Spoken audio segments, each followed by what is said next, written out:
comp for the first time.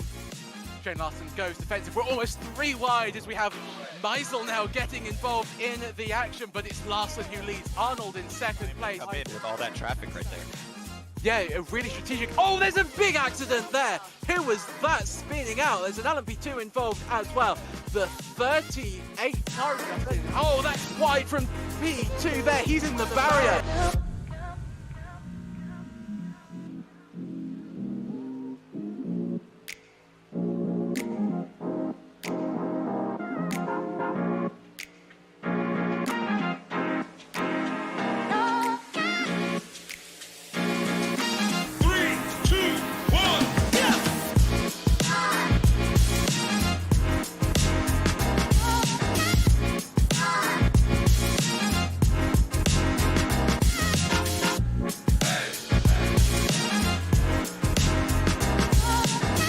You're coming up on the field right now. This is our tightest battle on the track right now. In the 7th spot is Matthew Duder, right behind Agustin Castro and Justin Hall right ahead of him. So this is a battle for the 5th, 6th, and 7th spot.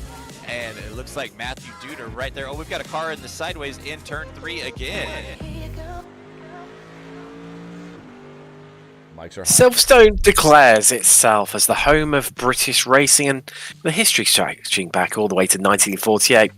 There's a little bit of a justification to the claim, but today it provides the home for round 2 of the WSRL Endurance League. I'm Tim Cox. We've got Adam Thompson in the virtual production trailer, but right now I'm joined in the commentary by Mike Braun. Mike, well, this is going to be fast, furious, multi-class racing with the LMP2s, GT3s and GT4s, just to make things that little bit more interesting if it wasn't going to be interesting enough. Yeah, this is going to be a great event. It's going to be real spicy with 3 different classes running around here, all 3 at different lap times paces. You can see in the qualifying that the GT4s are lapping around. The pole time is a 2:09, where the LMP class was a 1:44. So that's a big variance between the 3 classes. So it's going to be a constant method of traffic. The WSRL never gives us a lack of entertainment. So this is going to be a great and spicy event for the entire 4 hours of racing. It's going to be a great event.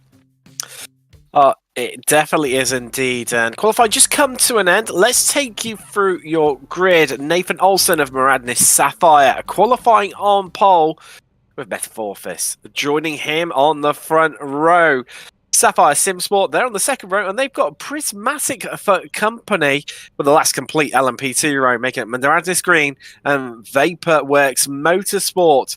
The Prismatic car of LMP2, Georgina Mackay on board that one, is joined by the top qualifier on the 4th row of Prismatic Motorsports, Athena in GT3. And then our first all-complete GT3 row, it is Natural sur la Profina with MIA, WSRL, DS Racing and GPVA Natural make up the 6th row of the grid, with the Wrong Stuff Black and Maradnis Purple on the 7th row of the grid. Shut Up and Drive It. Well, they've got Maradnis Yellow. Many of the Maradnis teams here today. Great to see how they're going to get on. And it's this second Shut and Drive car that's got GPVA, PPVA Racing Team alongside for company on the 9th row of the grid. The 10th row, it's Eclipse Racing Esports with another of the Prismatic cars. Olivia Haywood on board that, looking for a great result at her home race. Running out your top 20. Then it's another of the GPVA PPA racing teams. That's just going to trip us up all the afternoon, I get the feeling. With another of the Shut Up and Drive It cars on the 11th row of the grid. It's DS Racing and GPVA GM.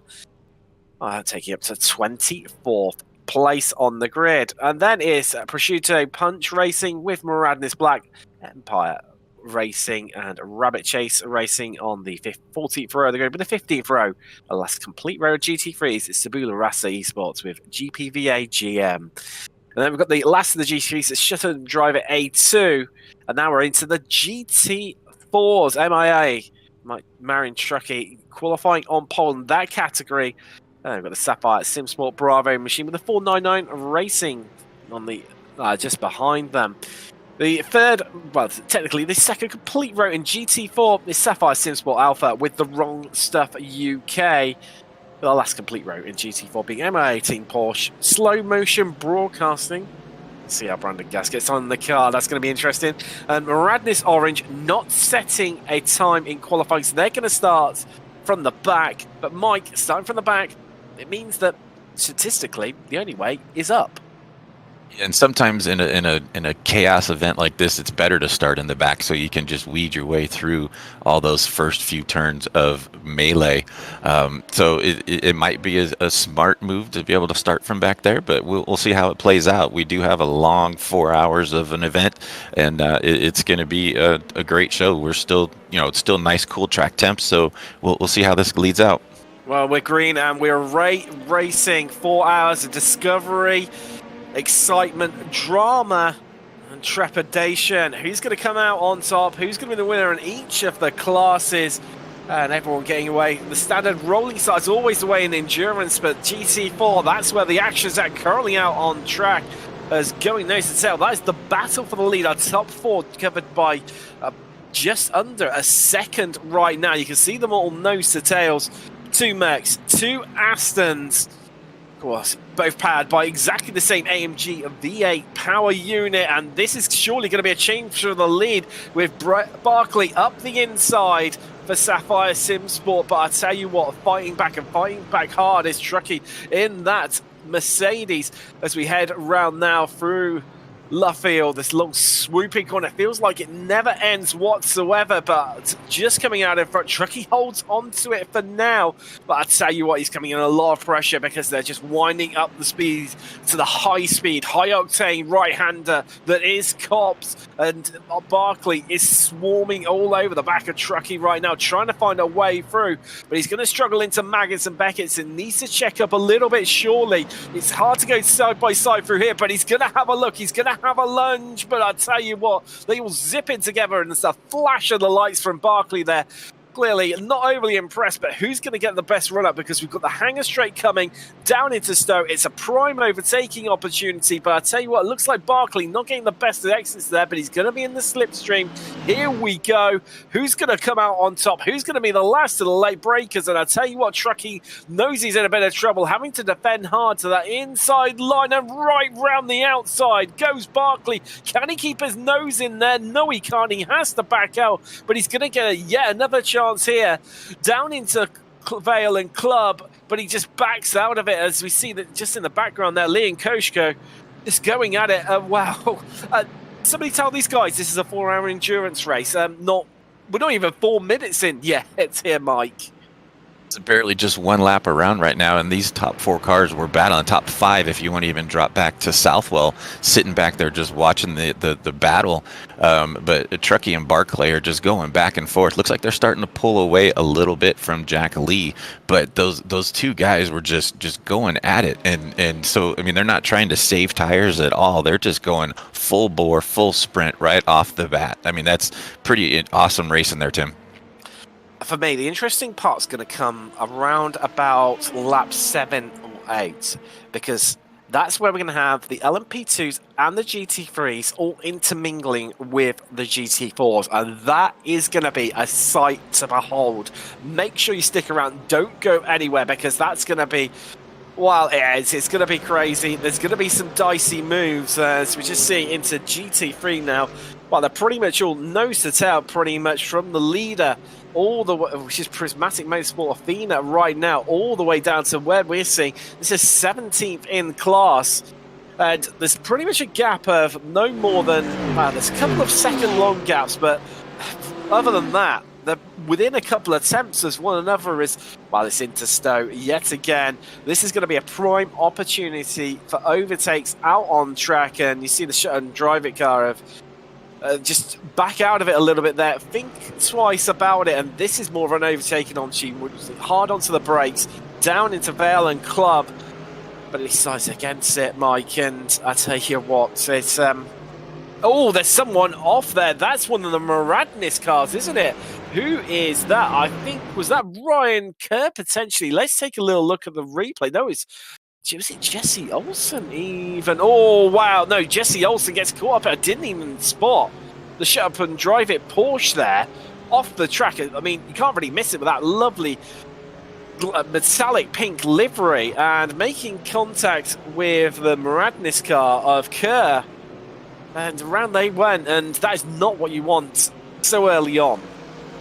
Oh yeah, you don't want to make any mistakes like that, so early into a 4-hour race. We're barely 5 minutes into this, and you don't want to have to take any fast repairs. You don't want any damage to last out. Sorry, Mike, to cut across you. That's one of the prismatic cars around. That is Olivia Hayward in the Mercedes in GT3. She's going to fall right to the back of the order before she gets up and running again. Luckily, we are on lap 3 right now, and that means that we've got a nice gap there back to the GT4s, but let's take a little look at how it unfolded. She's on the outside, tries to sweep through, and the Porsche had a bit of a look, and I'm not sure from that camera angle, but I suspect I'm smelling a little whiff of netcode maybe there, Mike. Yeah, that's the one funny thing about iRacing. Sometimes there's just this imaginary air pocket that you end up hitting sometimes, but yeah, it's tough break. It's still early in this race, and hopefully they're able to get around and get that fixed. Well, let's try and take a little bit of stock right now. This is your leader, Maradnis Sapphire. Well, they've really pulled out a decent advantage, 1.8 seconds over Morphosis even, with Maradnis Green already up 2 places. Likewise, Vaporworks, Prismatic 2 with the Prismatic Freya machine. That's down 2 places. Brett Widener in that one, and the Sapphire Simsport Charlie car. That's had a real tough time early on the 92. They're down 4 places in these opening stages and falling off the pace. LMP2 really starting to space themselves out. You can see from the track map in the right-hand corner, they're denoted by the black dots on your car. But they're going to come up to the traffic, just starting to come up to the tail end of GT4 right now. And this is the beauty of multi-class racing, because you can gain a big lead, but equally you can lose it in the blink of an eye just from trying to cut through this traffic. And as good as you and as quick a driver as you are, it all comes down to your traffic management and a little bit of a rub of the green, as Olsen, catching there in absolutely the correct place. That was the Maradnis orange car. And wow, that's why we love it. You can tell you don't drive the LMP2, Mike, because for me, I love this car, drive it all the time, and that's just a standard prototype move. Up the inside, you've got so much aero on these cars that you don't need to worry about that one. Yeah, it's almost like you have to really stage your turns, at least, a turn back, your passes. So you want to really back the car up and looking ahead as we're diving into the inside, coming into, is this Brooklands right now, with Matt Olson, and he's making some great moves right now, and he's already opened up to over a 2-second gap, and I'm guessing it's mostly because of getting through that lap traffic so clean and so fast right now. Yeah, he was about 1.9 seconds ahead of Metamorphosis before he came up to the traffic, but I swear he's able to meet it exactly the right moment. This man, he's extended that lead by, make that a second, as the Metamorphosis machine clearly being held up in traffic right now. This is played right into the hands of the Maradnis Sapphire car, as we see another one of the Maradnis LMP2s right now. This is the green machine, Joshua Lane on board, and this is the tricky thing is you need to be really compliant with these GT4s, especially because once they're on one line, they can't really move around or change that line that they're on due to they've got a lot less aero and mechanical grip in comparison to the GT3s and certainly those LMP2s. Yeah, they're the big old heavy, door slamming cars like that of the GT3s and GT4s don't move around as quick as those LMPs. So, I mean, sometimes it's the best thing for those GT cars just to hold their line and let the LMPs make their way around. As you could see earlier with those Maradnis cars just diving inside and out and just making those quick passes. As we see Justin Hall running in the 10th spot right now, looking on the inside, trying to make that pass on that 399 car. It's going to be a great battle all the way through. I mean, we're barely even 9 minutes into this race, and you've got so much action going on already.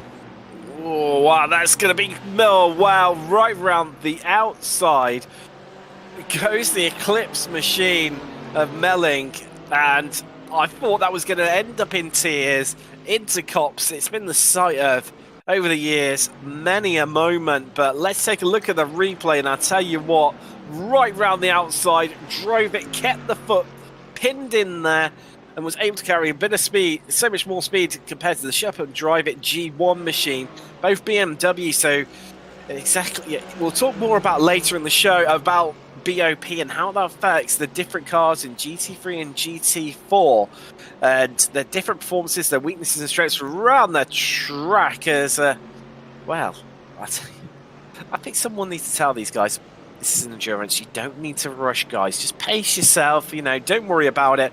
As we see the two Maradgas cars swapping place there, with Kerr in the yellow machine and Black in Nist in the black car. Obviously, running exactly the same livery. The two sister Maradgas machines there.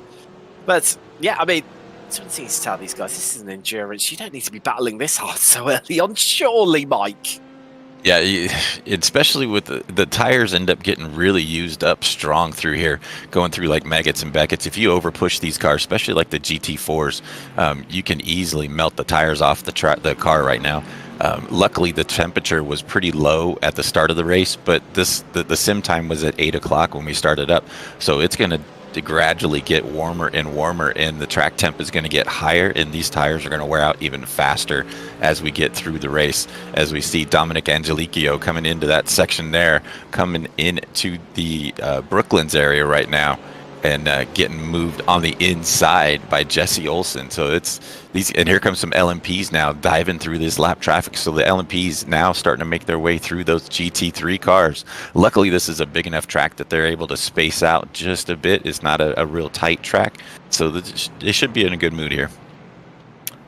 So we're talking of tight tracks, and yeah, LMP2s, GT3s. Did when Not Kill first came to iRacing, IMSA went there, and do you know what? I say that for an incredibly short track and a series that shouldn't fit, especially with the prototypes where you have to really, to get the fast way around that track is to mash the curves, which is completely against everything you should do realistically with the LMP2s.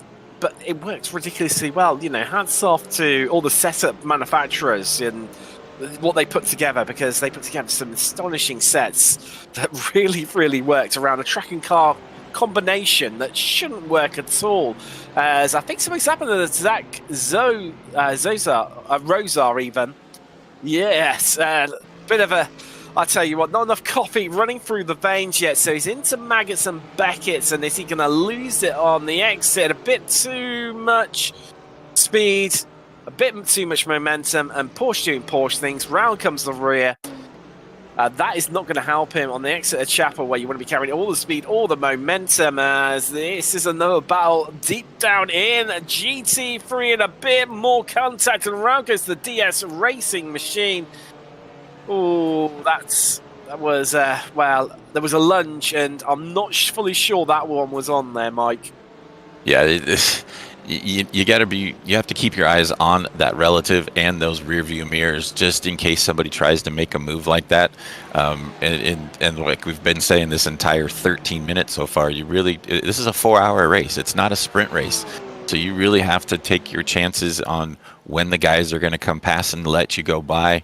I mean, sometimes you have to back off and just let somebody go by, and later on they may end up, pushing themselves off the track. You mentioned about the cool temperatures here today. So track temperature for you is 74 degrees Fahrenheit. That's 23 Celsius.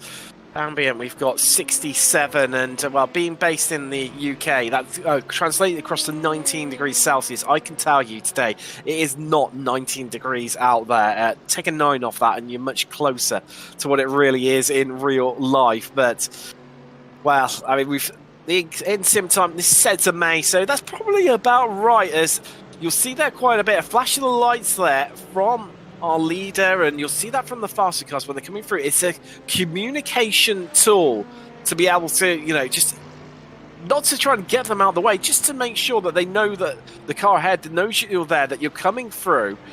And it's a way of talking and communicating to the cars around you, isn't it, Mike, without actually being able to physically talk to them.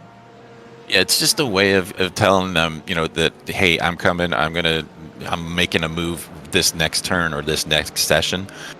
So it's a great way of getting at it, but it's also a way of saying, hey, what are you doing? And you see sometimes cars make a weird move like that, and they might give them a little flash of lights as they're like, you're not making a smart choice right now. But that is an easy way through it. But some people have a tendency of overusing it. But so far, the leaders are going through the traffic, and that's just their way of saying, hey, here I come. Once I tell you what, we're not going to be far off it, because the leaders in GT3 are catching the tail end of GT4, and well, I think some of the prototypes are going to experience where, I mean, I pretty much called it, well, probably a lap or so early. We're on lap 9 right now, but we're going to see GT4s, GT3s, and LMP2s having to share the same inches of tarmac, and this is where it gets a bit dicey, a bit daring, but that Maradnis Sapphire machine, 10 seconds is where he's managed to open up a biblical gap over Metamorphosis. I mean, when we last looked, it was around about 2.8 seconds, 3 seconds. Nathan also has pulled out a brilliant one there of an additional 7 seconds, and that's pretty much just come down to all of that traffic management, and he's got a bit lucky of being able to make his way through the grid. As I need to shut this one out. Eric Rodriguez looks very much like one of my favourite YouTubers, Beard Meat Fits Food. As you can tell, I don't have a beard, but I do like food. And if you see me, you will understand one. But he's all over the back right now. Well, ironically, food-related. Prosciutto Punch Racing.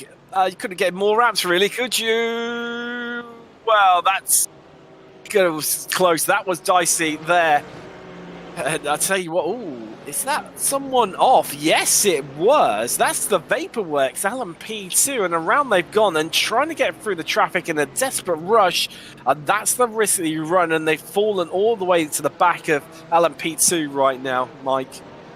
Yeah, that was a tough break. Looks like coming in right here and just couldn't quite hold on to it. And that was dicey there. Well, he was nearly back into the back of the Sapphire SimSport Charlie prototype there. You can see where he had to throw out the anchors. Did Zanidas, where she couldn't get it quite stopped in time. Maybe thought he was going to push a bit through, but obviously when there was that Porsche GT3 in front of them, couldn't quite get it done. And I'm not sure that's the best of the moves there, but I tell you what, these top three in GT4, we're now 17 minutes deep, 10 laps, and they will not leave one another alone. And I tell you what, that is a beautiful switchback there from Barkley to try and get himself back ahead. And wow, no, apologies, the MIA Mercedes truckies managed to really clear off away from these guys. And well, it's left to the battle of 3 cars over 2 podium spots, as there goes the yes, it's Sapphire SimSport. No, that's not Sapphire, it's Prismatic. Apologies to them. It's heading through. Wow, you don't want to shut the door on a prototype flying through there. That is dangerous, but you've got to take these risks when you're in such a hard, deep battle like this, and this makes it all the more challenging for the faster cars coming through to try and get past these guys, especially this part of the track through Village. And wow, hold tight, hold your breath, keep everything crossed, and well, just about making it through there. And we're not even to the first pit stop for any of these guys yet. Tim, this has been a great battle for that 2nd, 3rd, and 4th spot in the GT4 class. These guys have been nose to tail from the beginning. But as you mentioned earlier, as soon as we get all 3 classes running together and sharing that same inches and feet of the tarmac, it gets really dicey. And as you see, looks like the 2nd, 3rd place car of the GT3 class trying to work their way through the field. The GT4s, I mean, you can't give up, though. You still have to battle. These guys are still just feet apart, trying to still battle their own race, but also give way to those other cars. And at any chance that, maybe that Sapphire SimSports Bravo team makes a little mistake and lets, a GT4 go or GT3 go by, and then the 499 car goes on the inside and takes the spot. Really see, this is the trouble of the traffic, where you've got battling slower cars and really being held up right now is that 377 GPVA natural BMW as they all sail past. And there goes, well, this is why we love multi-class endurance racing. For moments like this, three classes sharing the same inch of the tarmac, trying to sieve their way through, trying to zip in with one another and avoid one another. Oh, it's a beautiful sight, and what better way to view it than here on slow motion broadcasting in the beautiful, iconic British countryside that is Silverstone. Wow. Yes, Sports Bravo with Isaac Barclay out in that second spot, and here comes more cars, and we've got the 499 car of Jack Lee still trying to get by, coming around the outside, trying to come around that outside, coming into here. It just couldn't quite stick it. Jack Lee still hanging on to third, but that little mistake gives that open door to Steven Kochko, and man, this is just crazy, Tim. It is. Wow, this is why we come racing for moments like this. I tell you what, the cars aren't real, but the racing definitely is. There's everyone trying to fight and get their way through. This battle for second place in GT4 right now is proving to be a real hassle for the GT3s and the LMP2s, as you saw the 492 GT Aston there just getting a little bit squirrely. That is the Sapphire Sim Sport Bravo machine of Barclay. And somehow he's managed to get himself from this back of this group to the front, and Lee just losing out. But I tell you what, I get the feeling this one, and it's a bold prediction because we still got 3 hours and 40 minutes, or just shy of, left to go. I get the feeling these guys are going to stay like this for pretty much until the checkered. Yeah, but as a driver, this is what you enjoy. These guys are probably having the most fun that they've had in a long time. Is to see an LMP car off the track.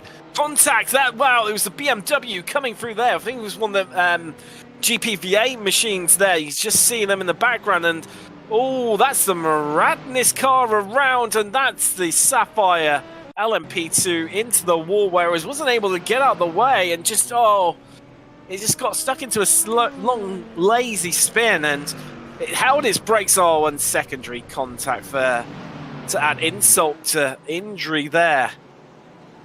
Wow, I tell you, it's hard to know where to look right now. Unfortunately, that battle in GT4, they have spread out a little bit, and all I could hear is Mike Braun and our producer, Adam Thompson. Well, deep breaths are plenty, because we've got moments like this down into Brooklands, and wow, it's close every step of the way, with people scrambling, trying to make their way through. Battles are plenty. And that was not the right moment to turn in there, and I think that was Lee, and that's a big amount of damage, and that's not going to help his prospects today whatsoever, is it, Mike?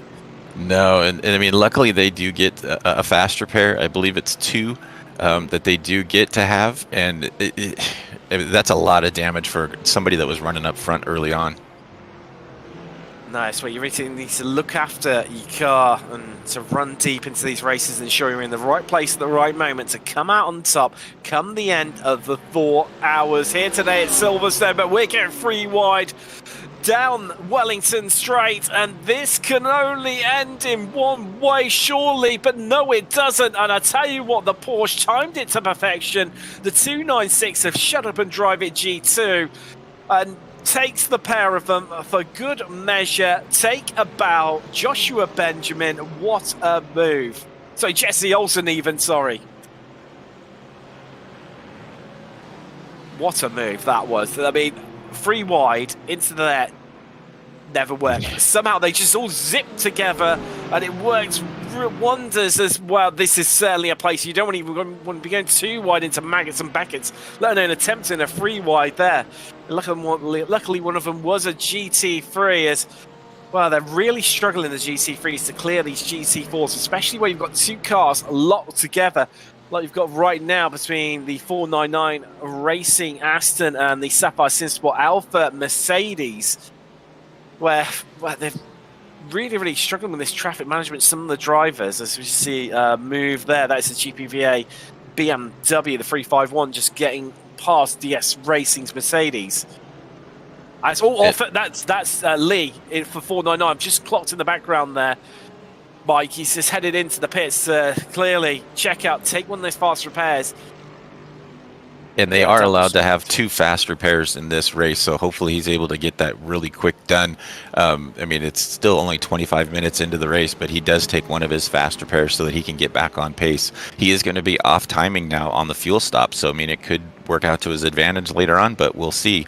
As we see Adam's favorite picture in the SDK file, Eric Letsky with the shoe man out in the 21st spot right now. Oh, a little hairy in that Porsche right now. Those things, Porsche's tendency to be a little squirrely in the back at times, and luckily he's able to correct it back down and get back in line and be right behind Dominic Angelicchio. And they're running the 20th and 21st spot in the GT3 class. It's the trouble with the Porsche because all the weight is in the rear. I mean, hats off for them, so, refining that design and concept that really shouldn't work over the years to produce a fine sports car that we all love and know today. And, well, I mean, who ever thought putting the engine in the boot, or sorry, the trunk, in your case, Mike, apologies. Britishisms coming in there thick and fast. But then we are in Silverstone, host to the first ever Formula 1 race, and surely it should be the boot. Surely, Mike. Well, then technically the boot for the Porsche is the hood for us. So well, yes. I'm defeated by my own argument there. Let's move on. We've got nearly half an hour complete. Let's just run you through what has been an absolute chaotic opening 15 laps, and well, Sapphire Simsport, Muradnis Sapphire even, they have dominated up front. Nathan Olsen, a class of his own, 23 seconds clear. That's pretty much a second a minute, just under, that he's able to get clear over Metamorphosis in second. Then we've got the Muradnis Green Machine there, you see him just in the background, 4 seconds down the road. And it's the 2 prismatic cars in LMP2, the 28 and the 59, of Freya and Maneuver. Then we've got the Vaporworks machine after an earlier spin and a bit of an excursion, not where they would have hoped to be, and they've fallen further back, now 9 seconds behind the 2 prismatic cars. And likewise, Sapphire Simsport Charlie in the wars. They've already been into the pits, and a bit of an early pit stop. They won't be too bad with them, but they do find themselves a lap down and last in class. 8th overall, and leader in GT3, well, it is Prismatic Motorsports Athena, and they are dominating by 3.5 seconds. Really spaced out at the front end of GT3 with Natural Sirla Profina Racing Team second in the BMW, and there's another Porsche to make up the opposing positions as things stand in GT3 with MIA WSRL in the Porsche. There we have got DS Racing in the Mercedes, the top of our Mercedes runners here today in GT3. And we've got in the BMW for GPVSA Natural, the Wrong Stuff Black, GPVA Racing Team, Sherman Drive at G1, Prosciutto Punch Racing Team, and Eclipse Racing Esports by Skyline, rounding out your top 10 in GT3. And Tim, don't forget in the changing a little bit. Yeah, don't forget in the GT3 class we do have the Pro and the Pro-Am class. They're designated by the car numbers. So you got the 200s are the Pro-Am drivers, and then we also have the amateurs are the 300 numbers. But the easy way to also tell the difference is the amateurs are running the red mirrors or the red tips of their wings, and then the blues are also the Pro-Ams. So that's an easy way to tell if you're coming up on lap traffic, or if somebody's coming in behind you, you can see if they're a faster car or a faster class. You might ease up to let a Pro-Am guy go by if you're in the Am class. So you're battling for position, but not really battling for position, if that makes sense. Oh, it makes complete sense, and let's just run you through GT3 AM right now. Natural Sirla Pifina Racing Team, they lead in a GT3 AM with another of their sister teams. It's GPVA Natural. Wow, a bit of a move on there. So a number of the GPVA teams running out your podium in GT3 AM, and I tell you what, they are majorly spaced out right now. Into GT4, well, MIA, Team Mercedes, the hands of Truckee, managed to pull out a big gap despite battling on early on with a four-way battle for the lead. They've all spaced out. Still plenty of time left on the clock. 3.5 hours remaining of racing. Sapphire Sim Sports Alpha in the Mercedes currently occupying second place in class with the Wrong Stuff UK.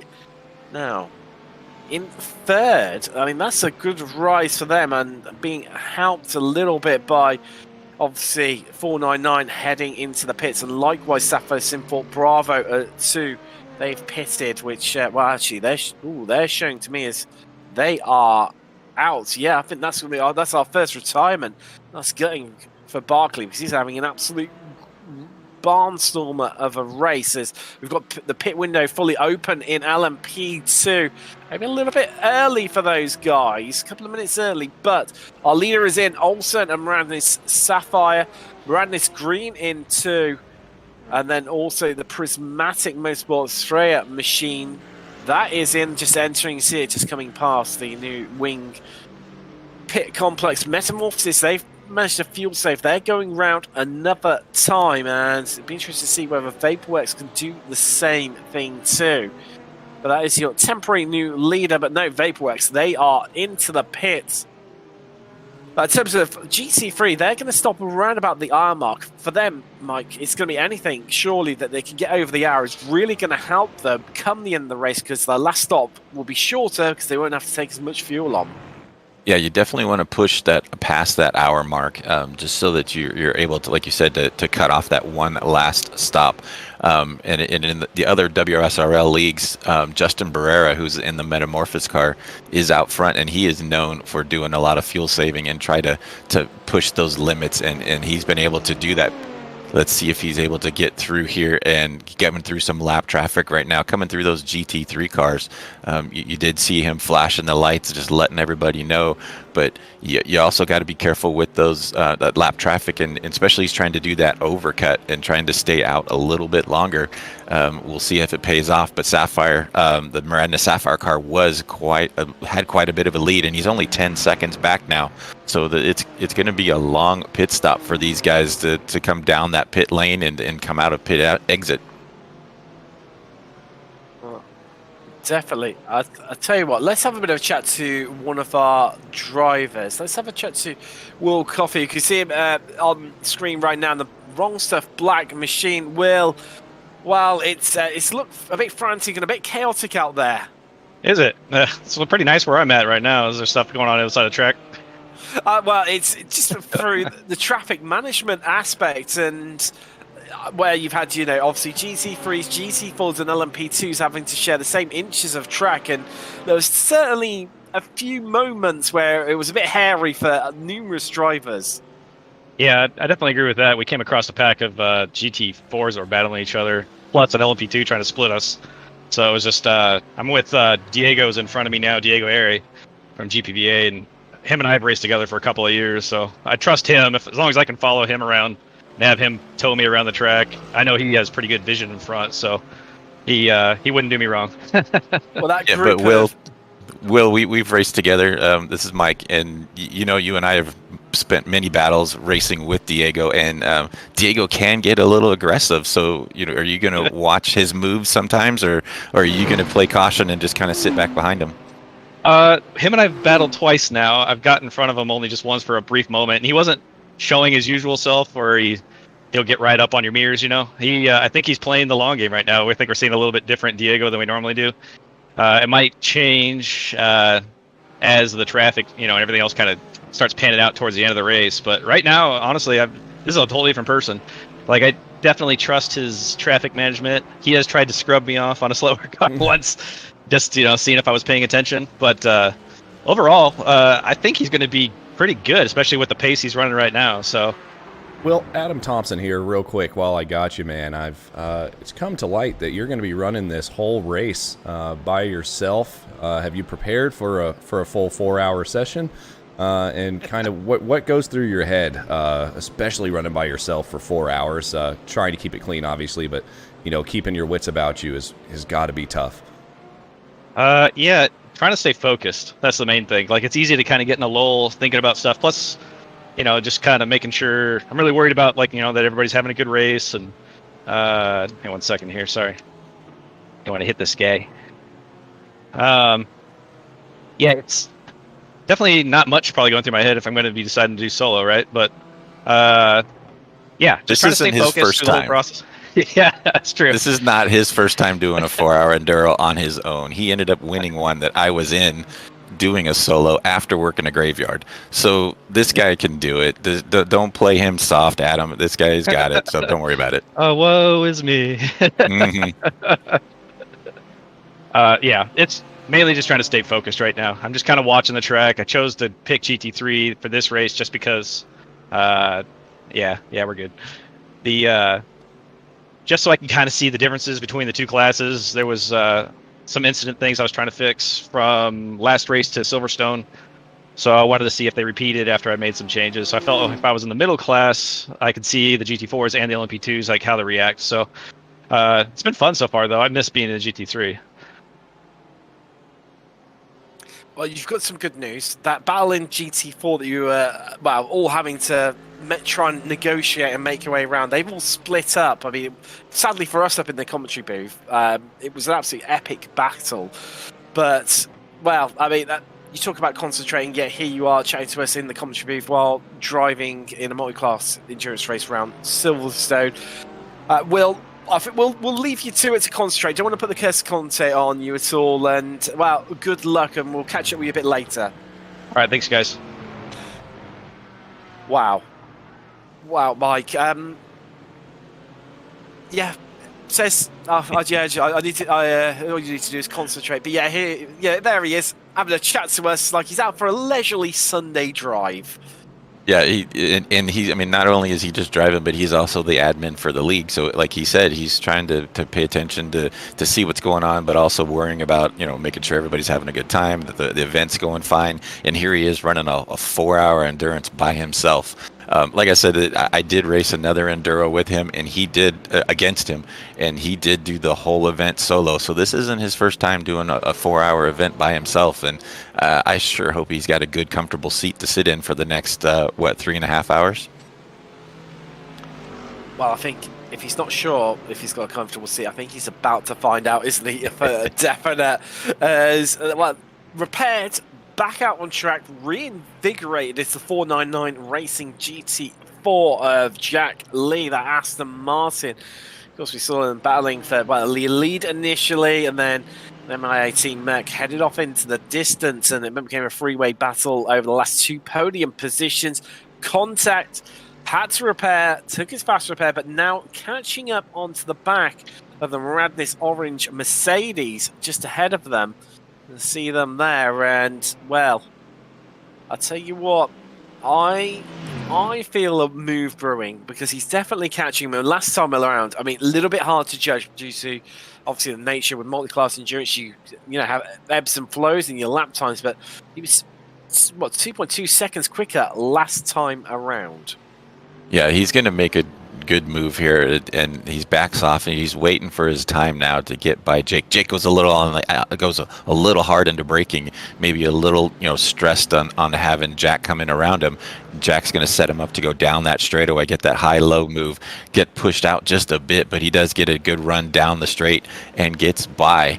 So it's like Jake just kind of backed out and said, I know you're 2 seconds a lap faster than me. I'll just go ahead and let you go by. So that was a good racing move from Jake to let Jack go by like that. Well, you saw from Sombrutsky there that he just seemed to he ran it a bit too deep, and it was really, really intriguing from Lee that the way you could see him setting up the move, corners in advance, just manoeuvring his opponent around to get him exactly where he wanted, and to get past him as we see the shut up and drive G2 machine of Jesse Olsen. Well, battling with the sister car there, and this is what you want to be doing, battling with teammates in a tricky treacherous part of the circuit. Oh, sorry, apologies. That's Rodriguez, so their Prosciutto Punch racing team. And, well, that's the move done as they've got one of the LMP2s, well, a couple of them actually, I just spotted in the background there. I think it's one of the Maradness machines, and up in front, just splitting them is the Metamorphosis. Well, these two have come together. There was about, a healthy gap between Metamorphosis and Maradness Green, but they have closed back up again onto one another. There are only 3 attempts separating the pair of them at the 40-minute mark. And that's like we mentioned earlier, coming through the lap traffic like this is going to really bring your battles closer or separate them, and that's what happened here. Joshua Lane be able to pull right back in on Justin Barrera, goes on the inside coming off the hangar straight into Stowe, and just can't quite stick the deal as they got that GT3 of that other Maradness car there, and man, he is just blocking his own team. Man, that's not good team orders coming into that section right there. Wow, and it's cost him the overtake ultimately there, where he got the Metamorphosis LMP2 right where he wanted him. But I mean, realistically, there was nowhere for the sister car to truly go there, because I mean, it's just it does everything that you ask of a car you're coming around to lap in a lower class. He remains on a constant line, on the racing line, and then it's down to the faster cars that are coming through, so whether it be a GT3 against a GT4 or an LMP2 against a GT3 or GT4, it's down to yourself as the overtaking car, the lapping car, to make it pass safely, rather than obviously the unsafely and trying to risk something that really isn't necessarily on. And I think as well, Lane, knowing that he's still got plenty of time left in the bag, yes, he'd like to get past Barrera early, but not the end of the world in him doing so. Yeah, we still haven't even touched the 1 hour mark yet, so your GT3s and GT4s haven't made it in for their first pit stop yet. As we saw earlier, the LMP cars are going to be about 30 minutes. You want to push that limit just past the 30-minute mark so you don't end up with an extra pit stop. So pit strategy is really going to start coming into play here, and that's going to come into play in the spacing as well on the track on your battles. So, I mean, you get these two guys battling out right here with Jesse Olsen, and then right ahead of him is Julio Contreras, and they're just battling side by side. But, one of them could come in with a little less fuel, a little more fuel and whatnot, and that's going to gap them differently on the track as Jesse goes on the inside. Go. So we're going to be right into pit window territory right now for the GT3s, because as I've just spotted within the rule book, they are limited to their fuel load. So they've got only 80% of their available capacity. So whereas you'd normally see them stop around about the hour, try and get as far past the hour as possible through full conservation, they are going to do... Well, they're going to be not far off at all right now. I think certainly within the next lap or so. As well, GT4's in as well. That is Lee. Well, now that's an early stop. Well, that's a second stop for him. Yes, because I would have thought he would have fueled up at the last stop. I mean, whether Lee is doing this to try get himself back onto his originals. Was that a drive-through? That was a drive-through. Yeah, that was a drive-through. I wonder if he ended up with incident points already. And I mean, this track is easy to get, some off tracks in certain spots, especially if you're pushing the apex coming out of a turn and you go off track. I'm wondering if he's already in that. So, the off track percent times there is not probably correct, and it's real hard to judge sometimes, but that was a complete drive-through. So I'm wondering if he is already over his limits, and we're not even into the first hour complete yet. No, it's going to be a long old afternoon, isn't it, for the 499 racing machine. And also I just clocked as well, we've got one of the GT3s into this, the GPVA GM car. They're in. Car up on the jacks, replacing the tyres. Interesting. Because you can double stint the tyre, especially with this reduced fuel load. And interesting that GPVA going for a tyre change at this stop because that's going to cost them extra time. Not sure whether that's the most inspired change, but hey, it's down to them if they're clearly not feeling that the car is in the right place right now, going for the tyre change as well. We've also had a retirement in LMP2, the Sapphire Simsport Charlie machine. Michael Paul was in the car. He is now out. That has retired. Lost that a couple of laps ago, so we're down to 6 in LMP2 right now. That's one car. I've got my black marker of a doom out, and that's another team crossed off the list right now. Yeah, it's tough to back out of a race when you're only 45 minutes into it, but there must have been some problems with the car, or even just a connection to have to walk off the track already.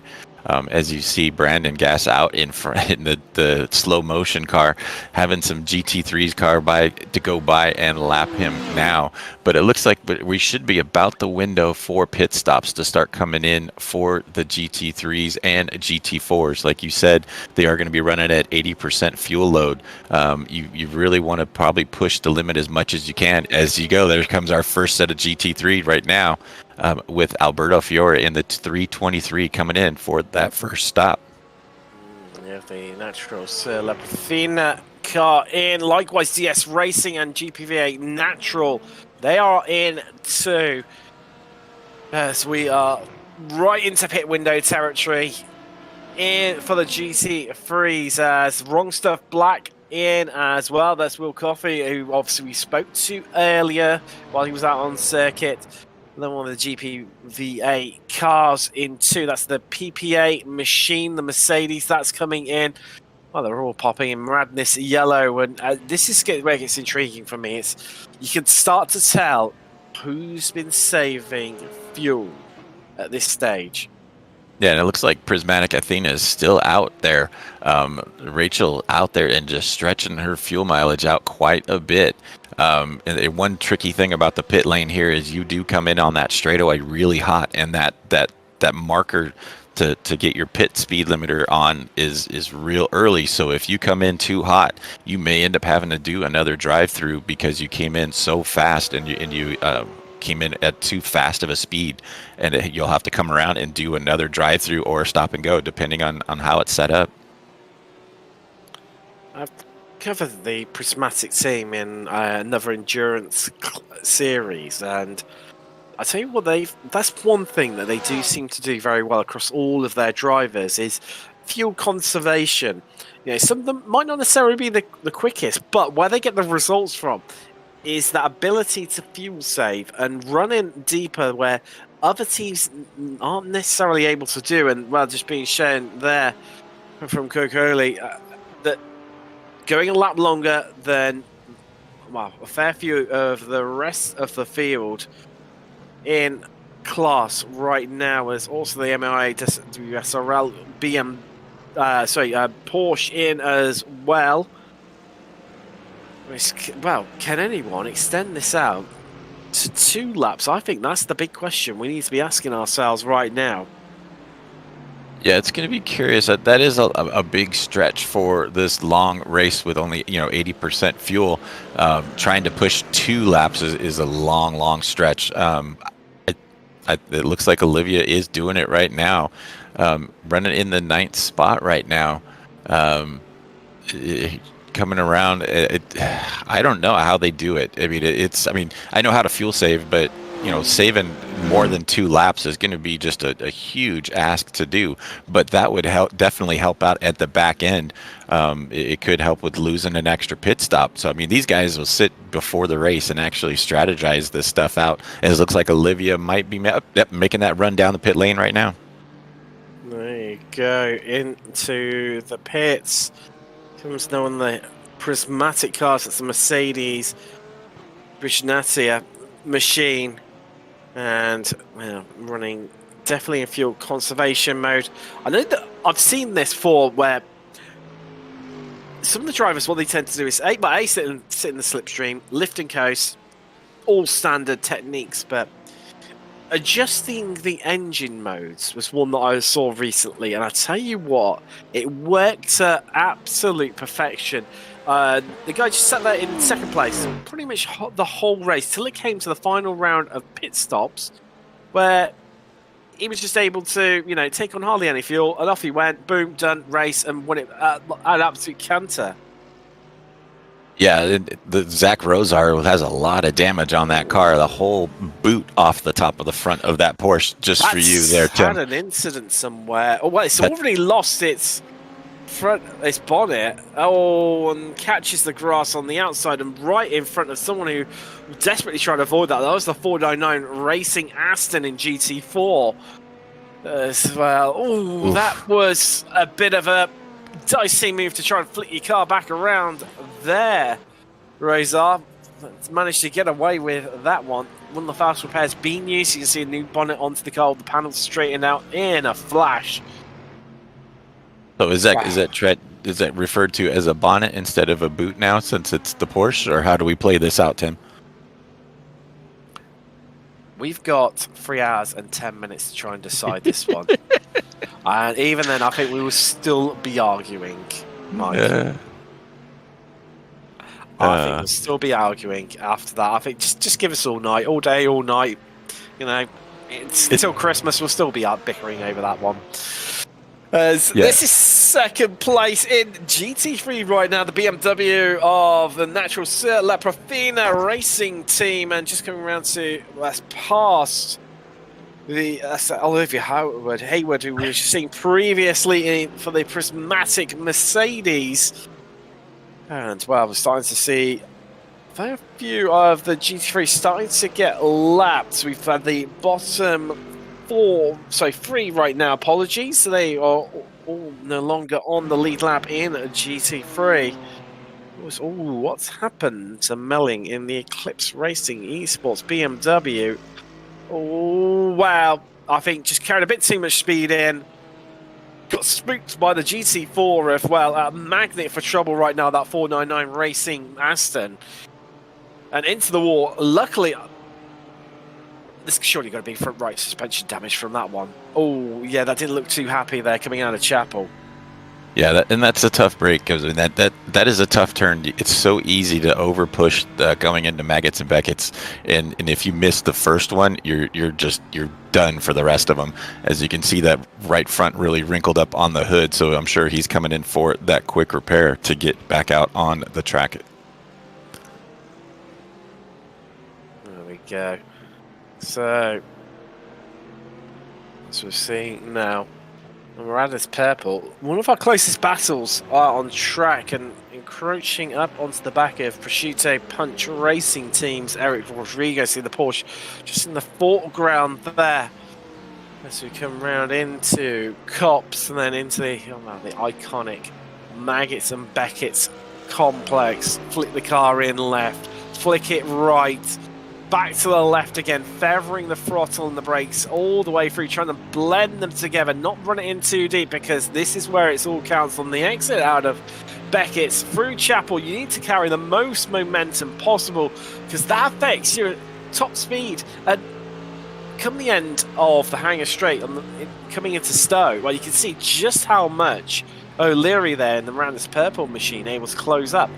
Obviously aided a little bit by the slipstream, but better run off the corner. And although it's only 3, 4, maybe 5 at very best miles, or even kilometers now, maybe even miles, it just makes all the difference, doesn't it? It doesn't sound like a lot of a difference, but it's enough to get yourself up alongside someone, or really, really pressurize them into trying to make a mistake. Yeah, especially like we saw, closing in on Maggots and Beckett's, and that adds that stress, knowing that he's going to get a good run down the Hangar Straight. But Matthew really going the high and low, and just really filling up those mirrors of the Prosciutto Punch car, and just he's jumping back and forth from the left mirror to the center mirror to the right mirror, and just showing them, hey, I'm here, I'm going to make a move on you, and hopefully may cause him to make a mistake, might cause him to overbrake coming into a turn, and see what happens. This is such a late apexing turn, as Eric is able to get it nice and tight. So Matthew's still sitting behind, but as they come around, he's going to do that high-low move, get real tight down here to come down the straight. And it looks like Eric is actually able to hang on to that spot, but they are close enough to get a good draft down this straightaway and to go into the Cop's corner to come back into Maggots and Beckett's. You see them closing in real tight to come into this section, and here they're going to come back into Maggots and Beckett's. Like we said earlier, you don't want to go through here too wide at all. So you really want to back off just a bit, as you see Matthew doing, and then he wants to start making his move right about now. He wants to start pushing to get out of that second section and down the hanger straight, but he just does not get a good run coming out of the Beckett's turn and drops back about a half second now. So he's a little too far back to make a move coming into Stowe right now, Tim. Well, where is he? Oh, is he? Well, that is the curse of the commentator, I think, there, Mike, because look at the way. I tell you, the Mercedes, this stage of the race, it seems to be really coming towards them. Rodriguez in that Porsche seems to be suffering with the rear a little bit. I do wonder if he's just burnt out the tyres. Bit too much slip angle into the corners, but you've got the System Radness GT4 there, and they make their way through. We're going to go 3 wide as they fan out across, and this is surely the move, finally. The Mercedes Madness purple machine of Matthew O'Leary is through, up into 9th in class, 15th overall. Now, the big question is, Mike, what can he do now he's ahead? I mean, surely, based on lap times, the way that he's been all over Rodriguez for so long, he's going to sail off into the distance. He's got a big margin. It's the Shut Up and Drive It G2 machine of Jesse Olsen, another Porsche up ahead, but 6 seconds up the road. That is a big one, as that is the MIA team Porsche just heading out of the pits, and yeah, that's pretty much all the GT4s stopped, other than the 499 Racing, which obviously stopped a lot earlier, so is currently out of sync, just to make the commentators' lives a little bit more challenging, as Matthias Oritz has had a bit of an excursion, I believe, for the GPVA GM and Garski race as a team. Let's see what's happened here. Oh, bumping across the curbs. Round he goes. Yeah, just came in too hot. Locked up the brakes possibly and got a little sideways. Luckily, it didn't collect anybody else with him. It coming through turn 16, that last section before the front straight. There seems to be something that's happening on track. Someone spilled a bit of virtual oil or something, because Vergara. Well, that's already happened there, hasn't it?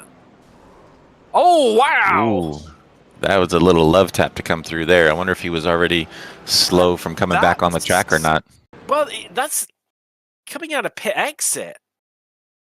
Is he coming out? No. So he's carried the speed, trying to carry the speed through turn 1. Through Abbey. Oh, had a big moment. Wow. Man.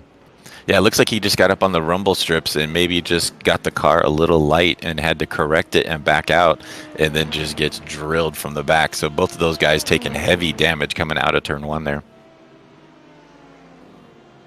Wow, 57-second lead now for the Maradna Sapphire. Well, Nathan just laying it down right now. But he's keeping up that trend, which I spotted earlier, of basically opening up a second advantage for every minute gone by. He's still well on course for that one. Is Maradna's Green must be held up in traffic or something, because they're losing bootfuls. Well, there you go. Locked in a battle. Well, no, that's the Metamorphosis car. Where is the Maradna's Green machine? I think they've been stuck in a bit of traffic, because, I mean, just in a couple of corners, the Maradna's Sapphire car was able to pull out.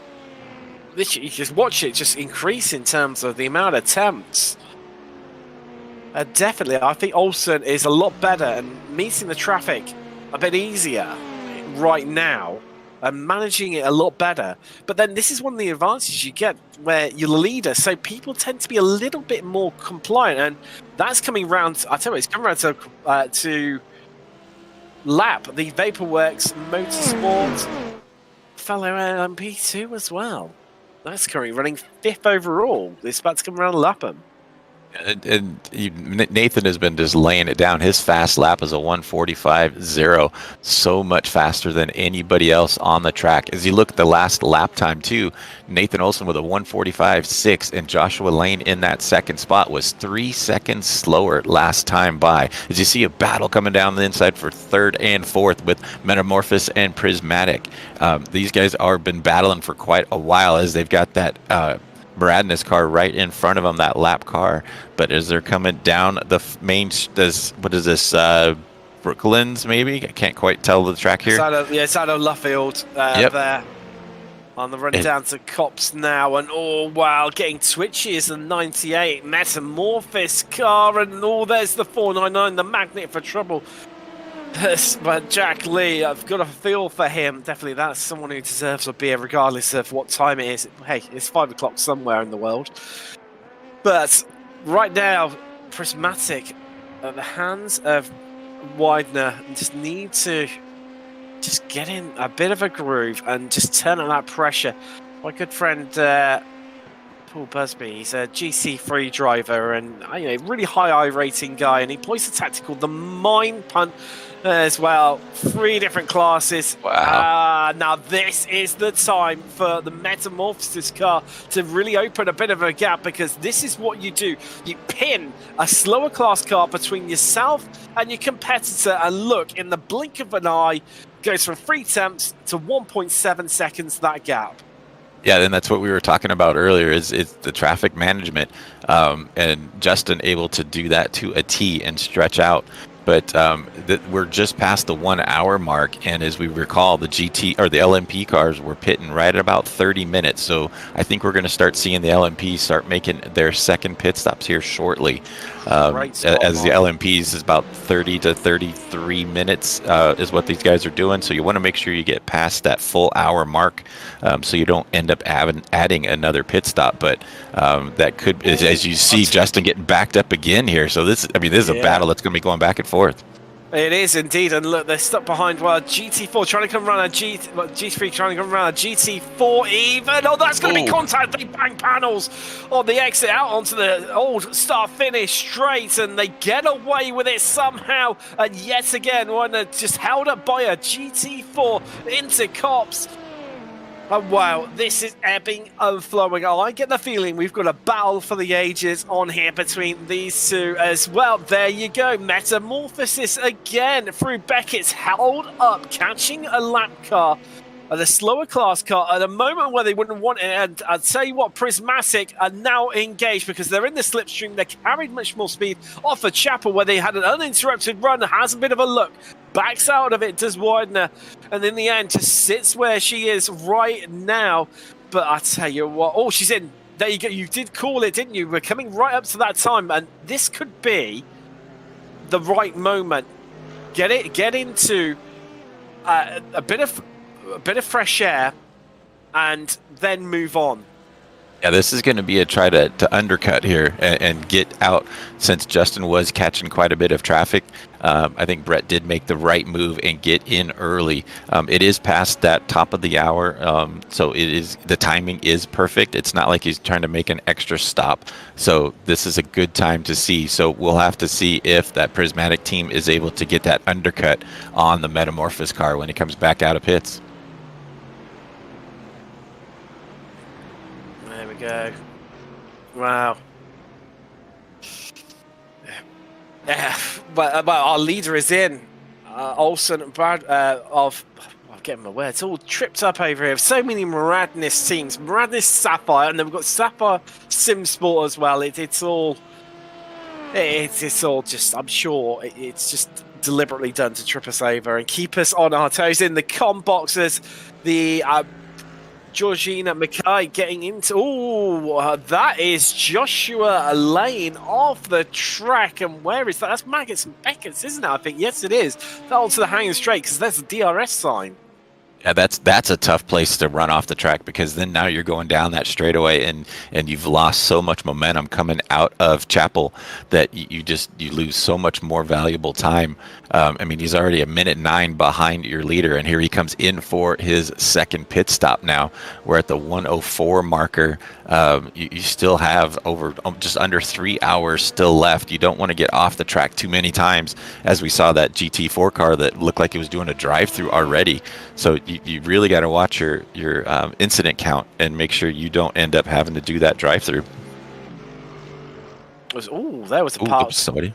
Yeah, who was that? Was that Matthias Aritz? Because I think it might well have been, Ortiz even, of GPV8 GM Hungaski. Now, I don't think it's going to be contact. Is it going to be the rear end going around? There we go. And it looked like he towed back too. He didn't even drive it back. So I wonder if he is going to back out. I do wonder if we're about to see a retirement coming in here. I think we may well do, because that's sat there contemplating life, frustration. It's Vaporworks. Now they've pitted late. They have. I know they've been in the wars a little bit as Vaporworks, but that's a late pit stop in terms of LMP2. Having said that, Metamorphosis have carried on even further. Actually, no, it's not, because they are a lap down, in fact. So actually, that is to target. The interesting one is Metamorphosis, because they've managed, and you said about this earlier, Mike, where able to, really prolong stints, really good with the fuel management. There we go, he's out. Yeah, but we were talking about Justin, fuel saving there. What that does also is that last stop that he has is going to be for less fuel. So his last pit stop actually is going to be a quicker stop, as you see him coming in now finally for his second stop with a minute 5 down. So, I mean, it was a full, 2 laps sooner than later than the Maradna Sapphire. It's going to be interesting to see at the end, the last pit stop, to see how much fuel they put in the car and if it's able to get an undercut done on that last stop. Well, it's going to be interesting. We've got plenty of time to try and hypothesize and work out how this one is going to play out for definite. I wonder if he's going to be able to go one last stop, because the leaders in LMP might have to make that last splash at the end, and I'm wondering if Justin is playing the long game and try to eliminate that last pit stop. Ooh. Well, there we go. Miranda's Green are ahead. Where is Prismatic? Well, they're coming out onto the pit straight. Metamorphosis, they're out of the pit box. They're coming out. Has one done enough here, or has she lost ground? Well, I think she's lost a bit of time. Not that much, but they, despite going for the alternative strategy there at Prismatic, it's not quite worked out. And they've remained as they were before the round of pit stops. And I've just spotted, dropped into the interview waiting area, into our virtual green room here, is this man, Justin Barrera of Metamorphosis. I don't know if I dare speak to him. Well, I will let him get past this traffic right now, because it's getting a bit dicey as there's GT4s and Prismatic heading through. They sense their opportunity, and they've played it there. And that is them through and clear, and they've got a couple of GT3s in between themselves and Metamorphosis for good measure. We'll let them get through Maggots and Beckett's. There we go. Well, Justin, he's disappeared, and understandably so. As that was a bit of a tight moment there, and a defining moment potentially in this battle, because Prismatic already 2 seconds up the road, clear. They saw that opportunity, Mike, and went for it. Justin, we've got him back.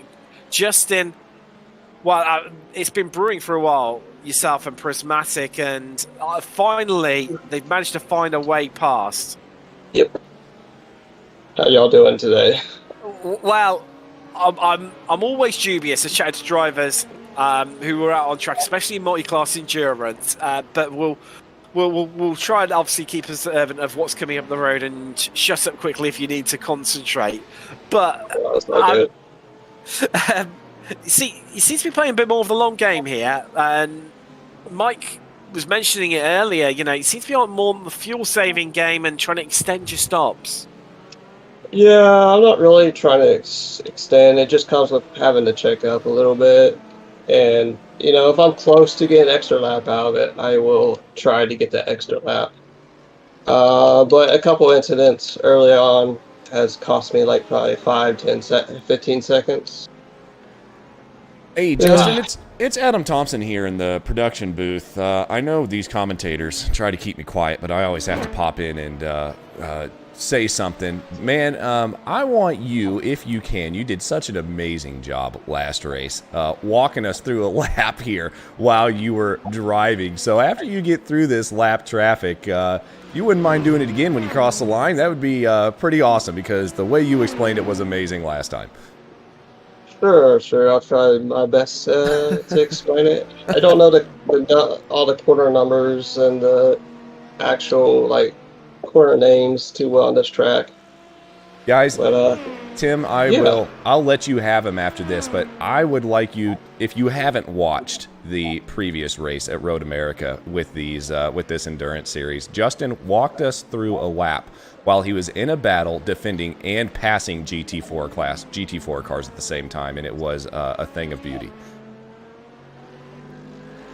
All right, we're a little held up behind here. We're just gonna wait. Not very worried.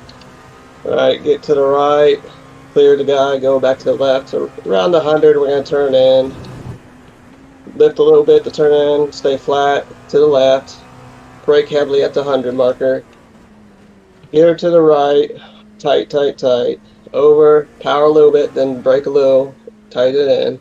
That's a blind apex there because of the A-pillar in these cars. Keep turning to the left. Don't go too far over, but let it drift over.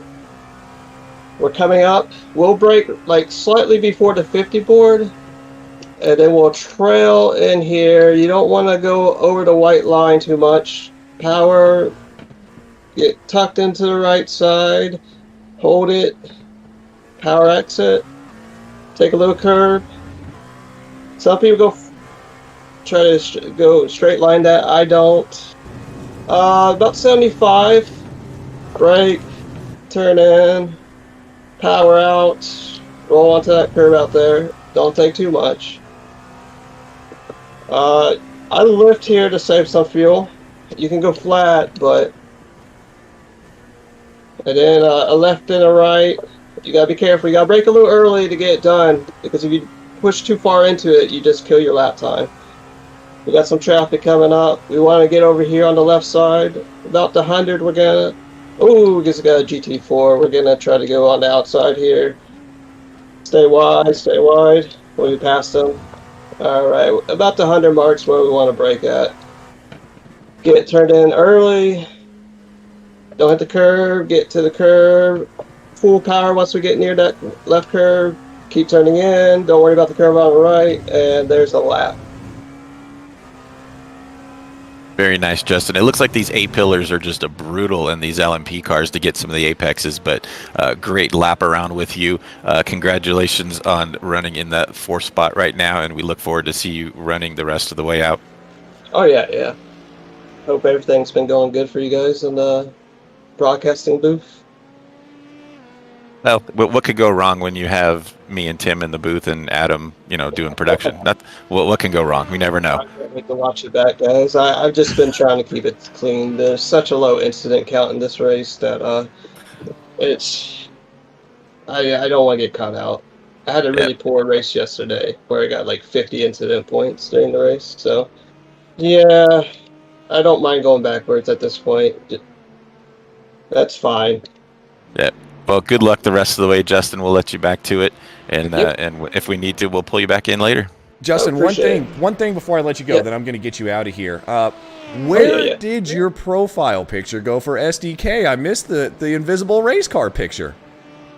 I was updating my SDK earlier with the driver information, and I don't know. Sometimes when I pull it up, it doesn't show it.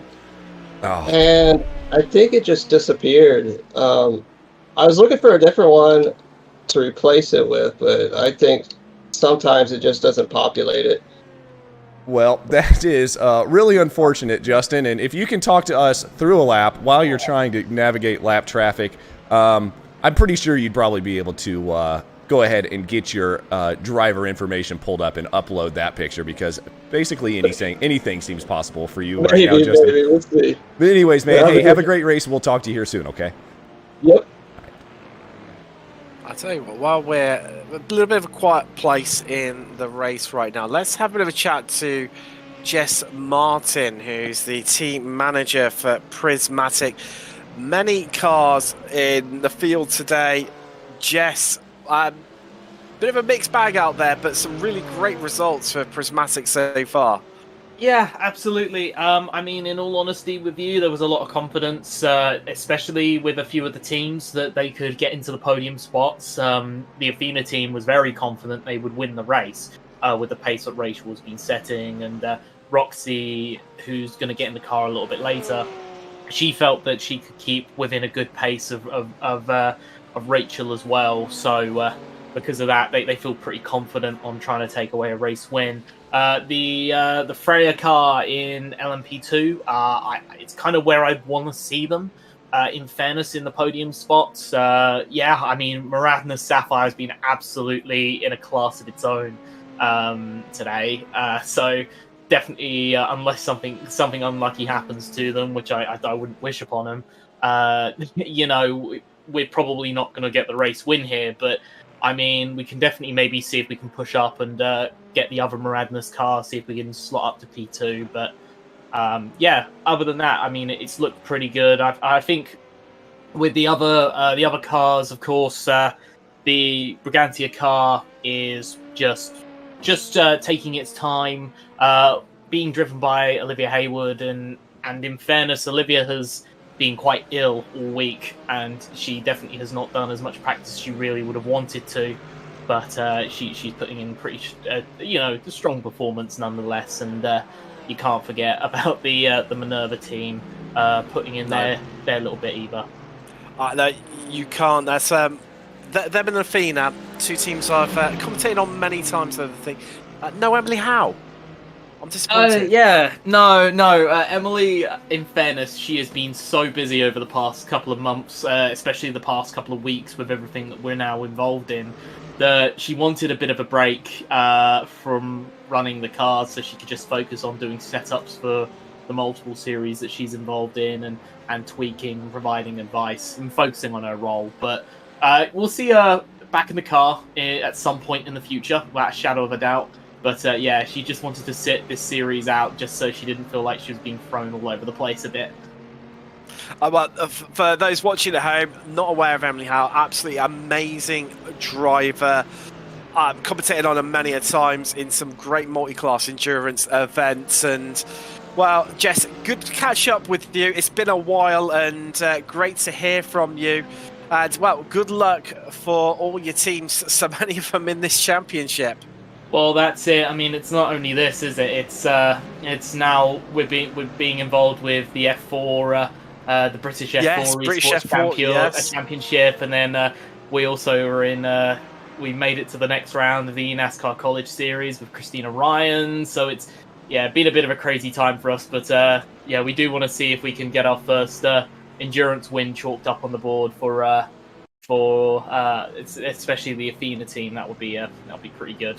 Oh, yeah, it would definitely be a good one to see. Well, I'm sure we'll probably catch up with you later at some point, Jess. That's Jess Martin, team manager for Prismatic. Well, I mean, I tell you what, Mike, I think finally, an hour and 17 minutes in, I dare say it, because normally when I say this, it all kicks off again, but it just seems to have calmed down. We seem to have reached that plateau that you get in endurance races where everyone's settled into the groove. As you can see from the track map in the top right corner of your screen right now, cars all nice and spaced out.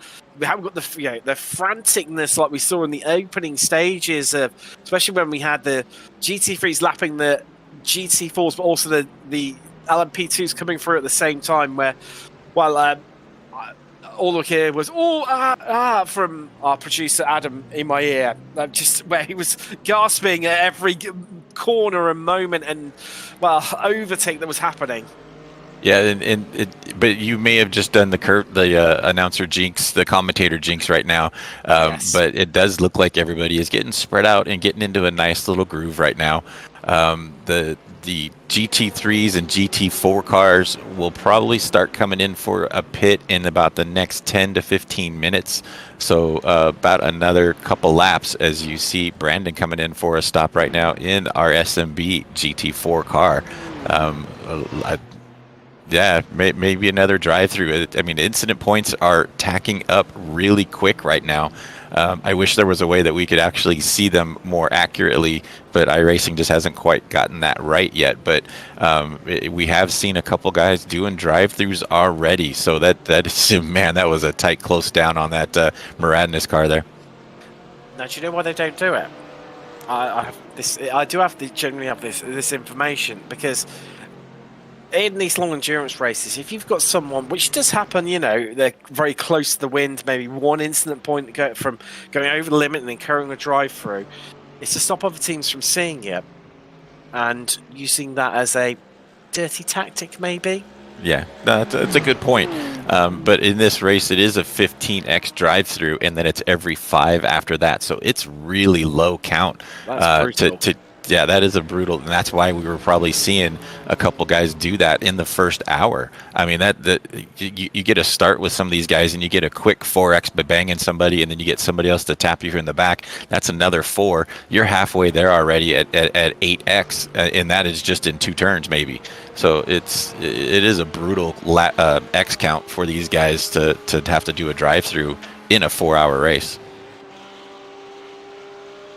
So on board with Behnke of MIA WSRL Endurance.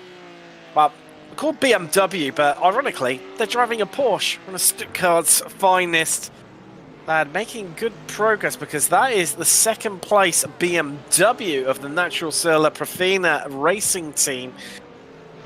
For currently on board for them and under a lot of pressure right now, and I think this is going to be the change up the inside. But if Natural Silla Profina can hold it around the outside on the inside for Luffield, no they can't. That's the change for second. It's now Porsche 1-2 at the head of GT3 overall and GT3 Pro. That was a great pass by Behnke to get by. Maybe calling the car a BMW makes it handle like a BMW. I'm not sure. He's trying to trick his Porsche into being a front engine car. You never know. But come and get tied up like we were talking earlier, getting tied up with lap traffic, get stuck behind that GT4. Man, that is a 3-way battle coming through there right now. 3 different classes of cars coming through Maggots and Beckett's, and Behnke's able to hang on to that second spot. Alberto actually doing the wise thing and backing down and saving that battle for later day. So we've got plenty of battles afoot right now. So that's a Maradness car that's coming round to be lapped right now because the Superdrive car Olsen on board has a sister car in the BMW. That's Hall currently on board for them, and not having their lives being made very easy right now by that 328. Yeah, it's tough when you're a lap down and you may have some damage to the car, may have some aero problems with the car, and you see a flash of the lights from Jesse trying to go on the inside to try to get by. To let him know that he's coming by. But you've got 2 different battles there. You've got 7th and 8th battling out, but you also have 18th and 19th battling out as Jesse has somebody go on the inside. And there was a battle change as well for Braden and Daniel. So I mean, there was 2 sets of battles right there. Cars on the lead lap and cars on the 1 lap down. So it's tough to let somebody go by and give up that extra spot for the guy that's behind you in position. Definitely. And it's been a little while since we had a bit of a run through. I mean, it's it's definitely calming down, contrary to what we've just seen there. So, Maradnis Sapphire, they lead over Maradnis Green. Prismatic, obviously, we saw that great overtake, great bit of ingenuity with the back markers and lower class cars for it's getting way past Metamorphosis. Putting themselves up onto the podium positions for now. We've still got a long way to go here indeed. Vapeworks, they're still last car on the lead lap with the Maneuver Prismatic car. 1 lap down, and of course Sapphire, SimSport Charlie. We lost them 9 laps ago. Talk about GT3 overall. Oh wow, Prismatic Motorsport Safina, they have pretty much just dominated this one. They've been out in front as Rachel Concoli and not looked phased at any stretch of the imagination. It's always a good sign by how little you're shown on a broadcast, with just how easy you're making it look out in front. 20 seconds the advantage over another Porsche. That's the MAIA WSRL Endurance BMW team. As you do. Natural Solar Pafina Racing Team. That just seems to roll off the tongue lovely. That is a BMW, and that is third.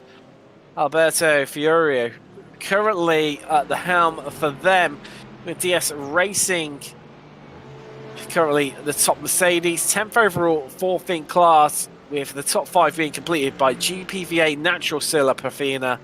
Well, that's another BMW. So 2 Porsches, 2 BMWs, and 1 Mercedes rounding out your top 5 in GT3. Let's have a look at GT3 GT4, where we've got MIA Team Merc. Well, they've just been dominant, haven't they?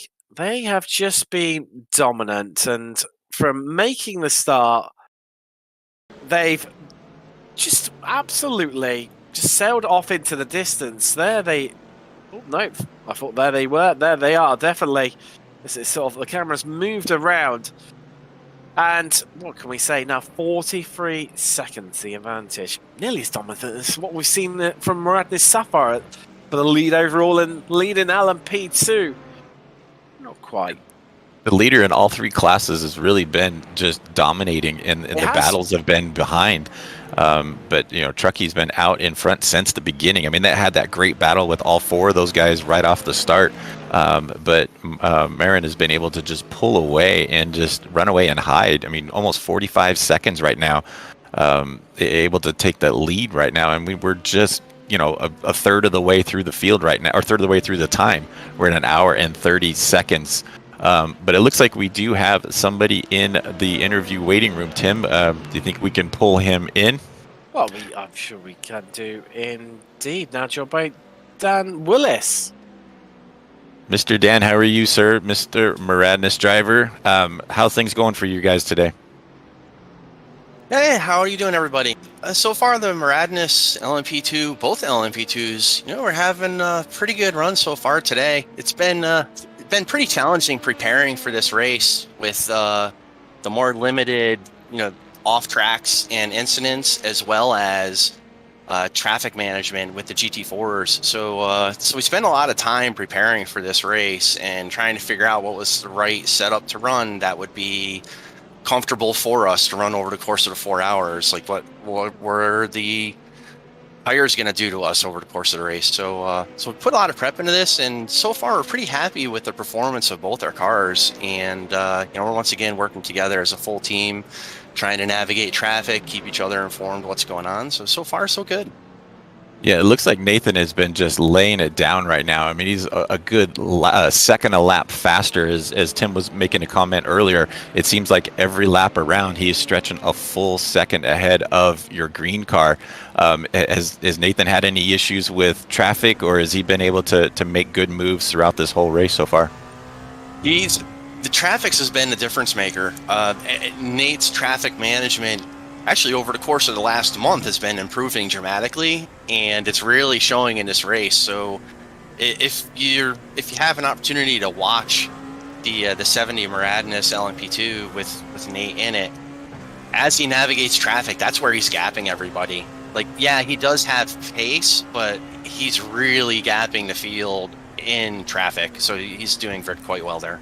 Yeah, we just had an in-car of him coming through that traffic right there and actually putting a lap on the 4th place car of the LMP class, the Metamorphosis team. So he's now lapped all the way up into 4th position in the LMP class. It's a real dominant run for Nate right now.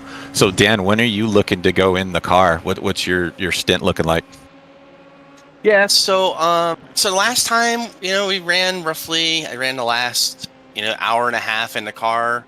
I think at the moment that's what our plan is also going to be, looking at tire wear and how we're stinting our tires. So you can definitely expect me to be in the car for the last 90 minutes of the race. I may get in earlier depending on tire wear, but that's currently what our strategy is looking like.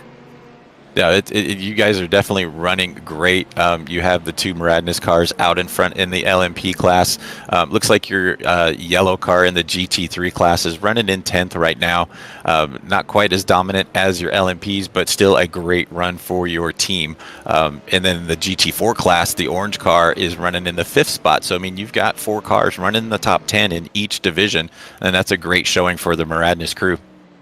Yeah, we're really happy with how the Maradness crew is performing today. The Maradness Orange team, it's actually a different driver in the car right now compared to the first race. First race we had David Stevenson who ran in that car, and his teammate Jake is, I'm going to clobber his last name, so I'm not going to pronounce it, is currently in the car. He started at the tail end of GT4 field, so he's worked his way up to 5th place. I'm really happy with how they're running today. And yeah, the Maradness yellow car, I saw they had a couple issues a little earlier in the race, but they seem to recover a little bit from there. And they're doing pretty well in P10, and there's still a lot of racing left. So we'll see what happens. I'm really interested to see how these incidents really play into the outcome of the race, because we can see it. A lot of these cars, their incidents are climbing, and towards the end of this race, we're going to see some interesting drive-through impacts on the outcome of the race. So that Miranda's yellow team, I still think, while podium may look out of it, they're about a lap down, I think, from the lead lap cars in GTD. But certainly better than P10. I think there's a good opportunity for that to improve. Yeah, I think you're absolutely right, Dan, because we already started to see some guys do drive-throughs, and it was even before the 1 hour mark. So with a 15x count, it's a real low count for a 4-hour race, but it makes you be honest and makes you hold on to your lines and not make any of those drastic moves like that. So we will let you go back. Dan, good luck in the rest of the race, and good luck to your Maradness team. Yeah, thank you. Enjoy the broadcast a lot. Really appreciate you guys putting in the effort and putting on a good show for us. So thanks. Of course, my friend. Take care. Well, I'll tell you what, fascinating. And that traffic management you spoke about really, really playing out, isn't it, right now? Yeah, and you can even see that when we were talking to Dan, how Nate was getting through some of that lap traffic, and it was real tight on a couple moves going on the inside of some of those GT3s and GT4 cars. So, I mean, as he mentioned, they've been doing a lot of testing and trying to get through the traffic, and you could see how good Nate was getting through that traffic. As you said, he's now lapped everyone up until and including 4th place. Just dominating, just absolutely dominating right now. I mean, his fast lap minutes. is still his fast lap is still, I mean, a 145 flat. I mean, his last lap was a 146.8. It's 2 seconds faster than your 2nd place car, the Maradness green car of Joshua Lane. I mean, that's just dominating right now, and we're barely not even halfway through the race yet. Place your bets now. Can he lap the entire field? At the way he's going, yes. It's going to be at least 1 lap on the field, barring any catastrophe. So, I mean, as Dan was mentioning, the incident counts, if that could play into a role here, is if he gets high up on incident counts, that could knock him back down on the field, having to try to make, do those drive-throughs. So he's got to stay clean through here. What's happened to one of the prismatic cars? That's the Mercedes of Hayward. Oh, well, had to check up and already into the braking zone, committed to a line. Car bounced on a knife edge on the limit of adhesion. And that was, well, nowhere to go. Innocent bystander purely a passenger in that one. Now, as we mentioned, obviously, when we were talking about Olsen and with Miranda Sapphire dominance at 90 minutes, we are now in pit window territory for GT3s again. Yeah, It's you coming can around start quickly. seeing some cars coming in. Looks like we're getting a tire change from the GTPV Natural Sur La Porforia. This should be the time when they start doing tires. You saw some guys in the first stop lifting up and getting tires, and I thought that was way too early. But you should be able to at least double stint tires here. But the track temp is going to start climbing as it gets later in the morning per sim time. So these tires are going to start screaming towards the end of this run, and you definitely want to get those tires changed on this stop. Ooh. So it Now, could be interesting. You mentioned about that track temperature. That has leapt up quite a bit. Now it's 84 degrees Fahrenheit, 28 Celsius. If you're of the metric system, and I'm not going to get started on that debate because, yeah, it'll only end in tears for you. There we go. I was just going to go back to the hood and bonnet debate, but you know. We'll sort it over, a lovely dinner of eggplant and or aubergine.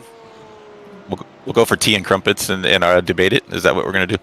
We will do. Yeah, why not? With some eggplant or aubergine or zucchini or courgette. Either as well. Our leader Olsen into the pits, come out again. Needless to say, in the lead, he's got so much time.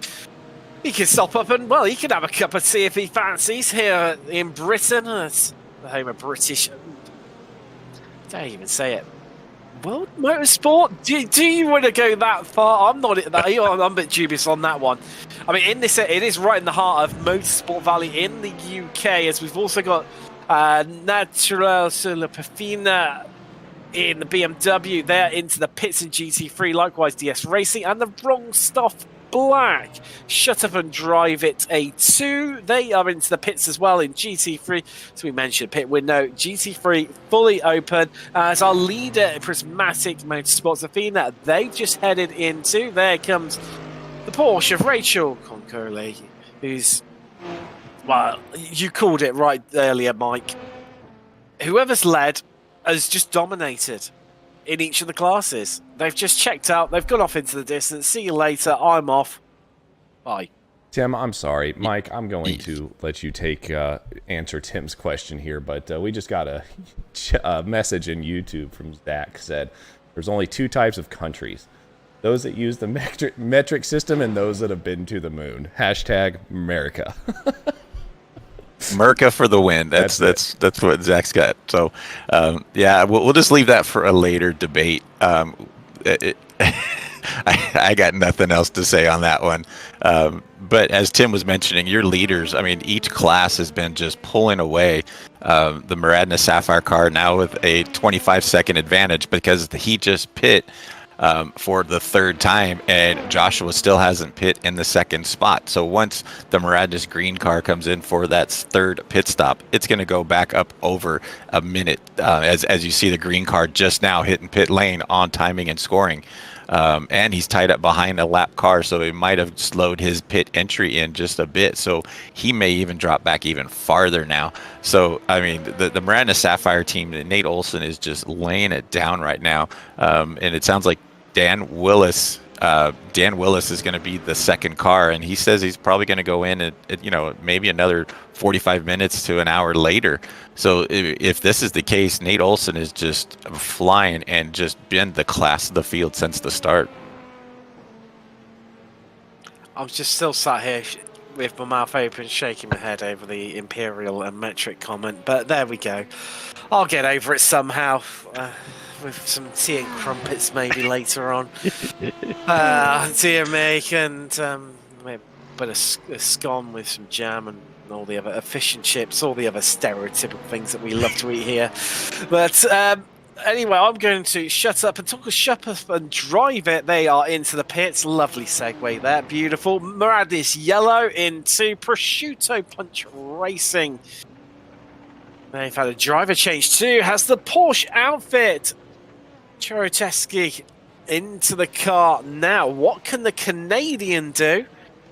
One of 3 Canadians currently out on track. And they're all forming in the... apologies, 4. I've missed off them around this orange outfit.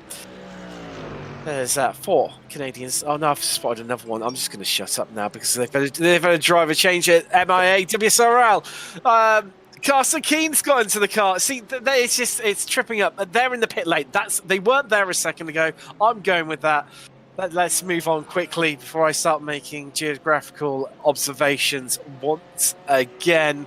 Since we're right into the rounds of pit stops, well, for 2 classes, LMP2 and GT3, GT4s, they won't be far away either. They're still currently running on 1 stop. Now, the GT4s, we haven't really touched on this. They do have an advantage over the other 2 classes when it comes to pit stops because they can change tyres as well as take on fuel at the same time. So they can have some lovely fresh rubber each and every visit to the pits.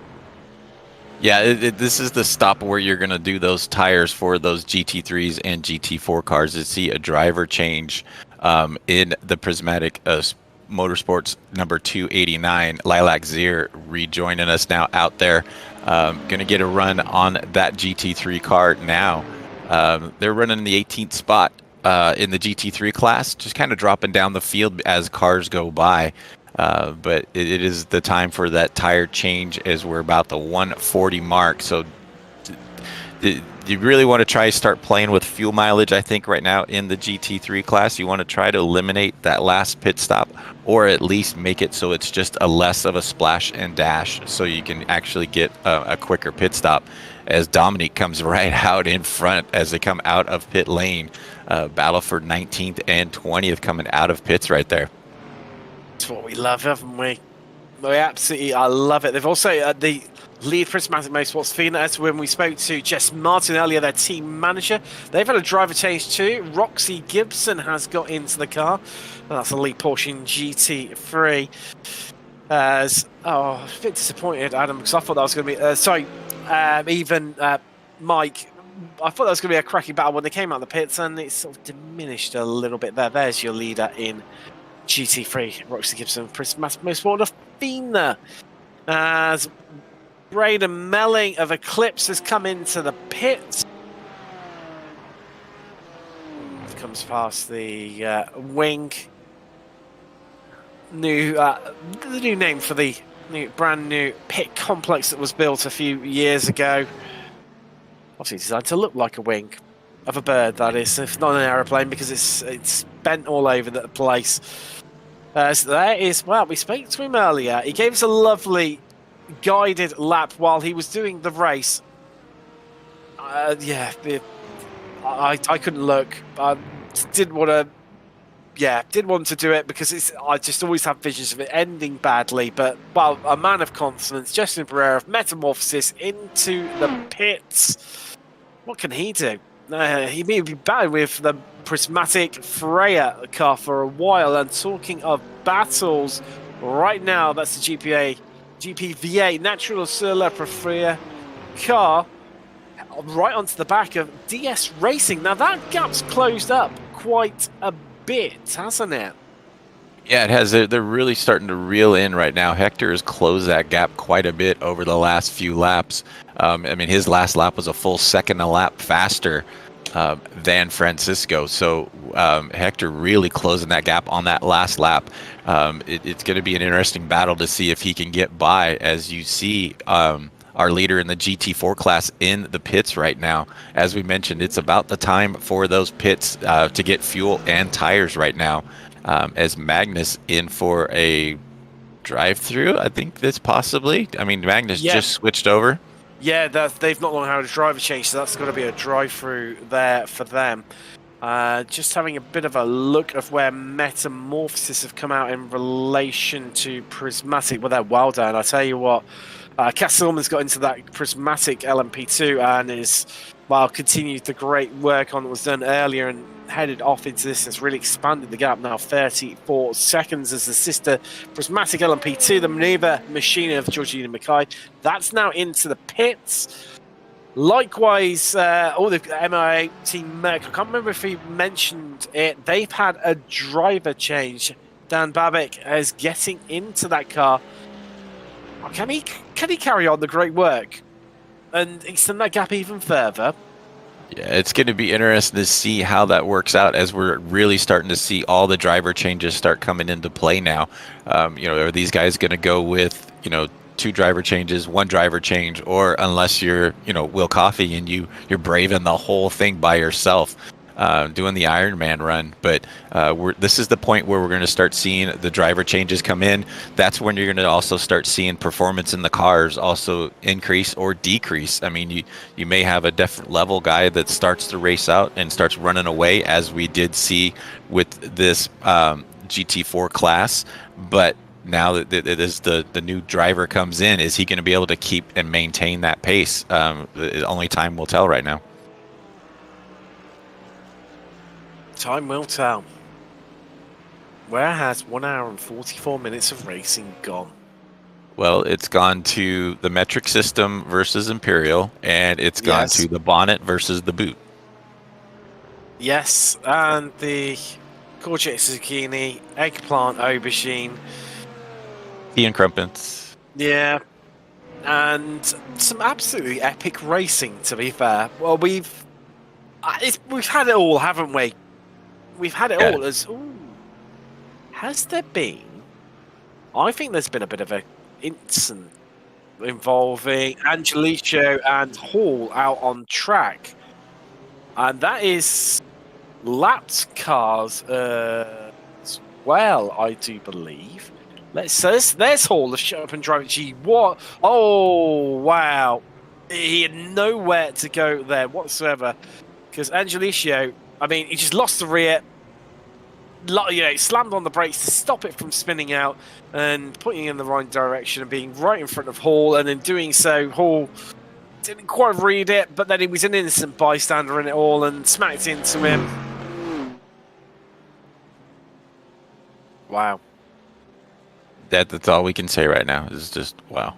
Yeah, it's we have a lovely phrase in the UK which I think describes this very well. It's 6 of one, half a dozen of the other. Yeah. Yeah. Wow. Good battle right now with Hector. Well, it is, isn't it? I mean, as you mentioned, these guys have been closing up, haven't they? And now 4 attempts. The last couple of laps been more and more on top of each other, starting to throw the proverbial blanket over the top of them as Vapor works there out. That's retired, that car, by the looks of things. Yeah, that's static. That's out. There's another retirement, another car to utilise my black marker of doom and cross that team name off the list as no longer in the race. I'll tell you what, these two are fully in a race right now, aren't they? But then equally, I mean, oh, that's an off. That is a Mercedes GT4. Yeah, it's Koshko, isn't it? Of Sapphire Simsport Alpha. Oh! Well, he was minding his own business on the right side of the hangar. No, that's Wellington straight there. And gets tagged. Yeah, it looked like the Mariano, I think that is, in that BMW just pinched him, just thought he was clear a little early, didn't have his spotter in place, and they both get a little sideways. Koshko does the best he could to hang on to it, but just overcorrected it back around and ended up backing into that wall. Tough break for Steven as he was having a great run going. Looks like he has a little bit of damage in the front, and as he comes around through the board and just whacks the back end. Hopefully he did not use up any of his quick repairs, since these guys are allowed 2 fast repairs. But also, as we were talking earlier, is the incident points. This could cause a drive-through for one of those guys, and drive-through is just horrendous to come through that pit lane at pit speed and lose all that time you've been working on. Wow. Sam just said, speaking of drive-throughs, and he's not wrong there, that is from Radness Orange team. Sombrutski having a little trip into that pit lane. Yeah, we're not even halfway through the race, and how many drive-throughs have we seen already? And then the incident counts now. It's only going to be 5x from here on out. That could be just one turn right there. Well, Mike, and I think there's a little bit of a key point to that. That's just the ones that we've visually seen and clocked. I'm sure we've probably missed a few as well that have had, that's a bit of a bumble across the curbs there in Village. You don't want to be doing that one at all. It's going to really compromise your exit out onto the Wellington straight, and that is what I'll get my words out in a minute, but also here comes the Wrong Stuff Black. Kofi catching up onto the back of them now. A two-way fight wasn't good enough. Let's make it three. It's 50% better.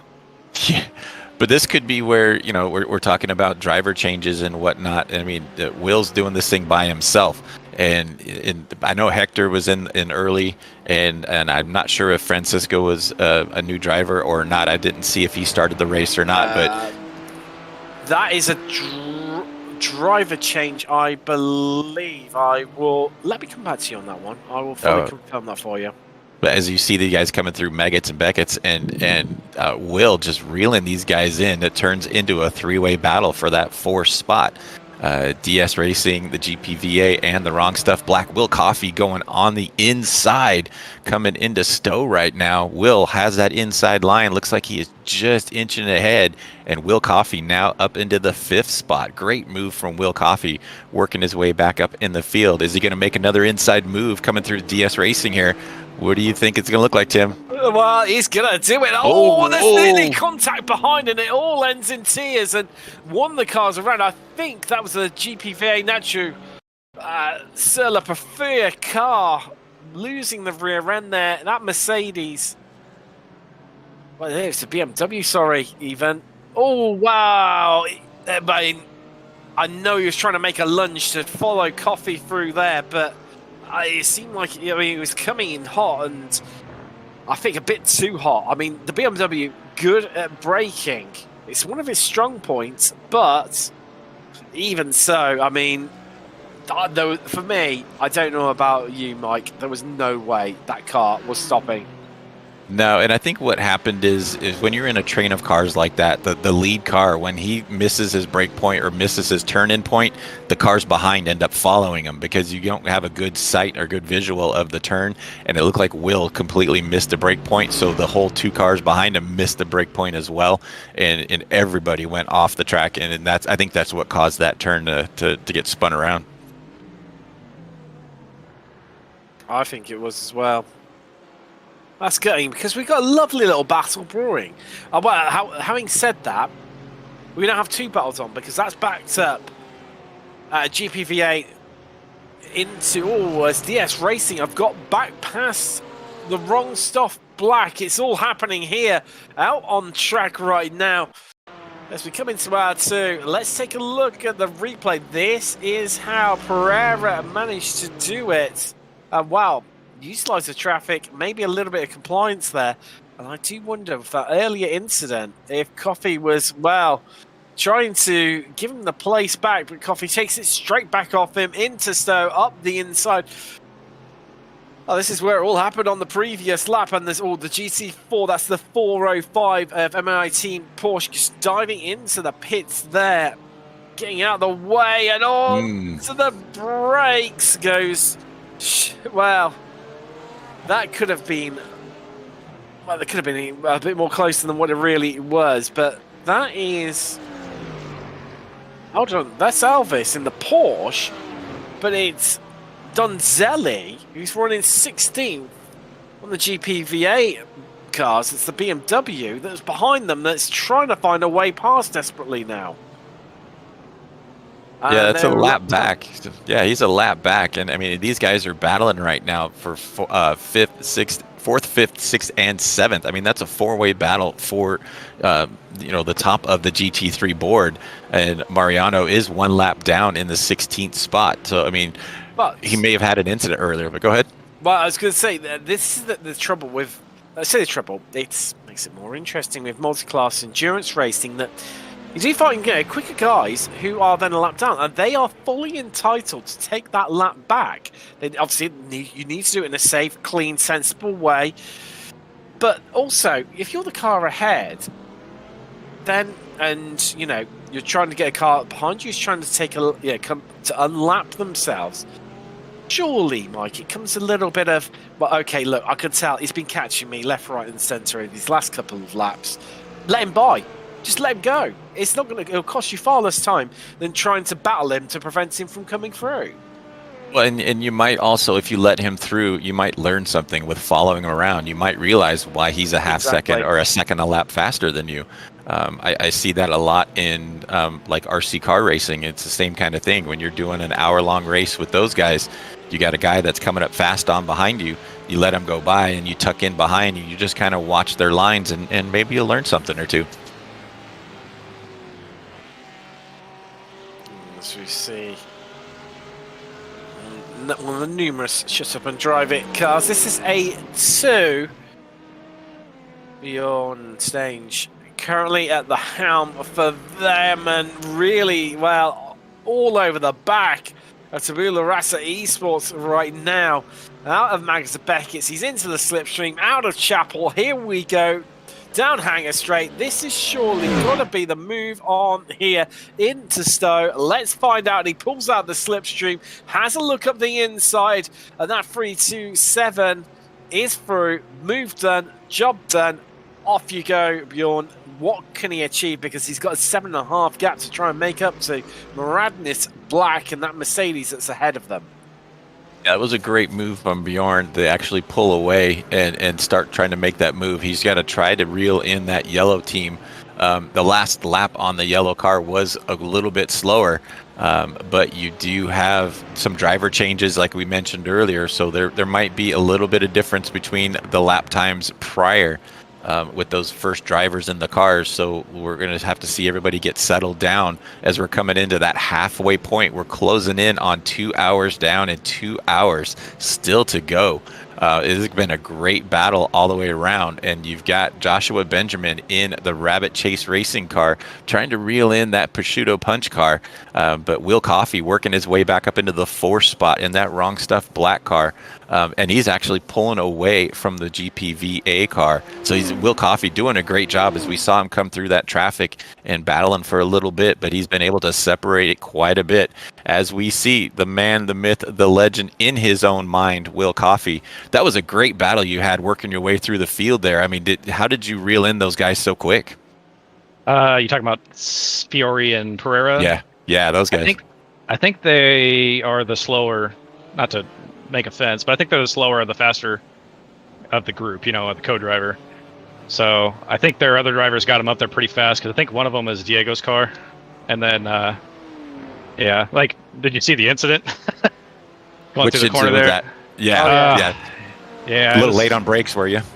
Yeah, I couldn't see it out of the corner of my eye, and it's my fault, so I got to go back and look at it. But I feel bad for those guys. I couldn't tell what happened, why the other one backed in, but I think the first dude jacked his brakes pretty hard. But I'm not sure why they were fighting me. I understand it's for position, but I'm like 2 seconds a lap faster, so I just assumed we were going to do it. Just hand it off. But that's all on me, though. I should have been more cautious and just waited for another opportunity. In your defence, Will, not saying this because I'm speaking to you, but I think what happened was, as we see time and time again, obviously where you braked a bit later and they were trying to outbrake you, it then compounded the issue, and the BMW just came steamrolling in and, well, had nowhere to go, and the Mercedes lost out big time, and it was just one of those racing incidents. You're all pushing each other along and jostling for position, and unfortunately somebody had to give, and just a chain reaction. Yeah, I followed them around for 2 laps just to see where their braking zones were, just to kind of make it as safe as I could. So that's why I knew they were braking about the 120, and I brake around the 90. So I think it was a game of chicken. You're absolutely right. So while we have you in the booth here, Will, how are you looking on incident points? Because we've seen quite a few drive-thrus already, and we saw them as soon as before the 1 hour mark with 15 incident points. It's really low count for a 4 hour race. How are you sitting right now? Since you're doing solo, what's your incident count look like right now? I'm at 5, so Okay, you're in good shape right now. But you really, like I said, we've seen quite a few guys doing drive-throughs already. So just be mindful of that, and I hope you're able to keep that number down. I hope so too. I appreciate it. Yeah, that's surprising. I mean, I was putting pressure on some people, and you'd watch them, go on wide on cops and stuff like that. I mean, that's kind of part of the strategy, I guess. But sorry, I'm trying to navigate here. No, you're supposed to talk to us first. Come on, Will. Hey, let me pull over here. For tea and crumpets. Yeah, my cell's going through a tunnel. Sorry, what was your question again? I don't know where we got completely derailed.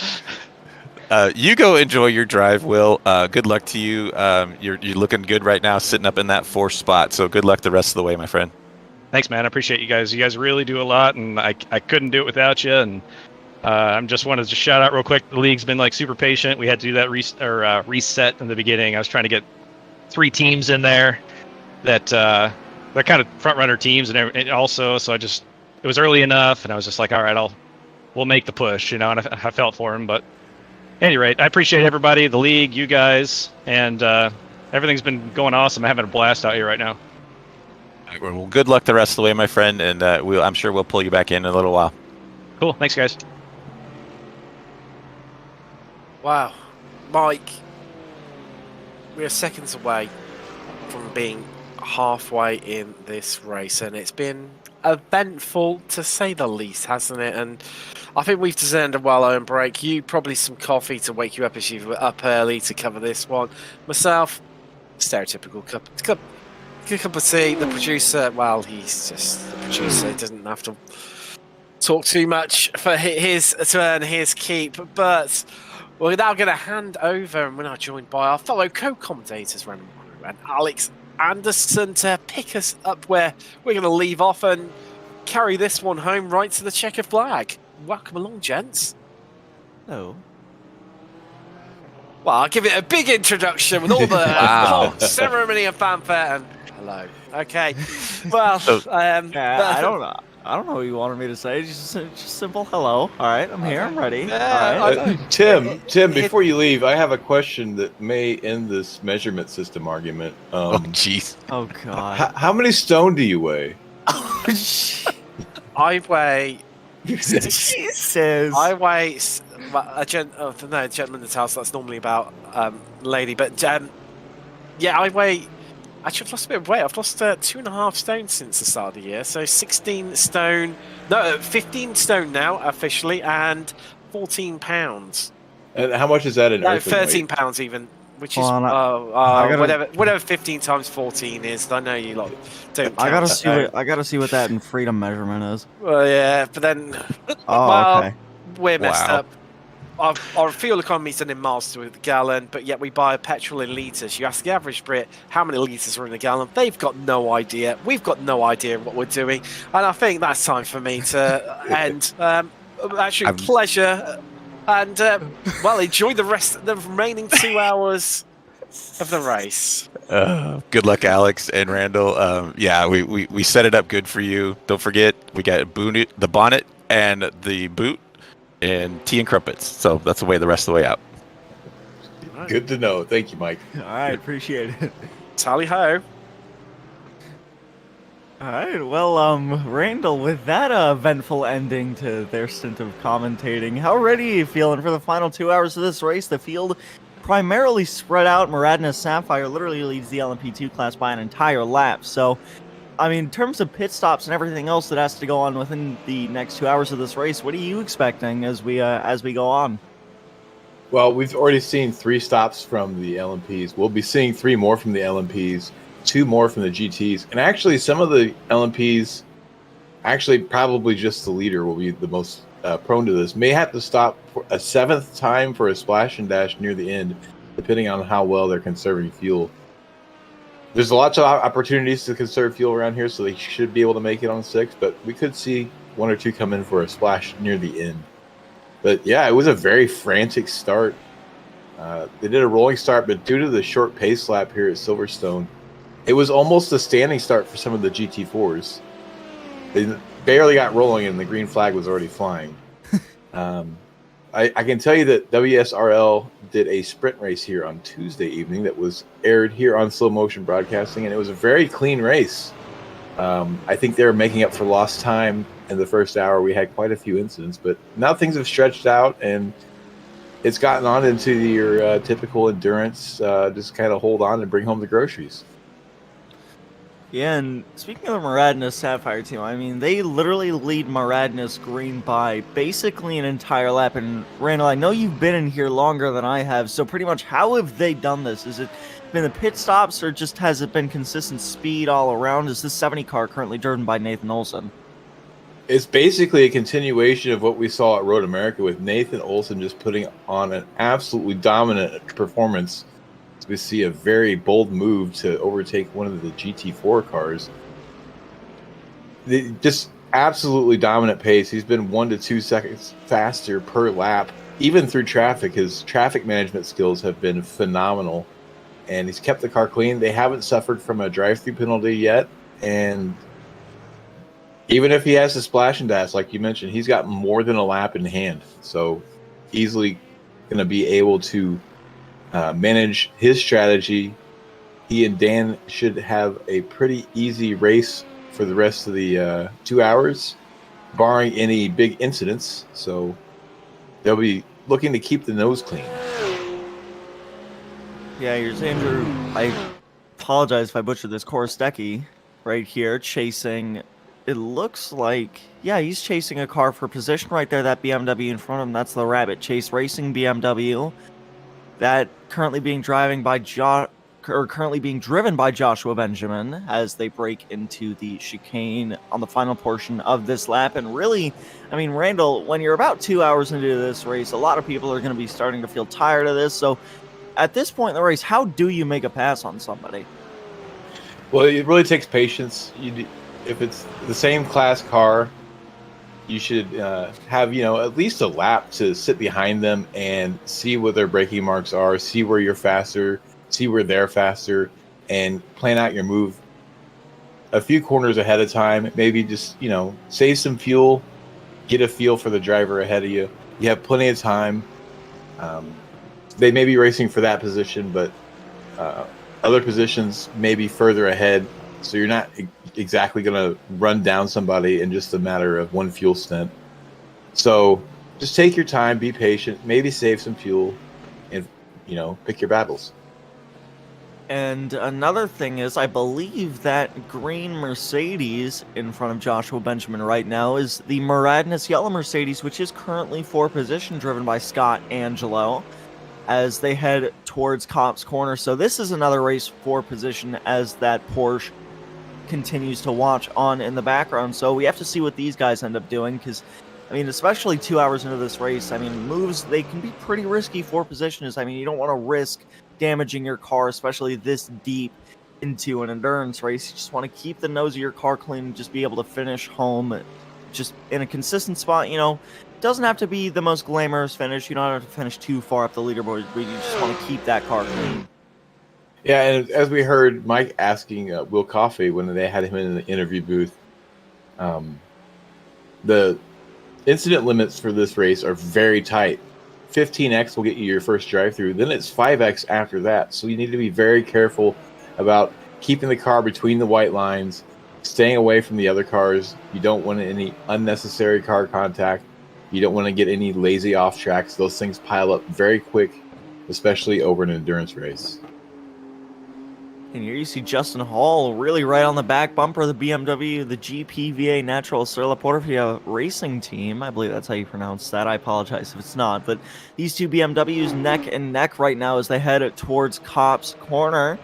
Hector Fiore currently driving the leading BMW, the GPVA BMW. Then the Shut Up and Drive It G1 team right on his back bumper. I believe, I'm not quite sure who that's driven by. Driven by Justin Hall, but this is a very close battle right now. Yeah, we've seen them together for quite a bit here. It looks like Justin's going to be taking his time to try to set up a move, maybe just fuel saving. Neither car seem to be faster than the other in any particular spot to a significant amount, so this is probably going to play out in the pits, though. Now Justin has a pretty good run coming down the hanger straight and may set up a move here going into the corner. And yes, he's going to move on the inside, and looks like he's going to be able to get it to stick. And we may have a fight back here coming into the Vale chicane.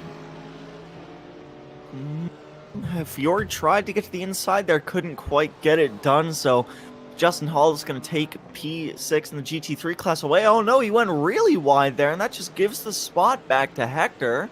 Not quite sure what just happened to him there. Here it is again. You see Hector this was, I'm not quite sure what happened to him, Randall.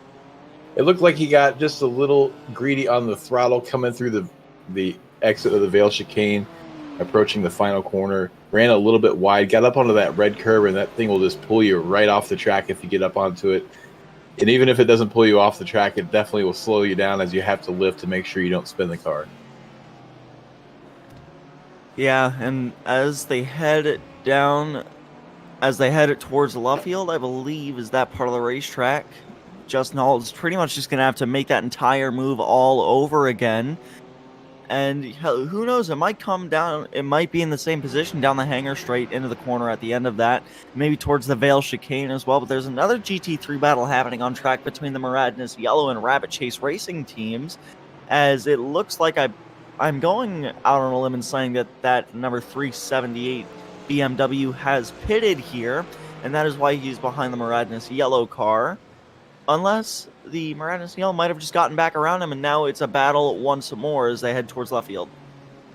They appear to be on about the same pit strategy. They both pit on lap 47 and 48. So they're going to be due in here pretty soon. And the Muradness Yellow is one of the AM cars, I believe. And sorry, that's not right.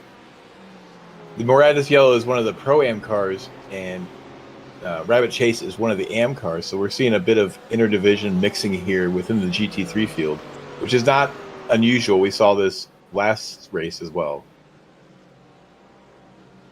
And we could see it once again. Here's the splits between the Pro-Am and Amateur GT3 classes. So the Rabbit Chase Racing BMW, currently P3 overall in the AM division, and then I believe, the Muradness Yellow car is in the Pro-Am division. So these two, they're fighting for overall position, but not really position in terms of class. However, the car that could be fighting this BMW in classes GT4 Mercedes gets out of the way is the Prosciutto Punch Racing Team Porsche behind him. You see it as they enter the Vale chicane right there, that blue Porsche, just watching this battle happen. And really, I mean, this is a battle for podium in the GT3 amateur class. So, I mean, might seem like minor splits, but I mean, this is for a podium. This is for a pretty major spot. So I reckon Korostecki might race this quite hard. So we've seen this battle a few laps ago, and Rabbit Chase has been able to close the gap up to Muradness a little bit, and this gap between Rabbit Chase and Prosciutto Punch has remained relatively static. So Korostecki needs to find a little bit of pace here to catch up with Rabbit Punch. Rabbit Punch probably benefiting a bit from the slipstream down the Wellington and Hanger Straights to aid him in closing that gap up. And I wouldn't be surprised if we see a move here at the end of the Hanger Straight. Yeah, definitely is that. Rabbit Chase Racing BMW is going to have the draft run, but here's another overall battle. Hector Fiore trying to defend once again as Justin Hall goes for a move down the inside once more down the hanger straight. He'll get it before they even get to the corner this time. Now he just has to make sure that he doesn't make a mistake through that corner or through the chicane. Here's Korostecki watching this battle once more as Joshua Benjamin going to try through these S's to chase down the Muradness yellow car and try and maybe make a move on it down the hanger straight. That's really been one of the best passing opportunities all day, as especially for these lower GT3 and GT4 cars. It gives you a pretty big draft run down this hanger straight. We'll see what happens. This is one of the best passing opportunities on the track. It looks like he didn't get very good run there out of Maggots, Beckett's, and Chapel. And I'm seeing on my timing screen that possibly the 299 has crashed, and possibly two of the P2s have crashed. So we may see a little bit of shakeup in the timing after a couple laps here. And it looks like also the slow motion car may have had an incident. Yeah, we'll see if we can take a look at that. But currently there's another battle. Oh, looks like the Prosciutto Punch Racing Team Porsche into the pit lane now for, I believe, a scheduled pit stop for this Porsche. Because Randall, you said that how many times do these GT3 cars have to make a pit stop? Here's the slow motion broadcasting Aston Martin.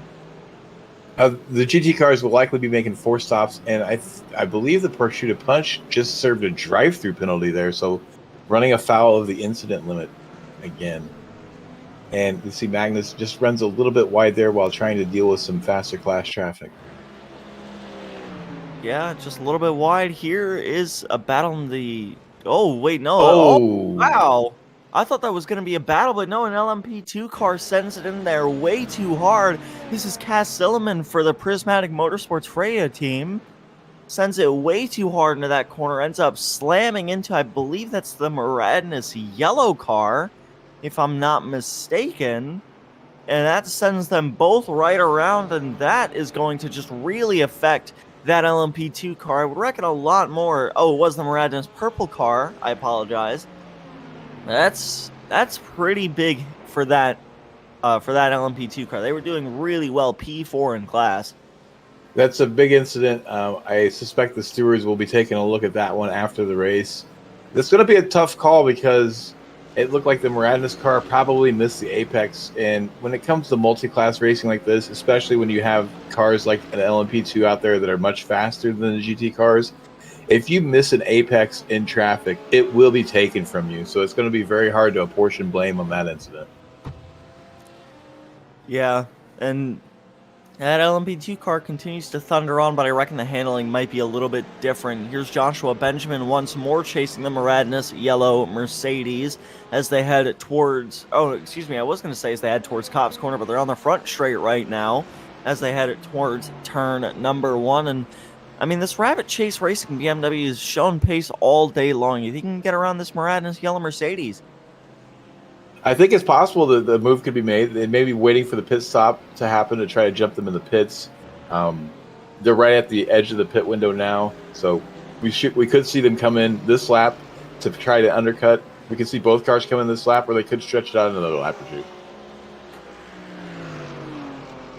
Yeah, that's going to all depend. I mean, strategy is going to be big here, especially with the GT3 cars. They don't have to make as many pit stops, so... I mean, the GT3 cars, they have to just try and do all they can to get this strategy right. I mean, the LMP2 cars have a little bit more leeway to make some mistakes on pit road as you have 6 pit stops and maybe even 7 for those LMP2 cars to try to get more fuel in the tank and run more stints. But these GT3 cars, they only have to pit 5 times according to what we've calculated. So there's definitely not a lot of room for error on pit road, especially if you're in a tight battle like this.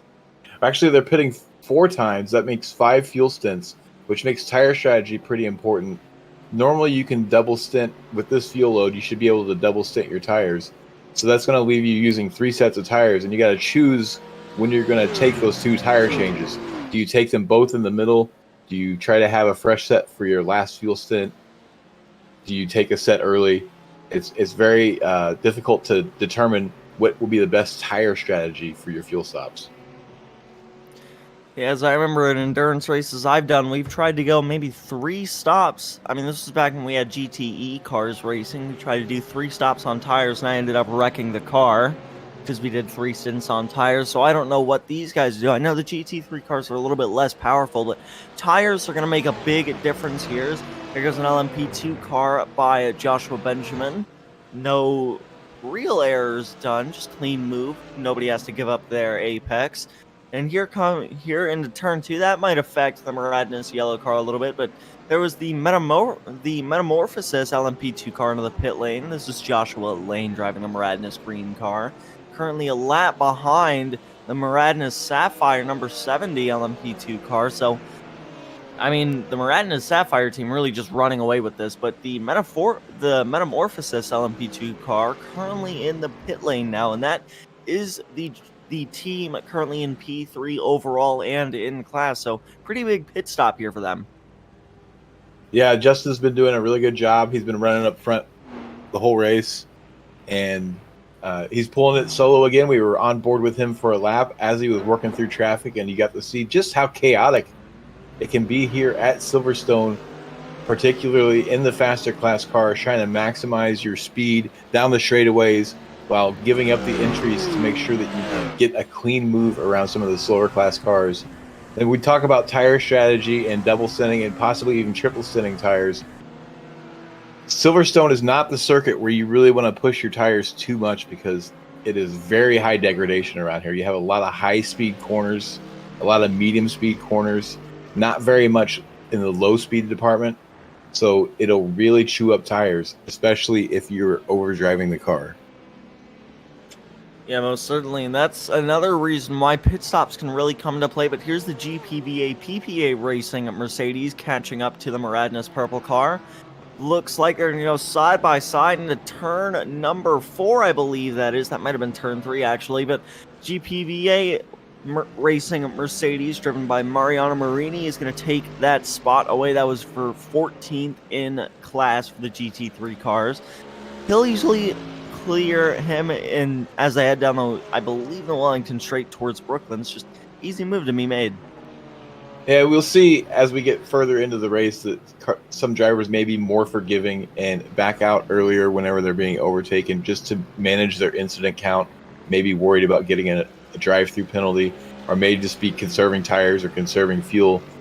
So sometimes it's faster to just let the faster car behind you go, even if it is for position, lose less time, maybe get some slipstream or figure out where they're faster than you.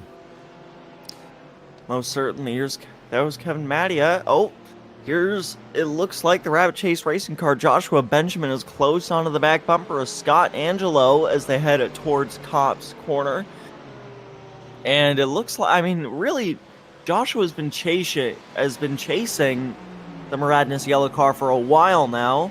Probably about 20 minutes so far. So we just have to see if he can make that move, get it done, get it over with, as he's just been riding in line so far. And I thought I might have just seen the Maradnes orange GT4 car. I'm not mistaken. Do you see the car that we're looking at has the green line next to its name? I believe the Maradnes orange car just showed a red line next to its name, so that car could have gone off track if I'm not mistaken. As you said, the Rabbit Chase has been chasing for a while, and we're looking at Maradnes orange coming through club, and a little bit of contact. The BMW GT3 on the outside, and then he comes back across the track. Looks like pretty minimal damage, definitely some hurt pride, and lost some time. Maradnes purple having some issues there, coming through the turn after the hanger straight. Gets it going back in the right direction, minimal time loss, and no damage. Yeah, but that's Mariano Donzelli, who noses into the tire barrier, clobbers it with the rear end as well. I would reckon not a lot of damage, but that's probably going to hurt that car just a little bit. That's really unfortunate for them. They were doing a pretty good job there. Here's Mariano Donzelli. I believe this is heading down the Wellington straight. And I think he makes this corner all right. Oh, no, he clipped the curb a little bit there, sends that BMW around, backs it off the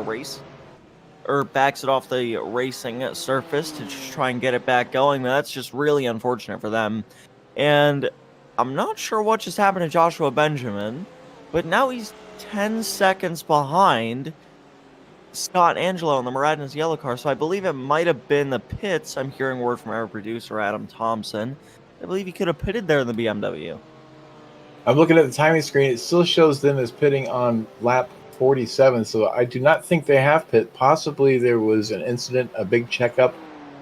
I'm not seeing anything on the timing screen regarding incidents, so it's difficult to say. Oh, a drive-through penalty, so the incident count has gotten the better of Rabbit Chase Racing, and they had to serve a drive-through penalty, and that would explain the gap. Now, luckily for them, the drive-through delta at Silverstone is relatively short. The pit road speed limit used to be something on the order of 37 miles per hour, and it got raised to 50. So I know that in the GT4, the drive-through delta is only like 8.5 seconds. So about 10 seconds for the GT3 seems right, and that would explain that gap. Yeah, so not too big of a margin, especially in an endurance race. That can easily be closed up using pit stops or just some overall speed, but it's definitely going to be some hurt pride. And I want to ask pretty much our producer behind the scenes if maybe we can pull up the incident counts for each driver. I'm not sure if we can. So it looks like they aren't working right now, so we can't show that to you guys. But currently, still, I don't believe this Maradnis Sapphire car is. Oh, there they are. So it looked, yeah.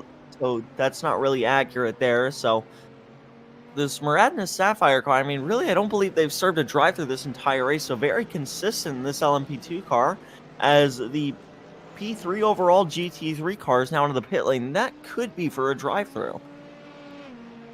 And we'll keep an eye on this GT3 to see if he's serving a drive-through or if he's coming in for a scheduled stop. And it looks like he's pulling over into the pit stalls there, so he's going to be coming in for fuel and possibly tires and not serving a penalty. And the wrong stuff, a black car GT3 car as well in the pits. The Maradnis green LMP2 cars in the pits, so pit lane currently a bit busy at the moment. There you see Will Coffey in the wrong stuff black BMW in the pit lane. The Maradnis green LMP2 cars in the pits as well. You see it right there, heading down the pit straight, as these two BMWs still just stationary in their pit stalls. So I think, honestly, that might have been for a drive-through for these cars. I don't think this LMP2 car stopped at all for service.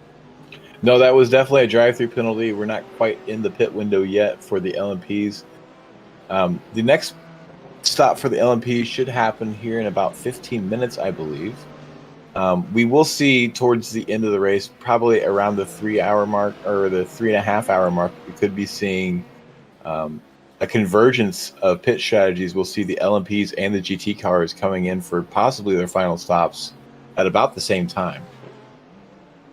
Yeah, and that's something that these guys are all going to have to look out for. I mean, if they pit at the same time, that's obviously, I mean, if an LMP2 car is coming up on a GT3 car, that's going to pretty much, I mean, they're going to have to be careful because, I mean, here, let me rephrase that. If an LMP2 car catches up to a GT3 car as they head towards the pit lane, I mean, that's going to lead to some pretty scary times. The LMP2 car obviously going to be faster and going to be wanting to save time there. So they might want to get around that GT3 car as they're both trying to enter the pits, which could lead to some more incidents between LMP2 and GT3 cars, which we've already seen happen a couple of times this race. That's exactly right. You got to be very careful on your pit entry. If you see a GT car ahead of you, you're going to have to brake way earlier than you've probably practiced, or else you will end up with some heavy damage on the front end of that car. And I'm seeing that the 268 was possibly involved in an incident. Scotty Angelo and Dan Babick. They come in here. It's like Maggots and Beckett's, possibly. Oh, I think that was turns 1 and 2. Oh, you're right. Turns 1 and 2. And the Maradnis team just runs a little bit wide and has to check up. And Dan Babick didn't really have anywhere to go there in the slower car, just trying to hold that outside line to let the GT3 car through, and he just takes a little too much speed in there, Scott Angelo does, and starts to lose the back end, has to jump on the brake to try to catch it, and Dan Babick just an innocent bystander at that point. And you know who that's going to help? Or actually, Shut Up and Drive It car is in the pits, but I was going to say that was going to help the Rabbit Chase Racing car, but I don't see it on the top 10 standings at all. Here's Justin Hall in the Shut Up and Drive It car in the pit lane. Also, the leading GT3 car in the pit lane, as well as the Prosciutto Punch Racing Team Porsche. Here's the Maradnis yellow car in the pits. Those two are right on top of each other. The Shut Up and Drive It A2 Porsche is in the pits. Here's the GPVA GM Hungoski Racing Team BMW also in the pit lane. The MIA Team Mercedes GT4 car in the pit lane. And actually, the incident that involved this car, that was the leader of the GT4 class, and it looks like they had to come into the pits to serve a penalty just then. I believe that they had to serve a drive-through there. I think that was both cars actually just served a drive-through penalty, and we saw Prosciutto Punch stopping in its stall to take fuel and possibly tires. We saw the Prosciutto Punch car in the pit lane a few laps ago, so they must have been serving a drive-through then, as they were part of that three-way battle in the GT3s. Yeah, and as all those GT3 cars exit the pit lane, that's going to bring everybody a little bit closer together. So, I mean, not sure what these guys are going to end up doing, as they're probably going to have to deal with a bit heavier traffic, but everybody's still so far currently spread out just a bit in the pit, so nothing to really worry about for anybody. Yeah, we don't see any very close battles on track right now, so everybody is going to try to mind their P's and Q's, try to save their tires, conserve some fuel, and stay away from the track limits and stay away from other cars. And that's really what's just going to be the name of the game here, is just try and keep your distance from everybody, try and keep that car clean. This is especially for the Muradin's Sapphire LMP2 cars. Really, they have a lot of room for some minor errors, like maybe a drive-through here and there, but they don't really have a lot of room for error for something like a wreck that takes multiple minutes to fix the car. And even then, the car might not be fully back to what it was, so really just the name of the game for Nathan Olson and the Muradin's Sapphire team is just going to be just survival, just trying to keep this car clean and just trying to get to the end of this race. We are just about 30 seconds away from about an hour and a half to go. So we're reaching the 2.5 hour mark, and right now the lead is, as you mentioned, overlap. It's about 2 minutes and 32 seconds. So he's able to put about a second per minute gap back to Muradin's Green. And when it comes to repairs, these teams actually have 2 fast repairs for this race, and I doubt that the Muradin's Sapphire team has had to use one yet. So even if there is a big incident, there's a pretty strong likelihood, barring a really long tow time, that they'll be able to affect that fast repair and get back out on track, still maintaining the lead.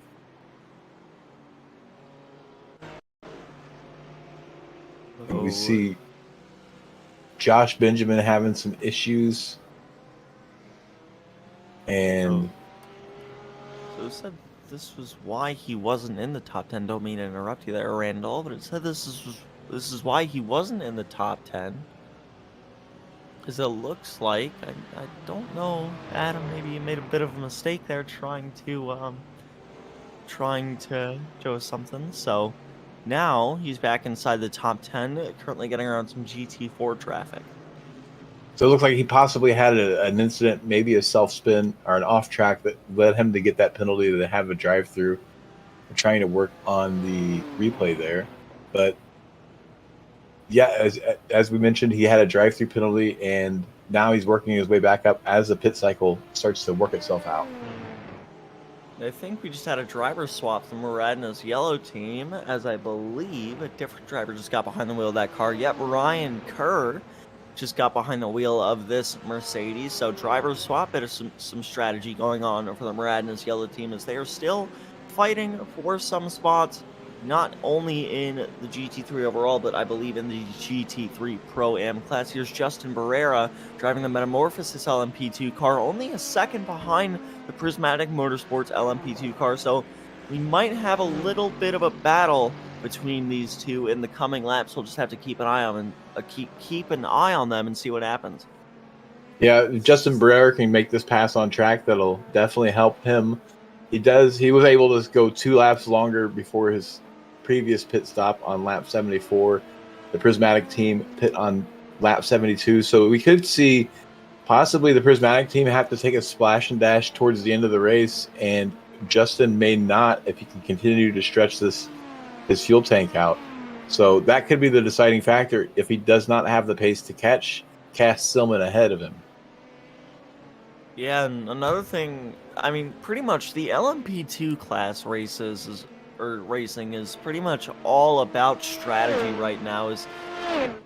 I mean, yeah, you've got the 98 chasing down the 28, but then look at the other gaps. The Prismatic Motorsports Minerva team, 1 minute and 42 seconds behind the Metamorphosis team, and then Muradin's Green car, 55 seconds out of the Prismatic Motorsports car. And then, of course, you got the Maradna Sapphire team car driven by Nathan Olson, a lap ahead of second place. So pretty much the LMP2 game is all decided by pretty much just strategy at this point. Strategy and traffic management.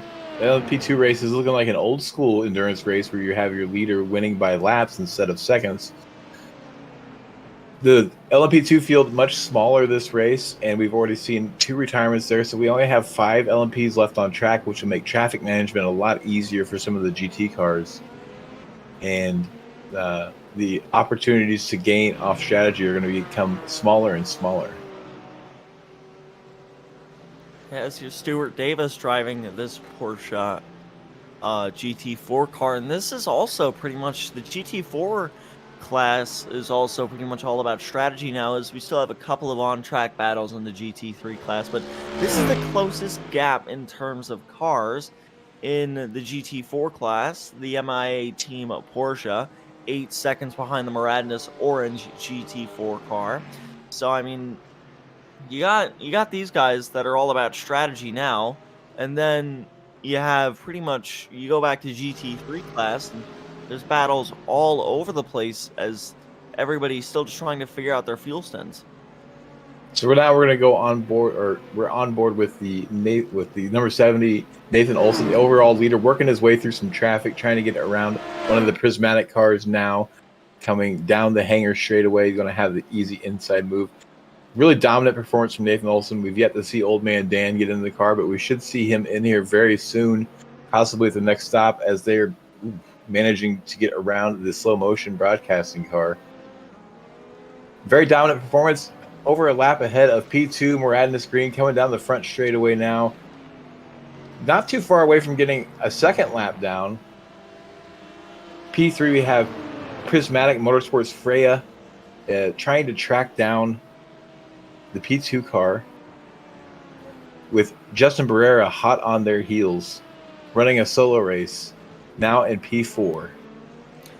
And then Prismatic Motorsports Minerva running P5 with Robin Summer currently in the car, having a pretty quiet race, but quiet is almost good in endurance racing. And Alex, you want to take us through the GT3s? Yeah, sure. So, quiet race indeed for the Prismatic Motorsports Athena Porsche, but they've been leading pretty much the whole, or they haven't been leading the whole thing, as the MIA WSRL Endurance BMW right behind them has been hot on their heels for the moment. Oh, I think this is a bit of a mistake here. This is a Porsche, but the team says it is a BMW, so a bit of a mistake on their part. So here we go. The BMW makes a move on that Mercedes into that corner. I think I might have some fun with that one. But behind them, Patricio Montevero and the Natural Sir Laportia Racing team in that BMW as they head towards Cott's corner. Doing a pretty good job there in P3 overall. Then Will Coffey and the Wrong Stuff, a black team. We were talking to him earlier, driving that BMW now. The Shut Up and Drive It G2 team right behind him there, Bradley Alvis in this Porsche. Pretty good race for them. And it looks like we have an interview to get done. I believe Jesse Olson, you are a Shut Up and Drive It G2 driver, so how happy are you with your car currently running in the top 5 at the moment? Hey guys, yeah, happy to be in the top 5. A little bit of a topsy-turvy race for us. Had a incident in the third lap that sent us all the way to the back of the GT field, and we've clawed our way back. So not happy about the incident, but happy to be working our way up. Yeah, and you've been doing a pretty consistent job all day driving that Porsche. How has it felt out here? I mean, has it been difficult? Has it been a little easy around this track? Well, the track is well above the temperatures we expected to see. So it's been a handful. We were not set up for this much heat. And it looks like, according to our time deltas, your driver Alvis in that Porsche there has been consistently closing this gap little by little over the course of these couple of laps. So you reckon that maybe Bradley Alvis can make a move, put you guys up into P4? Yeah, I think it's on. We've been probably trading tents with Will here, just getting through traffic. I mean, that's the ups and downs of endurance racing. I think our last stop a little while ago, we came in right on his heels, so it will be interesting. You know, this might actually come down to the last pit stop where we end up with Will. Yeah, so I believe that's all I have for you unless Randall has anything. I do have a question. The incident limit for this race has been pretty tight. How have you guys been managing that? Well, I hate to give away our secrets, but we've been ultra conservative to avoid the drive-through penalties here. Again, we caught a little incident in the beginning of the race, and that kind of really set us back on our heels to be conservative. I think that's going to become a factor too here as we get towards the end of the race. You know, there could be positions given up based upon somebody catching a drive-through or not. That's right. I don't think we've seen Will Coffey take a drive-through yet either, so that's definitely something you guys could be looking at for gaining a spot pretty easily. Yeah, we'd like to pass him on track, but you know, you'll take the penalty passes or the strategy passes where you can. Well, thanks for your time. We love having you in the booth, and hopefully you guys can make your way up and pass the admin and beat him in his own race. Yeah, for sure. Thanks for having me, guys. All right, and that was Jesse from the Shut Up and Drive It G2 team. Been doing a pretty consistent job all day and trying to chase down, and now the wrong stuff, black car, I believe, currently being driven by Will Coffey. And I'm not sure if he's in there for an interview, but I do see Will Coffey in the waiting rooms. I'm not sure if he's there for an interview or not, but currently just hanging out in there. But we're going to it looks like he isn't there for an interview, but we're going to let him race, especially now that the Shut Up and Drive It G2 Porsche, hot on his heels, really closing this gap down now. So it looks like, definitely to what Jesse said, this is going to be a battle that they can finish on track now as they head towards Cops Corner. Randall, who do you think is going to come out on top of this one? Well, Bradley has definitely been showing the pace the last few laps, and he's within striking range now, so I wouldn't be surprised to see this pass actually happen on track over the next 2 laps. Maybe not this lap. The gap is a little bit long, a little bit too wide going into Maggots and Beckett's, unless he can get a really good run through here. Though this lap traffic may actually play into his hands. Sorry, that is not lap traffic. That is another car for position ahead. So now we have a 3-way fight, and it looks like Patricio is well off the pace compared to Will and Bradley. And he has a little bit of damage here, so he's going to easily relent this position to these guys. I'm not sure where he got that damage from, but that puts the Stella Portofino Racing a BMW down into P5. They still got a top 5 spot. Here's a replay of what might have happened. Ooh, sideways out of turn 1. Can't get the car slowed down. Noses into the tire barrier. Not too hard, but definitely going to be some hurt pride and a hurt BMW. Here's Magnus Andersen, the slow motion broadcasting car. A little bit sideways there. Can't really save it. Right as the P4, I believe. That was the Prismatic LMP2 car that was the Metamorphosis LMP2 car was coming right at him. So gets it back on track, no harm, no foul, but it looks like dealing through traffic. That's where Bradley Alves is having some trouble making the move on a Will Coffey there. Ow, wow, it looks like that Aston Martin it looks like that Porsche almost just hit that Aston Martin. So really, I think the traffic is where Bradley Alves is having the most issues. Traffic giveth and traffic taketh away, and that's really the key to endurance racing, is how to minimize your time loss in traffic, because you will lose time in traffic. So it's just a matter of setting up those passes and getting around people as quickly as you can without losing as much time as your competitors. Yeah, and I mean, that's just going to be the name of the game here, especially in a battle like this. And we've heard how traffic management can be really big, especially with Nathan Olson's traffic management that we've talked about a lot, having been so useful to these guys. And I mean, you have a driver like Bradley Alves trying to put his team into the podium in class, and that ends up just really just being taken away off of traffic. So really traffic management, I mean, it's not only up to the driver as well. It's really kind of depends on where you catch lap traffic at. If you catch them in a good spot, maybe down a straight, easy to get around them there. But if you catch them in, say, Maggots or Beckett's, or maybe in the turns 3 and 4 complex, it's going to be really difficult to make moves there. As Andrew Korostecki, currently the Prosciutto Punch Racing Team Porsche, catching now the Natural Sir Portofino Racing at BMW, who is still trying to deal with damage. You have to wonder if the Natural Sir Portofino car has a little bit of suspension damage from that hit with the wall. If they're trying to just bring it around and maintain their normal pit strategy and get the faster pair on that pit, or maybe they've used both of their faster pairs already and are just trying to bring the car home and finish as well as they can. Currently running 7th, about to be running 8th here, probably at the end of the hangar straight.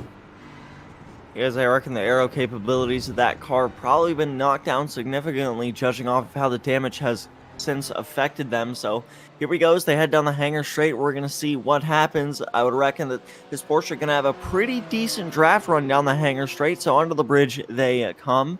And it looks like not enough for this Porsche. They started closing down the gap a little bit, but they weren't able to make the move at the end of the hangar straight. So we're going to keep an eye on this battle as still the war rages on, as we are just about an hour and 15 minutes away from the end of this race.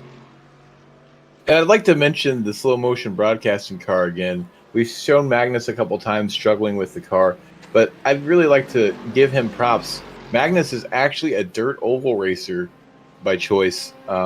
It's his normal discipline. So now he's made the crossover into road racing and done it in one of the hardest ways possible by doing it with endurance racing. So he's learning about road racing very quickly. He's getting a bit of a baptism by fire, and he's had some struggles with this GT4, but he's showing pretty good pace for somebody that's not really used to road racing.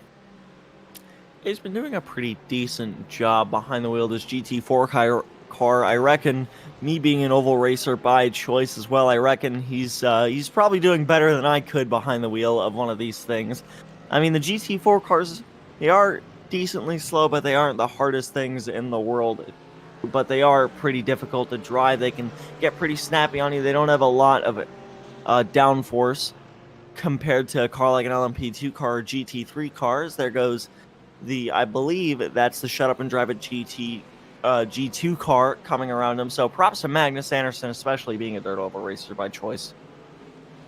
And if you're not used to some of the electronic assists that some of these cars have, like traction control, those things can come up and bite you. Sometimes they're more hurtful than helpful if you don't know how to manage them.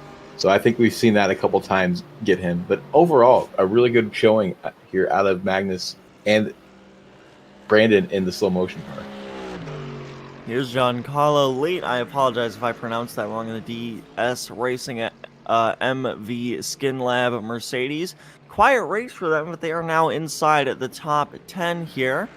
And just pretty quiet race for them. I mean, we haven't talked about them too much. They are down 5 spots from where they started, but overall, pretty consistent race from these guys. Yeah, not as good of a race as they had the last time out. They won the GT3 Pro-Am category and the GT3 overall race last time out at Road America. Now being tracked down by Jonathan Benjamin in the Rabbit Chase 378 BMW. Has a little bit of a moment there coming off the corner and yields the position to our overall leader and manages to get it back onto the racing line. Patricio Montevero in the 323 Natural Sir Portofino Racing Team BMW, still managing that damage, trying to nurse the car around, and has been overtaken by the 369, it looks like, of Andrew Korostecki. So that happened sometime within the last lap, as we predicted it would, and now Andrew has made his way up to P7 in the Prosciutto Punch Racing Team's Porsche number 369. I believe it happened right as we were talking about the Muradna Sapphire car and that other GT3 car. But here's the move, pretty much a dive bomb move, 3 wide between GT4 traffic. Oh, a bit of contact as well. Andrew Korostecki makes it stick. I'm not really sure who's at fault there, but I reckon the stewards might have a little look at that, but these two still in a fierce battle. I reckon that Patricio probably not going to be very happy about that one, but I want to mention the leader overall real quick, as I believe, if I'm not mistaken, these guys have made a driver swap, so Daniel Willis now, yeah, old man Dan, I'm hearing from our producer, taking over from what Nathan Olson was doing. And Randall, you think he might stick it out to the end here? I think we'll see Dan bring home the car for the rest of the race. Now, last time at Road America, we saw an issue where near the end of the race, Dan started giving up a lot of time to the P2 car, and we thought they were just going for a team photo finish. As it turns out, they were actually struggling with tires and fuel, and some of that gap evaporating was actually legitimate. And it wasn't until the last lap that they decided they were going to slow down for the photo finish. So I doubt we'll see a repeat of that, as they've most likely learned their lesson. And the gap this time around is much larger than it was at Road America. Yeah, Willis just trying to hang on there, trying to bring that car home in one piece. Here's Lilac Zier in the Prismatic Motorsports Brigantia Mercedes. A little bit wide there through the Vale chicane as an LMP2 car passes by them. So Prismatic Motorsports Brigantia Mercedes, I'm not sure. Brigantia Mercedes, I apologize. So I'm not sure where they've been all race. I believe they're just pretty much doing a nice, consistent job. I believe just trying to bring that car home in one piece. I don't see him inside the top 10. So here's Joshua Benjamin once more, going back to him. Let's see if this is out at the end of the hangar straight. Oh, sends it in there, gets a little bit sideways. Keeps it out of harm's way. Gets it rolling with only losing one spot, and I believe that was to a lap car as well. So actually, there's a battle going on for the lead of the GT3 class now. And the MIA WSRL Endurance Porsche, I was about to say BMW, but it's a Porsche, has caught up to the Prismatic Motorsports Athena car driven by Roxy Gibson. And then the Porsche behind has, I believe, currently being driven by Carson Keene there. So the Canadian versus, I believe, he writ into Cobb's corner. Oh no, this is into turn one. They're going side by side now. So through turn number 2 and towards turn number 3, bit of a dive bomb move from Carson Keene trying to make it stick. Not going to get it to happen this time, as now they have some GT4 traffic to deal with. Looks like Roxy going to try and get that out of the way right now, but that's going to allow Carson Keene to get a bit of a better apex through turn 4 as they head down the Wellington Straight.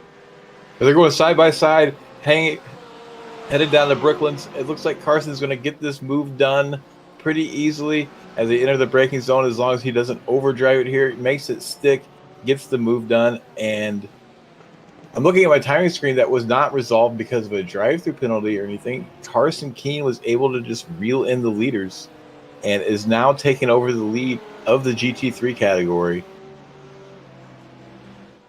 And we're going to see the lap times here for Carson Keene and the Prismatic car, and much faster. And this is not all due to traffic.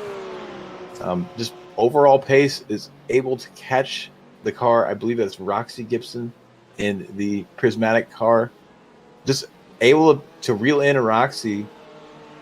Traffic certainly helped, but they're both dealing with the same traffic. So able to really put in some faster lap times, particularly there at lap 84. Maybe Roxy had a bit of an incident, had to run wide in a corner, and cost her some time on one of the straightaways. Yeah, and this puts the... I was about to say BMW again. This puts this Porsche driven by Carson Keene back on top where it has been most of the race. I don't know if Roxy's going to be able to make a move to get back around Carson Keene here, but still doing a pretty good job holding onto the back bumper as these two Porsches continue to race on. And it looks like Roxy has started to push the car a bit more, as, I mean, Carson still ran a pretty, a lot faster lap there, but Roxy is doing a great job holding onto the back bumper and not falling back as much as Carson was catching up. It's going to be very keen for Roxy to hold on as long as she can to keep that slipstream and to keep him from running away. We see Bjorn Stange coming through some making a move on one of the Moradnis cars to take over P14. Dustin Koffel giving up the spot there in turn 3 to the Porsche. And it seems like Bjorn is able to pull a little bit of a gap already. We may see that gap get bigger throughout this lap. And I really want to just keep an eye on this battle for the lead, as these two drivers are having to manage traffic. You know, an LMP2 car just had to maneuver around them. They just had to get around the slow motion broadcasting Aston Martin. Now they have another GT3 lapped BMW that they're going to have to deal with there in the midst of the battle for the overall, or not the overall lead, for the GT3 class lead. So this is through Maggots and Beckett's. It looks like Carson tried to get that move done early, but couldn't quite handle it. He's going to have to sit behind this BMW now. This could be an opportunity for Gibson to try and catch back up as they head down the hangar straight now. It looks like Carson going to have a bit of a draft run on this BMW to try and get around, and that is Kevin Medita. I'm not sure how you pronounce that. I apologize if I mess that up. But it looks like going to get around that 96 BMW into the corner after the hangar straight, as now Roxy's going to have to do the same thing in a pretty quick fashion if they want to try and get back up to Carson Keene. Carson with a pretty cagey move there, didn't make the move right away, didn't step out of the draft right away, maybe backed off a little bit even, and is able to use that 96 car as a bit of a pick to open up a gap. As we see, who is this? Brandon Mailing is having some issues there on the entry to the Vale chicane. Gets it a little bit loose and manages to gather the car up. Maybe picked up a 2X for loss of control there. And Patricio Montevero in the 323 possibly having some more issues. Brings it in a little. Oh no, the overall leader has to check up in front of him, much like we saw earlier with one of the other Moradnis cars in front of a GT4. Moradnis, as a team, seems to be struggling with turn 3. And I'm not sure what had to happen there for that. I mean, it looked like just a little bit of a mistake from that GT3 car right in front, just unfortunately right in front of the overall leader there. Not what you really want to be doing, especially in an endurance race like this. Here it is once more. That's something different. That was Braden Mailing into the Vale chicane. It just goes around there. It looked like he locked up the rears there, but that was very sketchy, as it looks like Joshua Lane now going to get around him. Yeah, some of the cars have really been struggling with turn 3.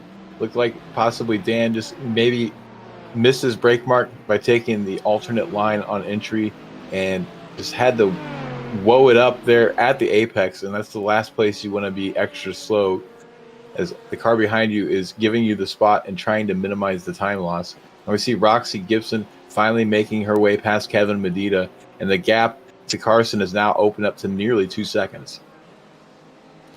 Yeah, and that's looks like Carson is going to be able to try and run away with this unless Roxy can really find a lot more speed out of that Porsche. But it looks like Carson just currently running away with this race so far, which is pretty much what Carson has done the whole race at this point. Is really he's just been putting that, him and his team have been putting that Porsche up front pretty much all day now. So really great job from them. Now we just have to see if Roxy Gibson in that Prismatic Motorsports Athena Porsche can catch back up. But we are about 3.5 minutes, I want to say. We're about 3.5 minutes away from 1 hour remaining in this race. So it's about to be crunch time for a lot of drivers to start to make moves. And the pits in quite a bit are about to get pretty busy. I think we're seeing a couple of the LMP2s starting to make a stop. They may have one more stop to go after this. They're going to be cutting it very close. If they're pitting now, they need to get very close as they can to that 3 hour mark in order to make it on one more stop. And we should see the GT cars coming in probably in about 15 to 20 minutes, making their final stop. So here comes the Metamorphosis car driven by Justin Barrera. And Randall, I mean, one of the main parts of this strategy is it looks like the Metamorphosis car catching up to the Prismatic LMP2 car. So there could be a battle on our hands between these two drivers. But Randall, I do have a question, and that is, I mean, with the LMP2 cars, I mean, you said they're going to pit in about 15 minutes. There's two things. One, can they surefire? Can they really make it to the end of the race? And two,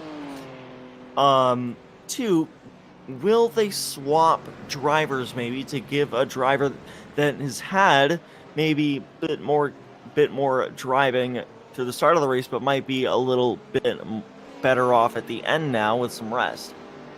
So I'm not sure in the 127 if we have a second driver in that available for that car. I think we've seen Joshua Lane in it the whole time. His race is pretty much wrapped up now. They just need to bring it home. They have a minute and nearly 20-second gap back to P3 and Prismatic. We know that the P4 car, the Team Metamorphosis, is a solo effort by Justin Barrera. And the Prismatic Freya team, I believe we've seen 2 drivers in that car already, so probably going to see that second driver stay in at this point. And it looks like, speaking of Justin Barrera, Adam has brought him in for us. So Justin, hopefully we aren't disrupting you while you're trying to catch up to P3 in class, but how is it out there currently in this LMP2 car? Well, fortunately, my PC had an issue that cost me some time figuring stuff out, but so far it's okay. My goal is just to mainly stay up close to this guy. I don't really care to catch him. Oh, it looks like he just went in.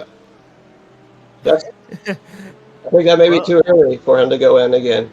Oh yeah, Cass Silverman into the pits for you, so now you're P3 overall and in class. So how are you going to manage this? Especially, you probably have to make about 2 more pit stops here. So how are you going to try and manage this podium? Well, the fuel calculator says 37 minutes on this fuel load right now. I'm trying to go on 1 stop at this point, and then just bring it home. My mining's racked. I'm just sitting on a 0x right now. Oh, nice. Just trying to keep the car on the track, not kill anybody, and keep it out of that pits, because that's the killer. Well, you know what? Pretty much, that's very impressive to keep it on a 0x, especially if you've been going for 3 hours now, as we just crossed the 3-hour mark about 10 seconds ago. So pretty much you've been doing a great job behind the wheel of this number 98 car. So, I mean, yeah, like you said, trying to keep it clean has just been the name of the game so far, as you're one of the only drivers to not serve a drive-through penalty. But I'm going to let you get back to racing unless Randall has anything left for you. No. Bring home the groceries there, Justin. Yeah, I'm trying, man. I'm trying. All right, well then, we have another interview while we're at it, and this is Will Coffey, currently sitting in P3 in the Wrong Stuff Black BMW, currently heading down the hangar straight right now. Will, how is it out there? The track's starting to get hot, and my tires, I was fighting Bradley for a while, and they went nuclear, and I haven't been able to cool them down. So I'm having to extend my braking points out and just be real careful about shady passes. So just been trying to nurse it in. I got about 7 laps. I'm gonna go grab some tires. Good. Apologies, as we see on our side, we see some track stuff here. So 93 degrees Fahrenheit. That's currently the track temp right now. So currently not too easy to manage out there. But how are you going to try and manage this podium? I mean, we've seen the shut up and drive a G2 car catch right up to you and try to make some moves. Wasn't able to pass you, but how are you just going to try and manage this podium as we have just under an hour left in this race? So Alvis Bradley, he's definitely faster than me.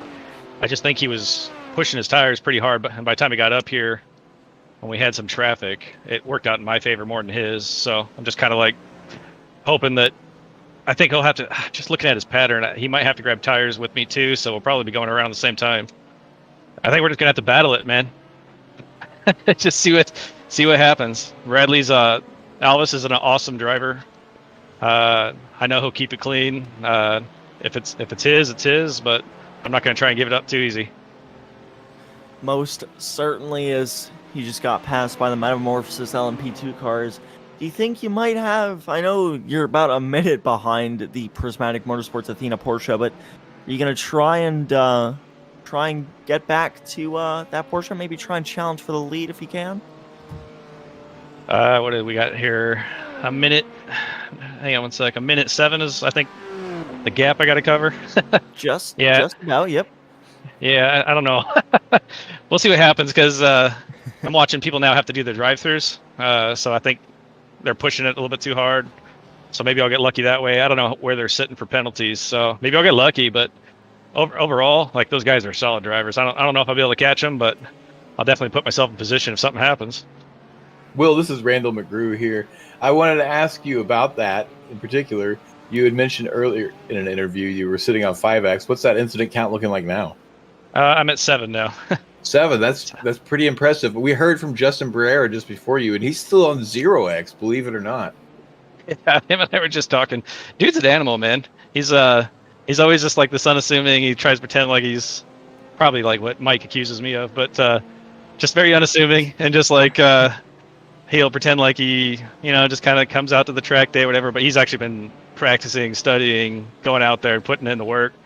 So that's no surprise to me that he's 0X. He's just that kind of driver, and he'll be my model when this is all done and we got to put out some fires and stuff like that. It'll show. I'm pretty sure we're going to see that the top 5 of these classes are going to be likely people that didn't have drive-throughs. So you can go fast out there and accrue 1Xs here and there. I mean, that's fun for you, but clean racing is what you really got to do here. I mean, if you can clean race the whole thing, you can win it. So you guys, speaking of clean racing, WSRL had a sprint race here on Tuesday, and it was exceptionally clean. We've not seen the same level of cleanliness here. How busy do you expect the stewards will be after this race? We'll have to see. I mean, they're definitely got the. I was actually impressed with the driving at Silverstone. You're right, for the sprint, and then I've seen a couple incidents out here. A couple people a little upset. So I would imagine that they're going to be busy this particular one, especially because they got 4 times the coverage to look over. So we'll see. I mean, I'll go in there and I'll give them the same advice I always give them. Like, if you feel strongly about something, maybe wait till tomorrow before you rage, protest, or get mad at somebody or anything else. Like, sometimes it takes a little bit to kind of chew on it, right, before you see if you're still upset about it the next day. But we'll see. Our stewards have been awesome. So it used to be something I had to do. It's not a fun job. Like, it's a thankless job. And so we thank them. Like, they have taken a huge amount of burden off of me. And I just wanted to throw my shout out there to thank you to them, man. But they'll probably have their work cut out for them for this one. Well, thank you for joining us, Will. We just saw a replay of Jack Lee having an issue with turn 1. Or sorry, that was Cops, not turn 1. Running just a little bit wide and sliding and managed to keeping it out of the wall. That was Will Coffey, one of your league administrators in the number 257 Wrong Stuff Black entry, the BMW, sitting in P3 in the GT3 category. Yeah, he's doing a really good job here, just managing himself. He mentioned that in a couple of laps he was gonna come into the pits, get some tires, get some new shoes, and I mean, you reckon, Randall? I mean, 2 things. I mean, I know we mentioned it for another team. I forget who it was, but we mentioned it for another team. When you come into the pits now, especially if you're Will Coffey, I mean, you're trying to just manage P3 in class, which is really big accomplishment over the course of a 4-hour race, especially in this series where it's super competitive. So, I mean, what does Will do? I mean, we know he has to take fuel, and we know he's going to get new tires, but is he going to maybe either A, swap drivers, or maybe B, have to pit again? Well, we know that Will Coffey's running this one solo, so he's not going to be swapping drivers, and he will definitely have to make one more pit stop for fuel.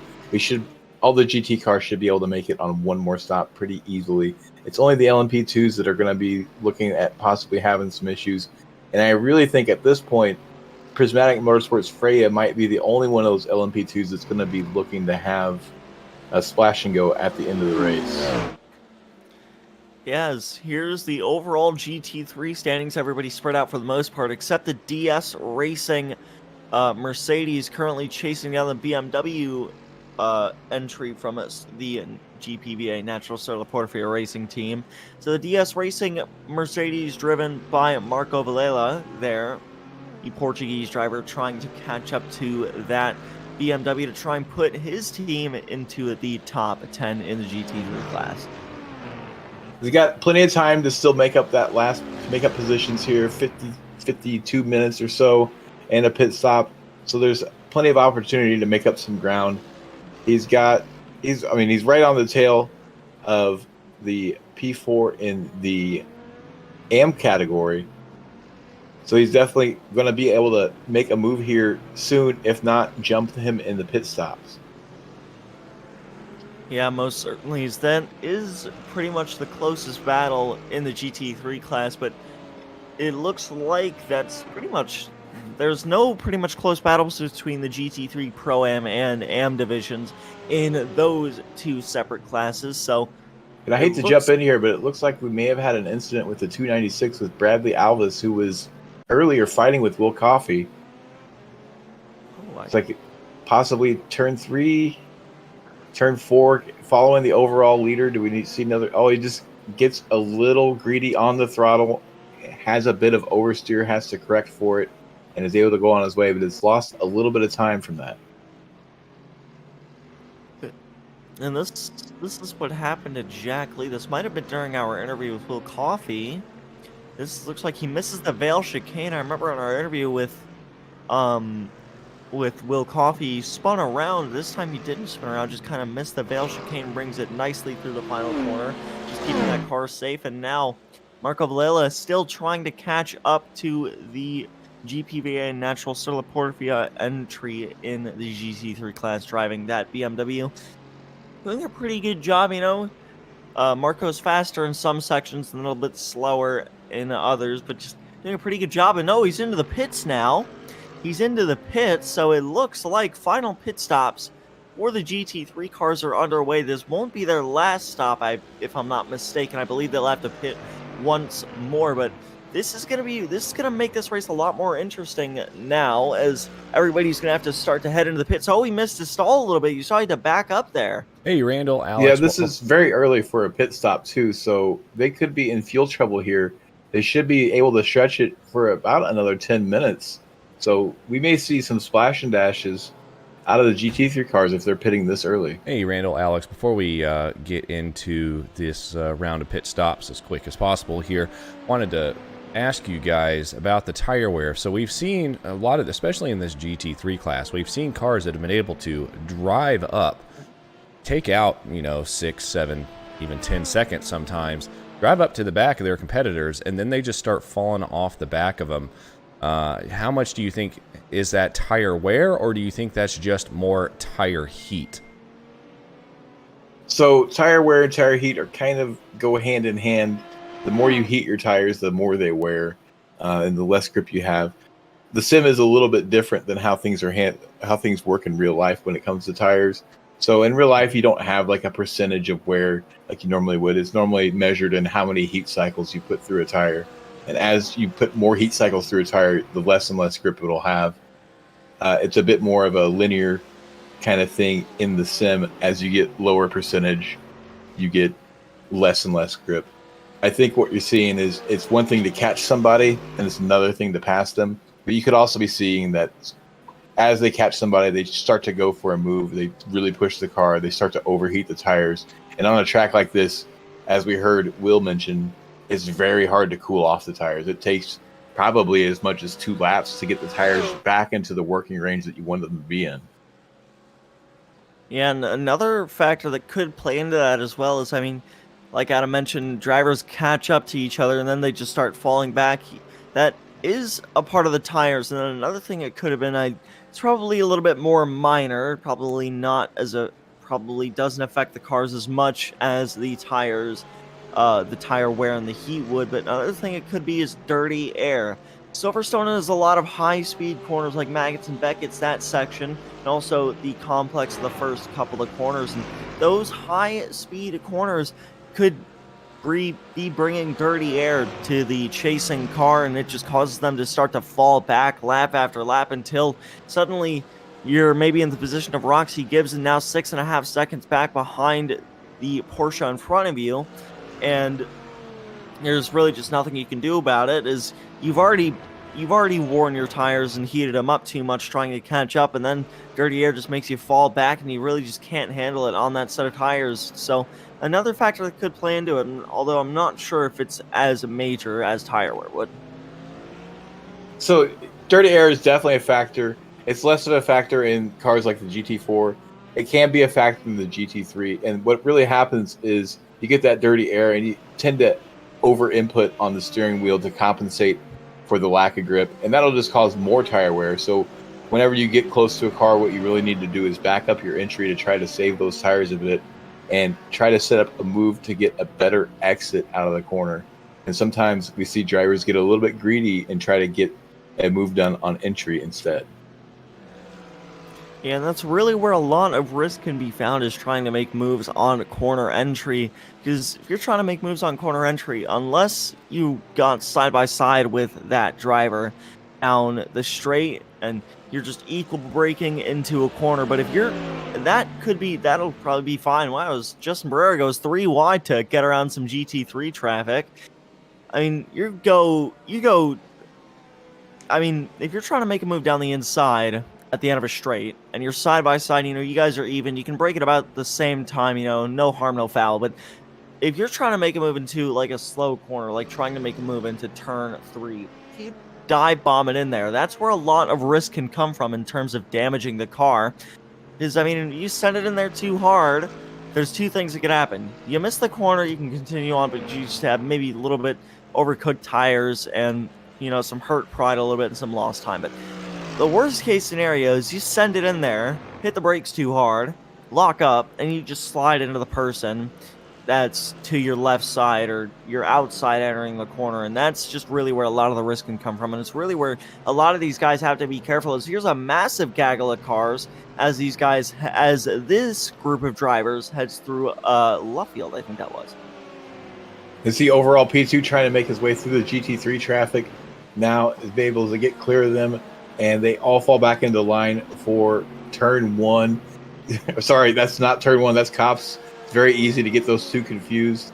And like you said, Alex, a gaggle and some pretty good traffic management. They managed to work it out and stay clean. And we're seeing a really good race here between Diego and Ryan.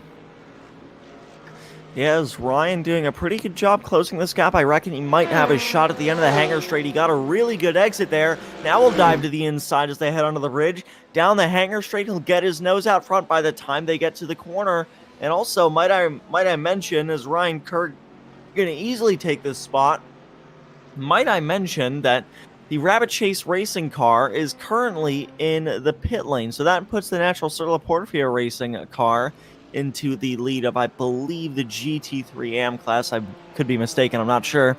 But that gives everybody else a shot. Here's the GT3 AM standing. So the Prosciutto Punch Racing Team Porsche out by quite a lot there in the lead. And then it's the Sir Portofino Racing Team 323. I believe that's the Mercedes there in second in the GT3 amateur class. And then behind them, it's the GPVA Natural Sir Portofino Racing Team, then the Rabbit Chase Racing Team, who are exiting the pits right now. Then the Shut Up and Drive It A2 team, and everybody else that was behind the Rabbit Chase Racing cars in the GT3 Pro-Am class. So they aren't really racing they're racing for GT3 positions, but not GT3 kind of in-class position, if that makes sense. So yeah, they're going for the same spots and the same points on track, and it's basically 2 different leaderboards. And I'm seeing on the timing screen now, maybe the 289 had a moment earlier, just a few moments ago. I'm not sure if we can get that pulled up, as we are on board with Rachel Concoli right now in the P2, I believe P2 overall in the GT3 category as well. So, looks like reloading of the overlays, then we're going to pull it up real fast. As it looks like the overall leader of the GT3 class, the MIA WSRL Endurance Porsche, is into the pits now. And looks like there's Olivia Hayward in the Prismatic Motorsports Brigantia Team Mercedes. So, as we try and pull up that replay, Randall, you mentioned about the 289 car, I think it was, which is this car. So, it looks like misses the Vale chicane right there. and it looks like she went into the pits as well, so that might be what you were seeing on your end, Randall. So I think the incident was that overshooting there on the Vale chicane, and she's now in the pit lane here, getting service. Thought it might be a drive-through, but no, is getting service and is back out on track. Looks like really struggling with the tires there. Maybe they're looking to do a tire change now at the end of a double stint on those tires, or possibly even a triple stint, and just really hurting for grip. Yeah, and that could be why this team is so far back. They've just been struggling with the tires and managing them. So probably, like you said, Randall, next pit stop going to take some new shoes onto that Mercedes, some new tires. And it looks like Bradley Alves is wrecked again in the Shut Up and Drive It G2 Porsche. This is their Maggots and Beckett's here, heading towards the hangar straight. It looks like rear end gets a little bit too excited, ends up going around. Bradley's able to pull it back out on track using that access road. Only a little bit of lost time, but definitely not going to help him in the later stages of this race. Now, the Porsche famously bad on curbs. Looked like he maybe just took a little bit too much curving there, caused the back end to lose grip, and around it went. The Porsche just doing Porsche things. You know what? I do use the Porsche often in GT3 racing, so you know what? I personally don't agree with that. I find it quite well on the curbs. Thank you very much. But then again, I'm not very good at sim racing, so you might have to take that with just a tiny bit of a grain of salt. Maybe just a little bit. But here's a battle between Marco Villela and actually, I'm not even sure if this is for position, but it's not for position. This is just battling a lap car. Is Dustin Koffel trying to hold on? Oh wow! I'm not sure what Marco just did there. Maybe just some anger showing. I wouldn't be very happy if a lap car was racing me. I've never been happy if a lap car is racing me, but that's something that I've never seen. Somebody turning dead left on a straight. It could have been on purpose. It could have been just a complete accident. I'm not sure what just happened there. I think it might have been possibly a miscommunication there. Like you said, you don't always expect lap cars to be racing you, but they are fighting for their own positions in their own race. So you kind of have to give and take. Just because somebody's on a different lap than you doesn't mean that they're necessarily slower than you or as slow as you think they might be. But I think that might have just been a miscommunication. Very well could have been as miscommunication. Marco doesn't realize what he's doing and turns just right across the track, just not realizing that lap car was still there. So looks like they're going to continue on as the Muradin's yellow Mercedes into the pits as well. And everybody's trying to finish off their race as strong as a Shut Up and Drive It G2 car, actually, if I just noticed, was almost catching up to the Shut Up and Drive It G1 car. Looked like they closed the gap to about a second, then it just extended immediately back to 1.4 seconds. So here's the Rabbit Chase Racing BMW trying to chase the Shut Up and Drive It A1 car. And this is going to be for a top 10 in the GT3 class overall, as Joshua Benjamin currently driving this car, trying to catch up to Kevin Medina there. Both of these drivers driving BMWs, and they're still in their own races at this point.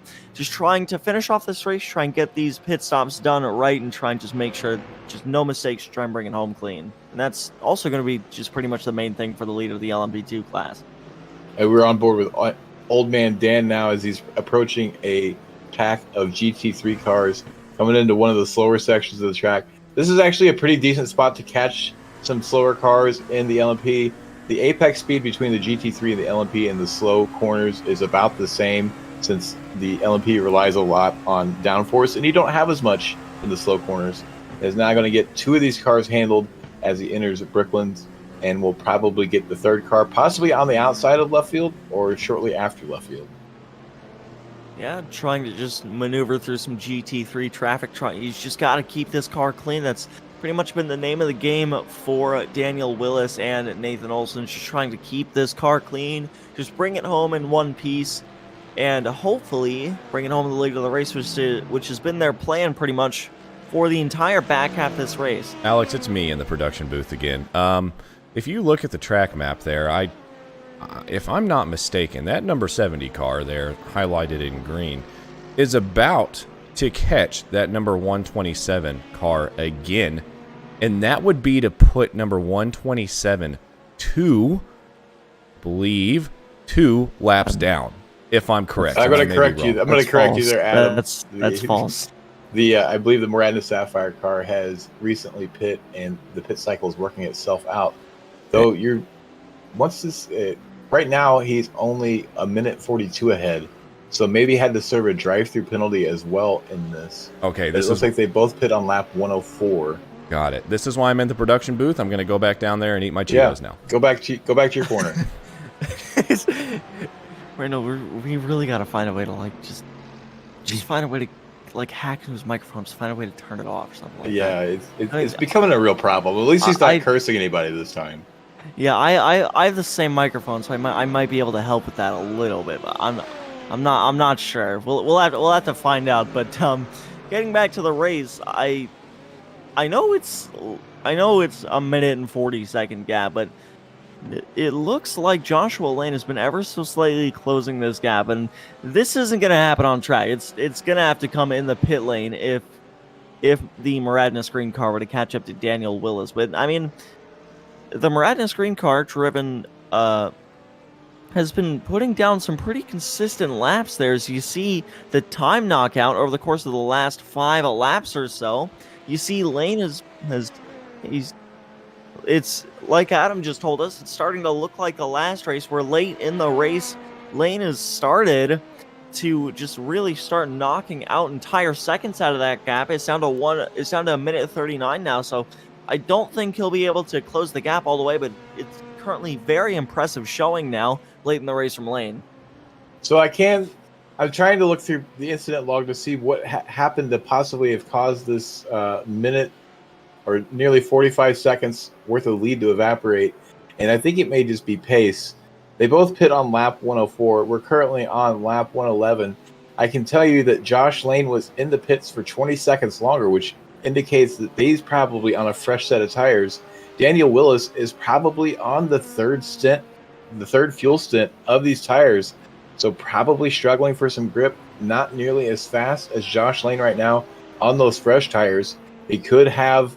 This could come down to a close finish here at the end. We'll see if Dan is able to find a little bit of pace and maybe manage the traffic better than Josh. But it's coming down. We see a couple of those laps there, 3.3, 3.8 seconds a lap. We could see this lead start to disappear in the closing stages of this race. The only thing I'm concerned about is if Daniel has to pit again, if Old Man Dan has to come into the pits once more, is he going to take tires? I mean, we mentioned earlier, or Randall, you pretty much mentioned, you've been the person managing all the fuel calculations, and these guys are probably going to have to pit once more. They're probably going to have to pit again for maybe a splash and dash straight to the end. But you reckon, I mean, during that, you think Daniel Willis might try and take tires just to give himself a little bit more speed? Absolutely not. If they're coming in just for a splash and dash, the tires would not be worth it. They would be giving up another 20 seconds to the car behind them, and when the lead's evaporating, the last thing you want to do is give up a bunch of time. Unless you're 100% confident that you're going to be within striking distance for those last few laps and be able to take the race to your competitor. But if it's me in the car or me calling their strategy, probably not going to take tires. It's going to take as little fuel as possible and send him back on his way. Yeah, and that's like last race. It's just going to be a matter of can Layton close the gap to try and catch back up to Dan here. Only 4/10 knocked out of the gap at that time by. So looks like as Joshua Lane just tries to continue to close this gap, he's slowed up a little. He's got the gap to a minute and 37 now, so he's knocked out about maybe 6 or 7 seconds, but I don't know if it'll be enough with just over half an hour remaining in this race.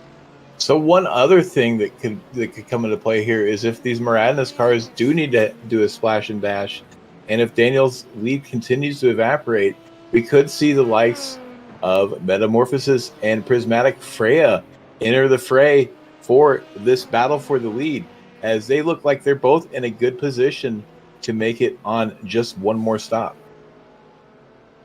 Yeah, and that's really what it's going to come down to late in this race, not only for the LMP2 class, but just for the entire field. It's just going to be the late race pit strategy. That's what everybody's going to have to focus on. They're all going to have to make sure that they get it right, because if you mess up the last pit stop of the race, it could lead to whole minutes of time loss if you don't do it right. So these guys, they're just going to have to try and get these last few pit stops right, and if they don't, it could lead to a loss of a lot of positions. And that's going to be the main thing for Daniel Willis up here, especially when he's leading this race and knowing that the gap is starting to close it down between him and Joshua Lane. It's just going to be trying to get this final couple of pit stops right. And we know from Justin's interview earlier that he's sitting pretty well on incidents. He's currently about just under a drive-through ahead of Prismatic, but that gap is starting to close. That could just be a result of traffic. It's very hard to judge sometimes the ebbs and flows of time gained and lost as you make your way through traffic. But some of these other drivers could be sitting on the verge of a drive-through penalty, and that could also play into the hand of one of their competitors. Yeah, and that's one of the main things that they'll have to worry about, is just trying to play, just try not to play into the hands of their competitors. Just try and play for themselves, just try and keep it consistent, and try and just make it to the end of this race. As we are just about a minute away from just a half an hour remaining. So it's, I would reckon saying it's officially crunch time for a lot of these teams, as the Prismatic Motorsports Minerva car for the LMP2 entry into the pits. And we've seen the gap between Moradnis Sapphire and Moradnis Green has been pretty stable over the past 2 laps. So Dan has figured out what's going on with that car and been able to find his pace. Or possibly Moradnis Green has overdriven their tires a little bit on that fresh set. The new's worn off of them, and they're not nearly as much faster anymore. We see a few laps there that are quite a bit faster. We've seen that lap 110 earlier, but the lead has kind of stabilized, and a minute 33 over 30 minutes is a pretty massive gap. So Josh Lane is going to have to really find something now and get a move on if he has any hopes of catching Dan. Yeah, and like we mentioned, it's pretty much just going to be the last race all over again, as we now officially have under a half an hour remaining in this race. So I would say it's pretty much crunch time for everybody, especially Joshua Lane, trying to close this gap, as he's basically knocked out over 10 seconds. As you see the lap times that he's put on, he's done a really good job there, having to swerve out of the way of that BMW right there, but he's done a really good job there in that LMP2 car, just trying to close that gap down. And I mean, we have to just keep an eye on this, because it could be like Road America all over again, where these guys get really close together at the end of the race as they try and fight for the lead, as the Moradnis Green entry of Joshua Lane has found some late race speed in his car. And we'll have to see how this plays out. The pit strategy, see if they can make it on fuel, is going to be probably the key to this race. And I'm not hearing we may have an incident involving one of the LMP cars. Yeah, I'm not sure who it could have been. Here's a replay of it. This is John Lee in the DS Racing MV Skin Lab car. Not sure. Wow. So I think the GT4 on the inside was just completely unaware that there was a car on the outside. The MIA GT4 entry there, just blending all the way over to open up the entry to turn 4 there, as if it was completely unaware that there was a car on the outside, and heavy contact between those two, and that's going to really hurt the chances of the Skin Lab car to make up any more spots past P9. And that, looked like you said, Randall, just didn't know there was a car that was outside and just ended up turning right, trying to get a better entry into that corner. But as I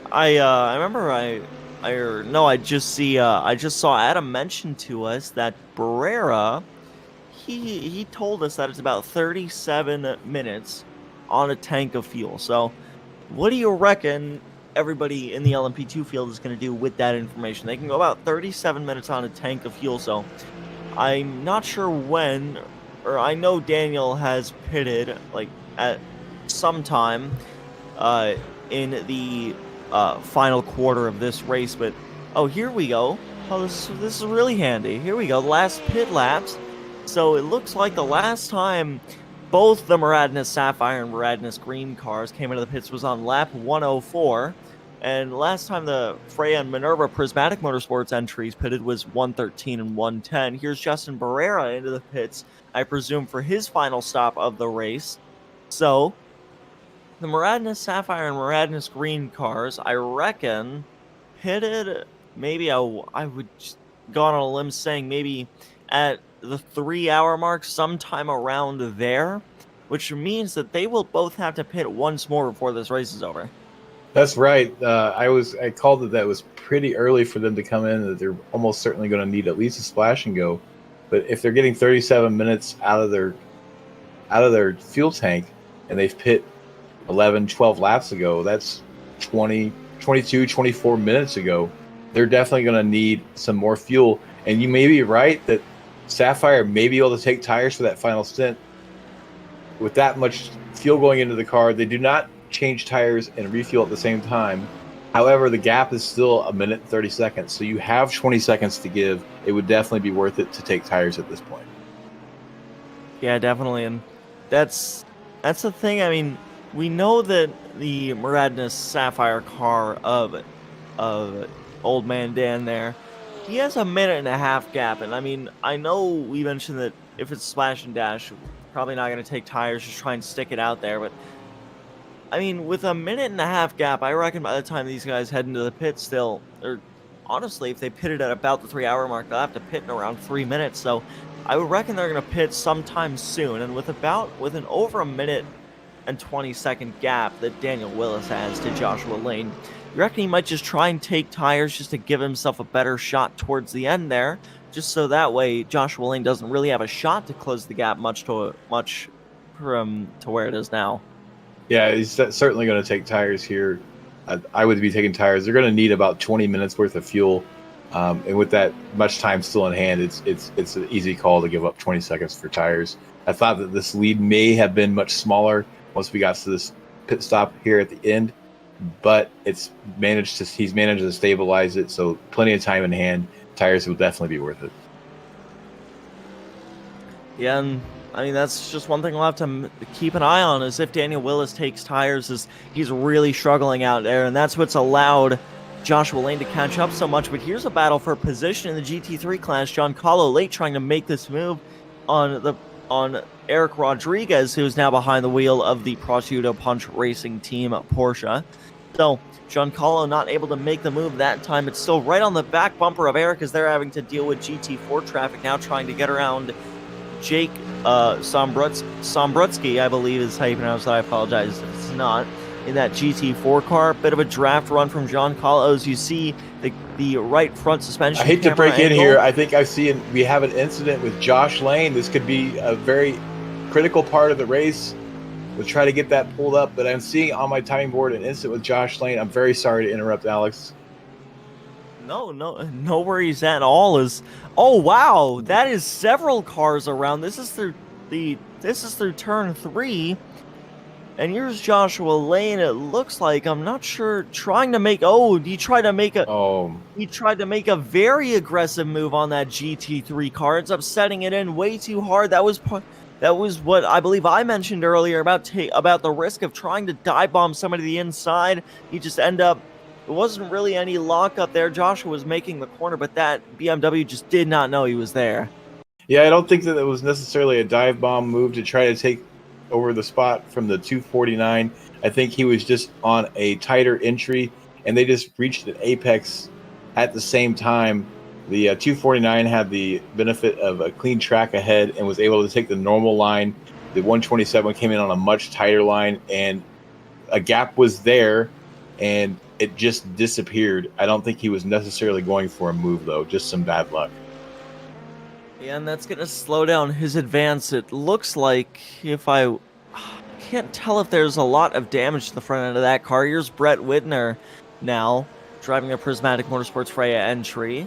And it looks like we have a battle on track for P3, the podium in the LMP2 classes. Brett is trying to catch up and get around Justin Barrera now. So as these guys head down the Wellington straight, so as Brett Widner tries to catch up, I mean, they're just trying to make that move.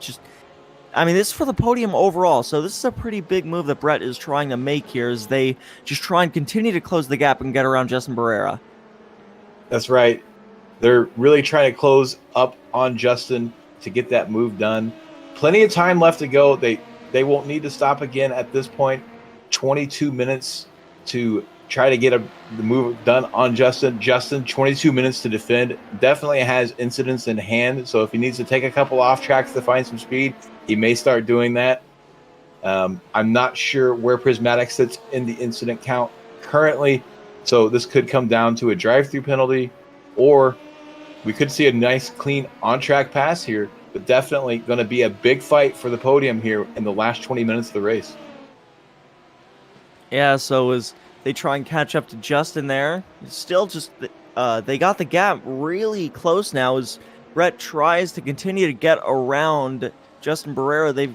They've got the gap, but really close now as they head towards the Vale chicane. These two drivers, I would reckon that this battle probably going to go on to the end of the race, as we only have 20 minutes remaining, and these two have just pitted. So yeah, this battle is going to go on track between these two drivers right till the end of this race. And we see that traffic's taking an effect already. Traffic could help decide this race one way or another. And we've been on board with Justin a few times and had him in an interview booth while he's driving. The man is cool as a cucumber. So if you're in that Prismatics car, you're not really going to be able to shake him by getting in his mirrors. So you're going to have to make a pretty bold move on him, and probably in one of the big braking zones, like here at the end of Wellington or at the end of Hanger Straight. Yeah, and I mean, that's pretty much going to be Brett's main opportunity to try and get around Justin Barrera. Is probably going to be at the end of these straights. You see how much Brett closes that gap up in these lower speed corners, so I think they might have a bit of an advantage there. Maybe just as, I mean, we know that Justin Barrera has been by himself this whole time, just trying to hang on. As here's another battle on track in the GT3 class this time. Julia Contreras trying to hold off. Trying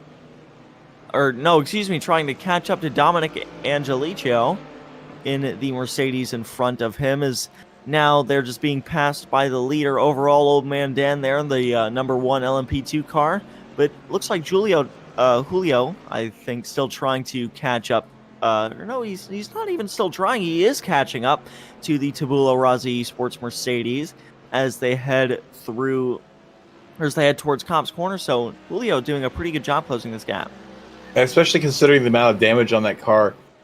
The GPVA PPA racing team entry has not had the cleanest race. They've had a lot of issues with other cars and even one wreck on their own. So still fighting for positions here even at the end of the race with a damaged car. The Mercedes ahead of him looks to be much cleaner. So definitely has some pace over this Mercedes. Again, we have a mixing of divisions here in the GT3 category. Yeah, so that's what it looks like, is now the MIA team Porsche, driven by Mark Belmont now. I believe it's Belmont. It could be Belmonte, so I apologize if I get that wrong. I don't want to sound like a school teacher here, messing up the most simple names, but the battle in the LMP2 cars just passed by them now. And it looks like there could be a battle for this spot in the GT4 classes. Brandon Gass now driving a slow motion broadcasting Aston Martin entry, starting to close up that gap just a little bit to that MII team Porsche. Brandon is definitely within striking distance. I was giving Brandon a little bit of coaching last night on how to handle this course, so maybe he can find a little bit more pace, get into that slipstream range, and bring the race to Mark Belmonte, and maybe get that P5 position in the GT4 category. And I want to swap back over to the battle in that LMP2 classes. Brett has this gap right down to the back bumper now. They'll go side by side for the podium now, as Brett tries to just close this gap down. They've got it they don't really have their nose out in front yet as they head towards this corner, and it looks like Justin going to be able to hold on for now. Brett trying to get the switchback as they head towards the Vale chicane. What are they going to do? Trying to outbrake Justin as they head into the Vale chicane. It looks like they've got it done. Brett Widner in the Prismatic Motorsports Freya car takes over P3. We'll have to see what Justin Barrera can now do to try and get back around Brett. I think that's only the opening salvo in this fight. I expect Justin is going to fight back here and try to get that spot back. The best time to get your spot back is immediately after getting past, and we saw that Justin was taking some looks and showing his nose. He's showing his nose here in turn 4. We could see another move going into Brooklands here at the end of the Wellington Straight, though the gap has opened up a little bit. He may have to wait till the end of the Hangar Straight. But it was a very bold move by Bree Widener to, on the outside into the Vale chicane, outbreaking Justin and getting the move done. Well, I apologize if it is Breeze. I've been saying Brett this whole time. So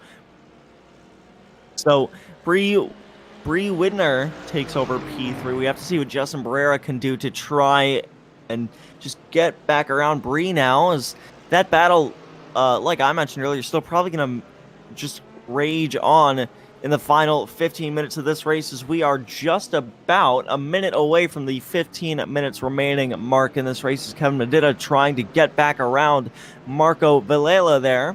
Both of these two GT3 cars, they've been a pretty quiet race for both of them. I'm not sure, Randall, you think these two might have to pit again? I think they should be good on fuel. Let me consult the timing screen here. They were last in on laps 100 and lap 92, respectively. And they actually, I believe, the 255 pit very early. The 255 may have to come in for some fuel unless they are really good at conserving. So this could be decided on fuel mileage. But it's very interesting thing to see that we have some very close races going on towards the end of 4 hours. It's amazing that you can go 4 hours and have positions that are decided by a matter of feet or inches.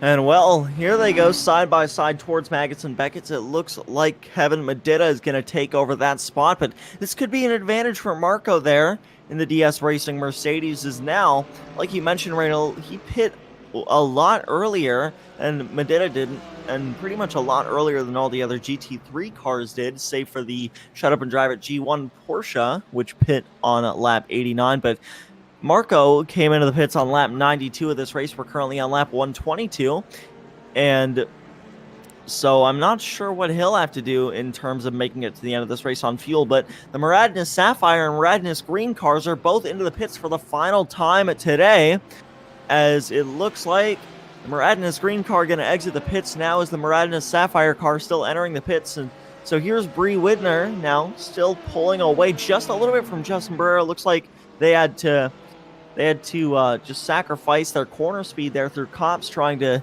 make room for that GT4 car. So Joshua Lane out of the pits now, and I want to take a look at the Muradness Sapphire. I want to take a look at Old Man Dan into the pits there. I wanted to look at his stop to see if his car was brought up onto the jack stand at all to change tires, but I'm not sure if it was. But judging by the pit lane time, I would say that they did not take tires. I would say no, that they did not take tires, but Josh Lane also did not take tires, and the lead is going to settle back out to be about a minute 30. It was actually up to a minute 40 at one point. Right now it's sitting at just over 2 minutes. I think that we may see that actually stabilize at about 2 minutes. So Justin dealing with some traffic there, having a moment with one of the prismatic GT3 cars. He's still right on Bree Widener's tail, though.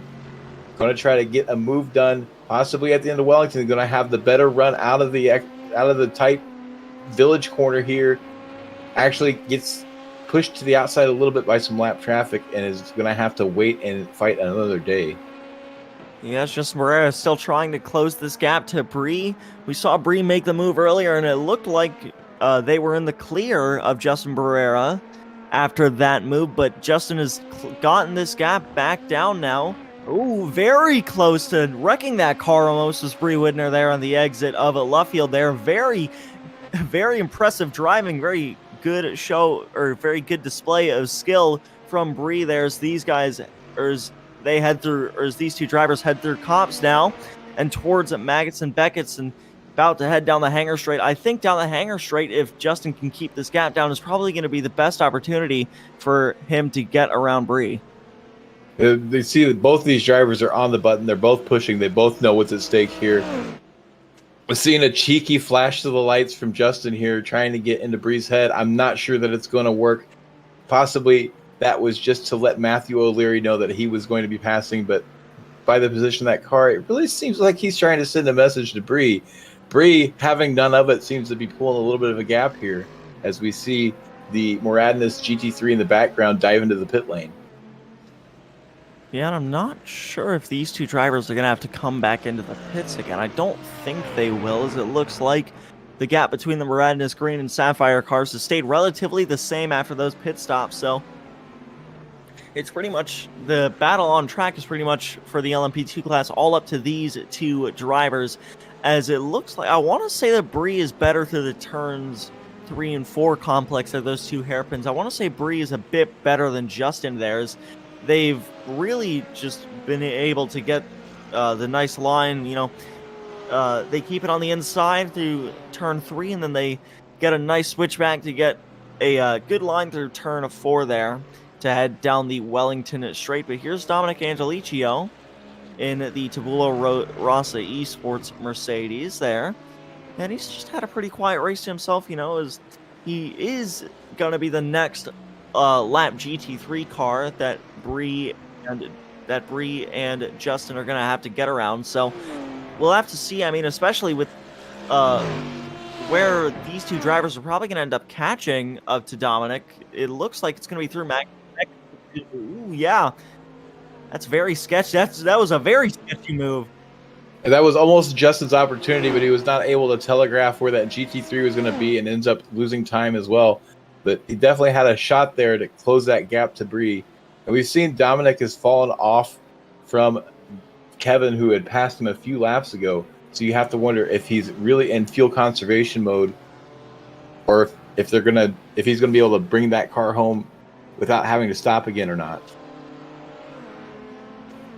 Yeah, and here's more lap traffic as Bree trying to get around Diego Aire, as it looks like they've gotten that move done quite well here. We have to see. It looks like Justin Barrera is able to get it done without much difficulty around Brandon Gass as well. And it looks like right here you'll see the line that Bree takes through turns 3 and 4, and you see that just pretty much just a lot smoother than the line that Justin takes. You know, they get a lot better exit speed, especially down towards the Wellington straight. So I think that's where Bree has the most advantage over Justin, and I think that's where they can use a lot more of their car. But they will be heading into a gaggle of cars, so I mean, this could be a pretty big fight here in the final 10 minutes of this race. Yeah, it's going to come down to right now who's better in traffic. We've seen Justin has become a little impatient with some of the other cars. We saw him flashing his lights at one of the GT3s as he was coming down the front straight and did a pretty bold move on the entry to turn 1 that ended up working out for him. But now he's going to be stuck behind a GT4. Definitely going to come out the worst for wear here on traffic, as we see Bree is really opening up the gap now, was able to catch that traffic at a little bit better time and or manage it better. Yeah, and Bree's just going to have to hold on here, as it looks like Justin fell back quite a ways there through Maggots and Beckett, so Bree might be in the clear if they can just hold on to that car and just try and keep it clean and just get it to the checkered flag all in one piece. But here's Diego Aire, and I mean, this was one of the cars that those two LMP2 drivers had to get around through that little complex there on the previous lap, and it looks like, Diego's going to head into the pits now.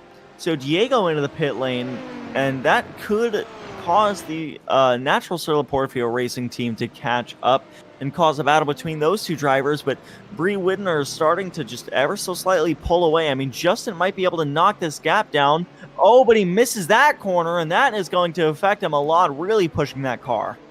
He's definitely pushing, and he might be pushing the car too hard now, trying to take, but the car will not give him just He sees that gap getting wider and wider, and he's pushing harder and harder, and he's just beyond the limit now.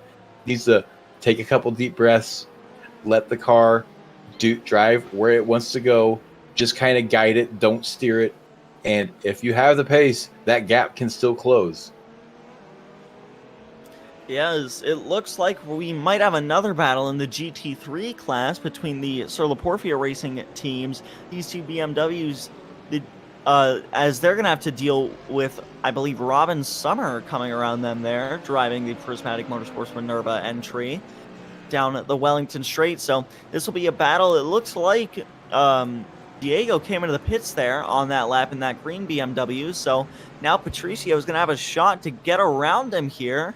If he can just keep this car consistent and just try and maintain that gap, maybe try and wait to the hangar straight, where he'll have a good drafting opportunity. He's definitely in a good position to take that spot. Diego had to come in for fuel, and that gap disappeared. Patricio should be in a good spot to make the rest of the race on fuel without having to stop again. Yeah, and that's one of the main reliefs, I would say, for a lot of these teams is they were when they have the final pit stop completed and they can just end up just finishing the race, just finishing it strong. And we have another battle in the GT3 class as well, as we might have both the Shut Up and Drive It A1 and A2 cars about to go at it in a couple of laps here. If Bjorn Stange can catch up to Kevin Medina here to try and just close this gap down, try and maybe give us a little bit of a GT3 battle in the race. Oh, wow. It goes for a bit of a wild ride. He gets it off into the grass and loses control of the car. He basically becomes a passenger, does a good job of avoiding his teammate and not turning that into a two-car incident. He's going to sit and wait for the cars to get clear before he rejoins. The stewards will be happy with that. Finally finds a hole in traffic and rejoins. And now it's really going to be a question of whether or not he can make it on fuel. Not even sure what happened to him there. It looked like he was going to go and break into turn 3 there, and he looks like he might have gotten onto the grass a little bit through turn 2, and when he hit the brakes, that's what it looks like, is he got onto the grass a little bit there when he hit the brakes, and it just grabbed the car, threw it off track, and just couldn't slow it down as he headed towards turn number 3. Almost hits the other Shut Up and Drive It A entry as he slides off onto the gravel there. Does a pretty good job. He doesn't get any damage from it, but that was crazy. I think what he was doing was just trying to maximize his entry, use every bit of the track width, and just got a little too far over across that white line and got tires in the grass. And then as soon as he touched the brakes, it just turned into a roller coaster ride. And now he's struggling with those tires. Those tires are definitely going to be screaming at him. They're probably pretty worn already, and now he's put a lot of excess heat into them by sliding the way he did. So he needs to cool off and help those tires to cool down and get them back into the working temperature range. We're just under 5 minutes left to go. The time has flown by. Yeah, that's what I was about to mention, is we are under 5 minutes remaining in this race, as we see the two leaders of the GT3 and the LMP2 classes. There you see Carson Keene driving that GT3 car, and then Old Man Dan has been driving this car for pretty much the back half of this race, and he's been doing a pretty good job at it so far. Just needs to keep it clean for about, I would say, maybe two more laps, and he'll have won himself, I believe, his second race in a row in the WSRL Endurance Series. Just got to bring it home now. The gap has come down significantly over the past 20 minutes. It was at about 2 minutes. It is now at 1:15. Though there is just over 3.5 minutes to go. It's almost too late for Radness Green to have any hopes to win. Yeah, and unless something major happens, but Randall, we've made bigger commentators' curses before, so let's try and shy away from that this time and just let the Maradnas Sapphire team come home in a much-deserved victory. Here's the Maradnas Orange GT4 entry there in that Mercedes. Heads into the pits for the final time, presumably for a slash and dash, as it looks like they stopped in their stall, weren't stopping for anything done. And Slow motion broadcasting entry, Brandon Gas driving this car, doing a great job here late in this race. I think we heard something from Adam there. I think he might have seen something from the slow motion broadcasting from the slow motion broadcasting car that I missed. It got pretty close there with the Miradnas car of Ryan Kerr is driving right now, coming through that corner. Looked like there may have been maybe even the slightest amount of contact, but they got out of there cleanly and coming home with a solid finish. Going to be P6 unless they manage to close that gap, or possibly a drive-through penalty could hand them P5.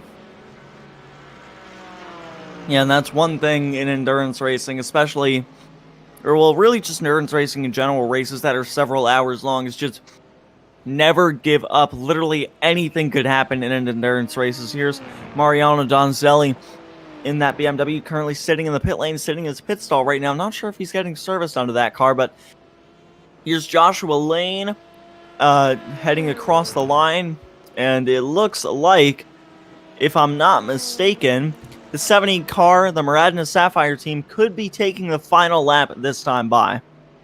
Or the white flag. It's likely that they will take the white flag this time by. It's about a minute. Nathan Olson, his teammate, was doing minute 45, I think, was his fastest lap.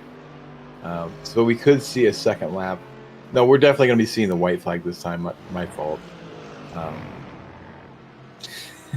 It's been a long 4 hours. Right, I've been here the whole time. I've been here the whole time, whether I've been talking or not.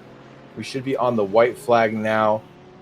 Hey, don't even worry. I woke up a half hour before my commentating stint started. So Daniel Willis has a minute and 13-second lead over Miradnas Green.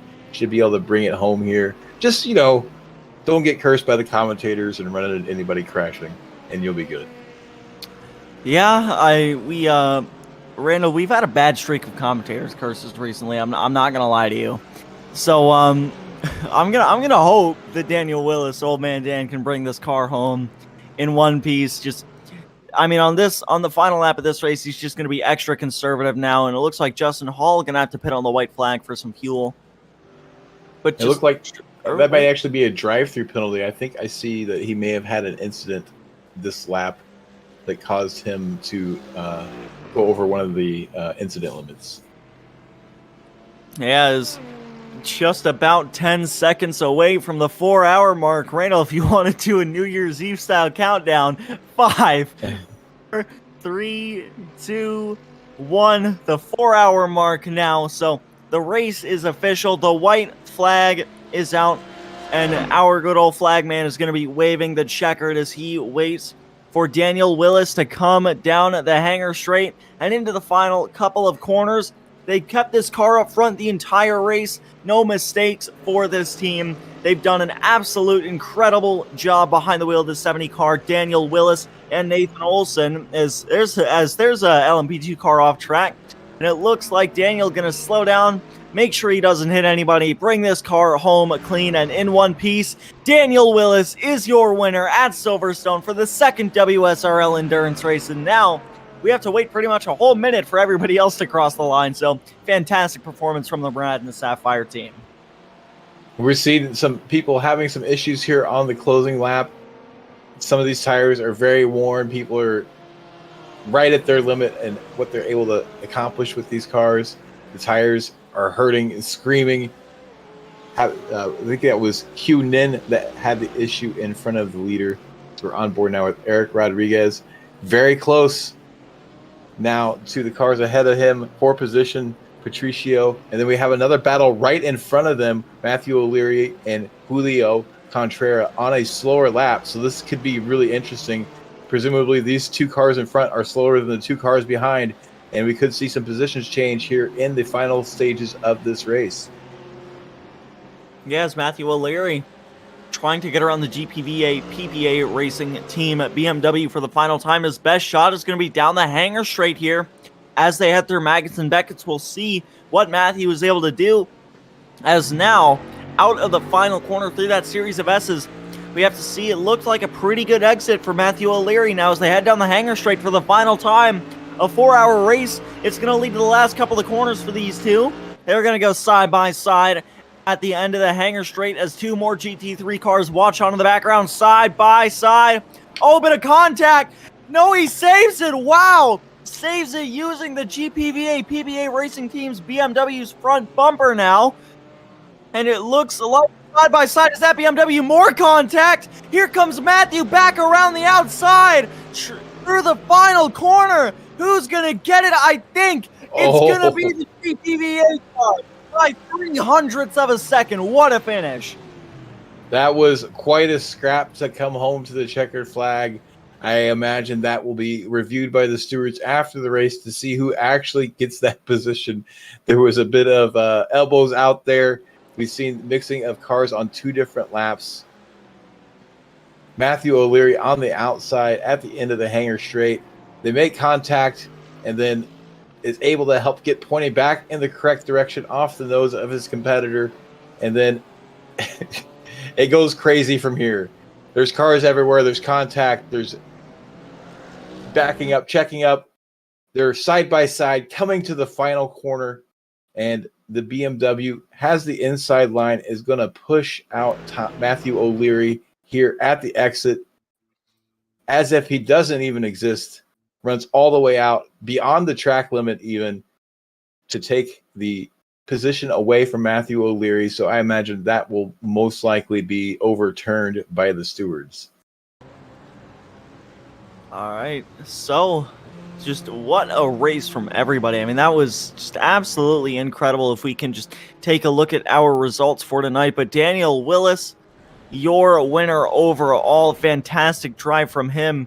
For the GT4 class, the Wrong Stuff UK team ends up winning over the MIA team. Mercedes 499 racing there in P3. Muradness Orange there in P4. MIA team Porsche in P5. The Slow Motion Broadcasting entry there in P6. And then Sapphire SimSport Alpha and Sapphire SimSport Bravo there in P7 and P8. Looks like they're involved in some incidents early. It was a pretty quiet race in the GT4 category. Early on, we had a very, very strong fight for P2. 3 cars all fighting for it. And in that first hour, things got a little bit hectic, and that fight got broken up, and there were some incidents there. At least one of those Sapphire cars was involved in that 3-way fight for P2.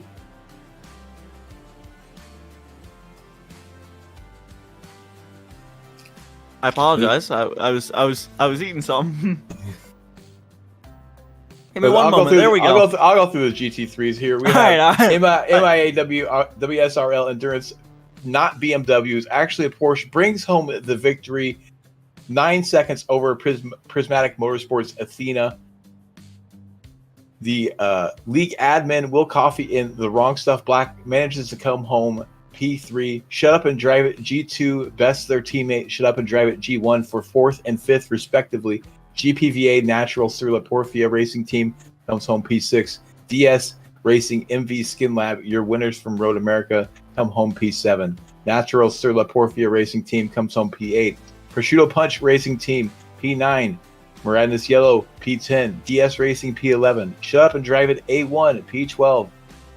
Rabbit Chase Racing P13. Shut Up and Drive It A2 in P14. Eclipse Racing Esports by Skyline Design in P15, GPVA PPA Racing Team in P16, Tabula Rasa Esports in P17, Muradness Black in P18, GPVA PPA Racing Team with another entry in P19, Muradness Purple P20, Prismatic Motorsports Brigantia in P21, GPVA GM Hungaski Racing Team in P22 and 24, and between them is Empire Racing Team in P23.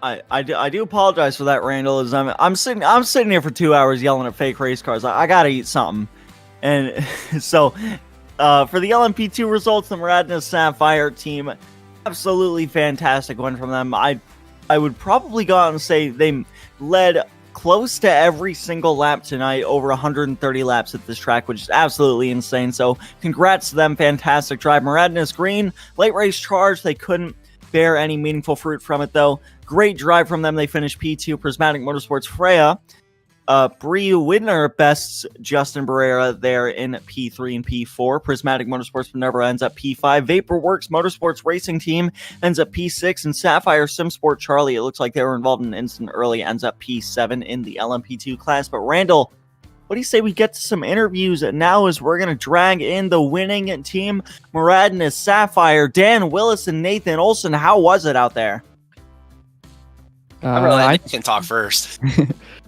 For me, I thought it was pretty good for us specifically. It went really smooth. We didn't really have issues with traffic. We got through it kind of like a knife through butter. That's kind of what it felt like. And we kept out of trouble. And once Dan got in the car, he kept it on track and he brought it home for us. So it was all good from there. Yeah, great job from you guys. I mean, pretty much I wasn't here for the first 2 hours. Me and Randall Randall was here for all 4 hours, but we popped in to commentate for the final 2 hours of the race. So how was it out there for the first 2 hours? It was pretty smooth, like from my perspective at least. I didn't have any issues with lap traffic, and I had a big gap from first to second. So it was just I was trying to minimize the incident points because we have a lower drive-through penalty limit this race. It was like 15 incident points in the drive-through. So it was just basically keeping it on track, going through the traffic and trying not to get any incident points, and then hand it over to Dan so that he had an easier time to finish. Yeah, and Dan, for the final 2 hours of this race, how was it for you out there? I mean, I know you had to worry probably just a little bit about Joshua Lane closing that gap a little bit, like what happened at Road America. So, what was it for you the final 2 hours of the race? If I were to be brutally honest, I drove a little scared. So it took me a bit to kind of overcome that reservation, right? Because there's actually a point where you can underdrive a car so much or underperform yourself to the point where like you start making mistakes. So probably the first half of my first stint in the car, like I was driving like that. So it really took like my teammate Nathan and Muradness Green. They were in the they were in the chat with us, talking us through, and they really helped calm my nerves down so I could just find some consistency.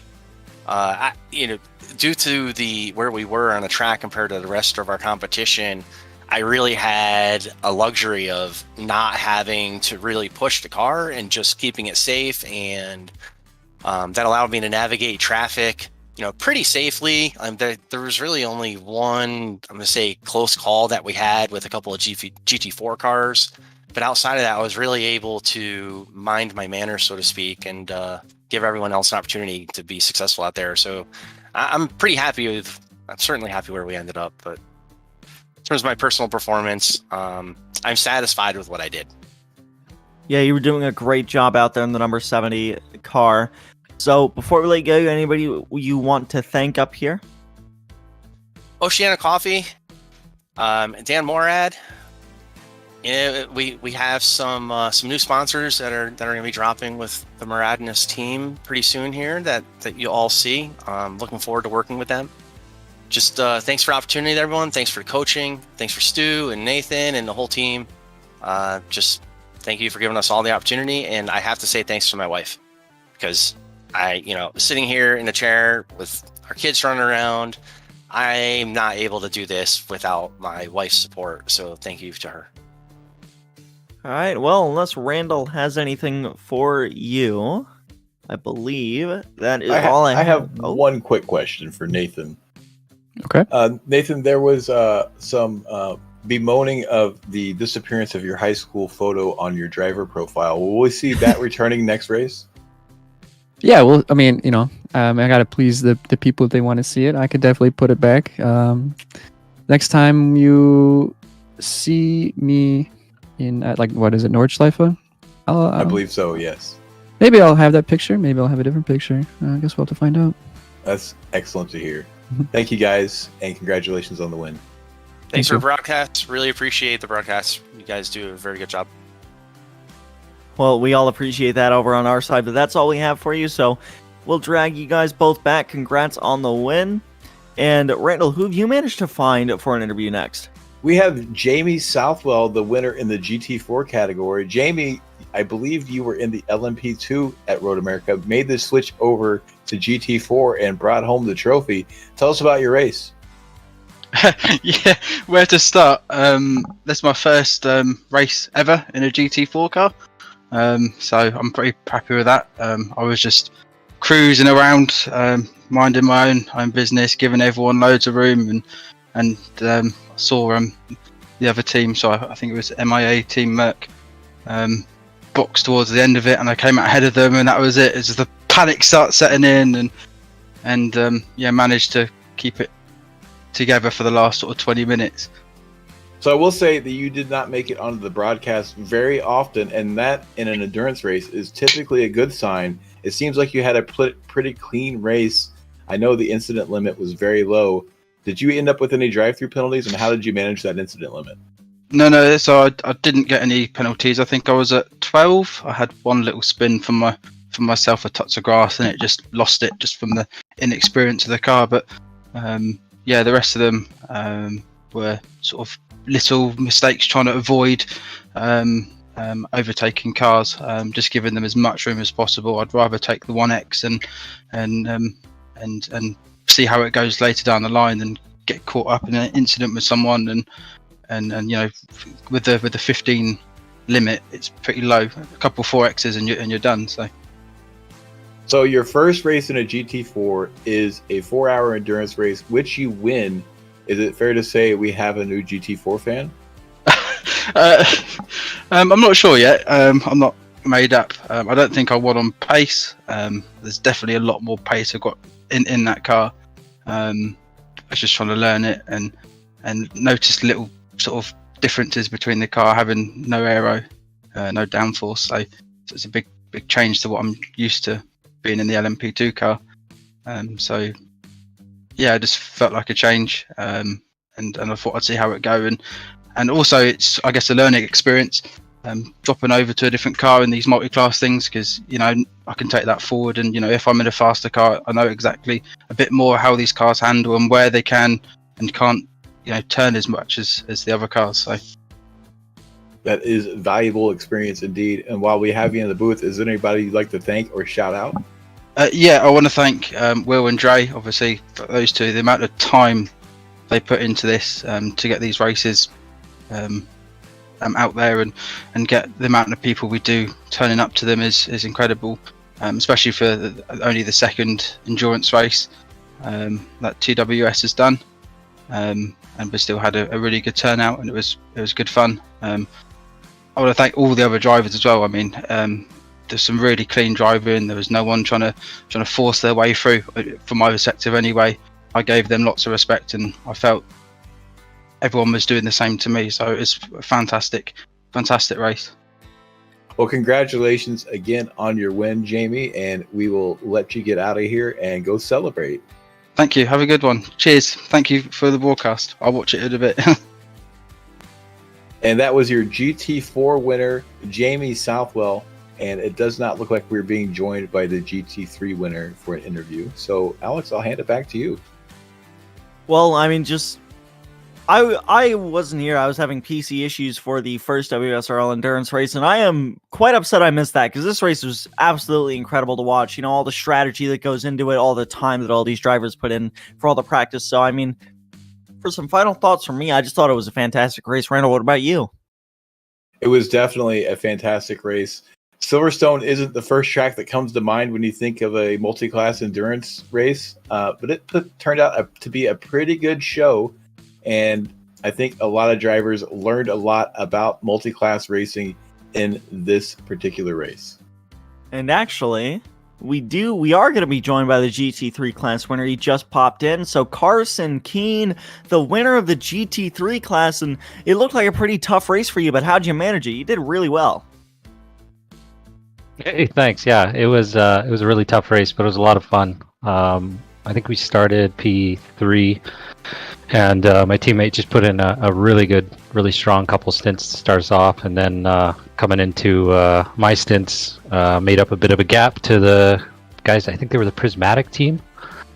made up a big gap to them, and had a spicy pass with some GT4 traffic, and yeah, we just kind of put our head down after that.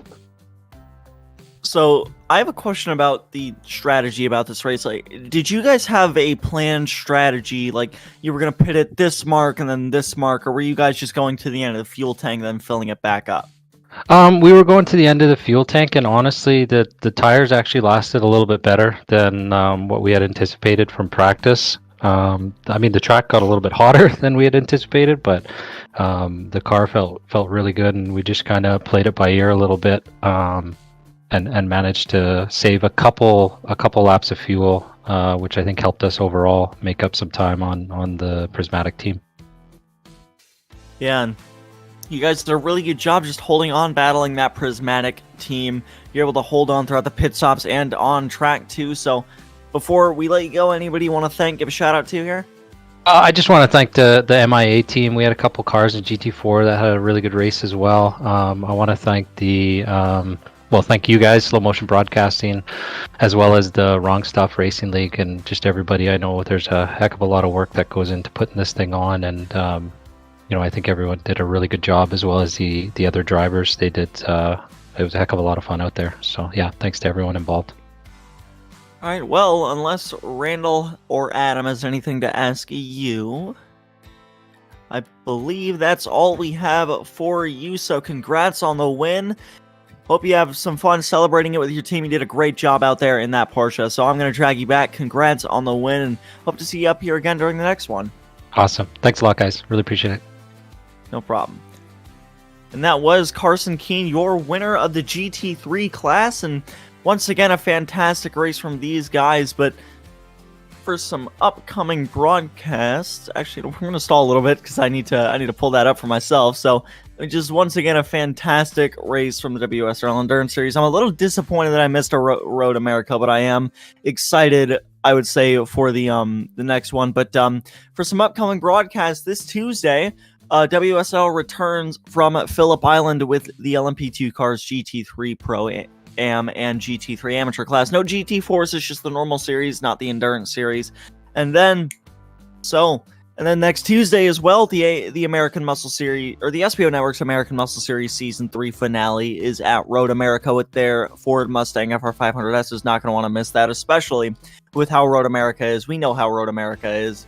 Oh, excuse me, no, it's Road Atlanta. I apologize. Sorry, it's Road Atlanta, so I apologize for that.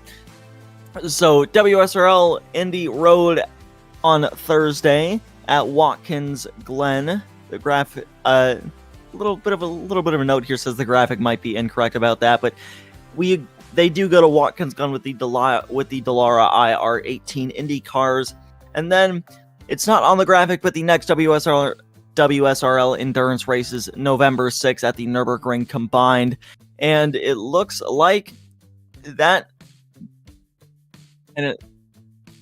and also one more on October 23rd, I believe next Sunday. XSLR returns at, I believe, Wild West Motorsports Park with the Volkswagen Beetle lights. So, jumpy truck track, but they're going to be attacking it with rallycross cars. So it's going to be a show to watch. Not going to want to miss that. And that looks like all we have for you today. So, my name is Alex Andersen. I have been joined in the commentary booth by Randall McGrew. And a shout out to Mike Braun and Tim Cox for the first 2 hours, and Adam Thompson sticking it out for the full 4 hours on the production side of things. So from the second race of the WSRL Endurance Series from the Silverstone circuit, we'll see you next time and have a good day.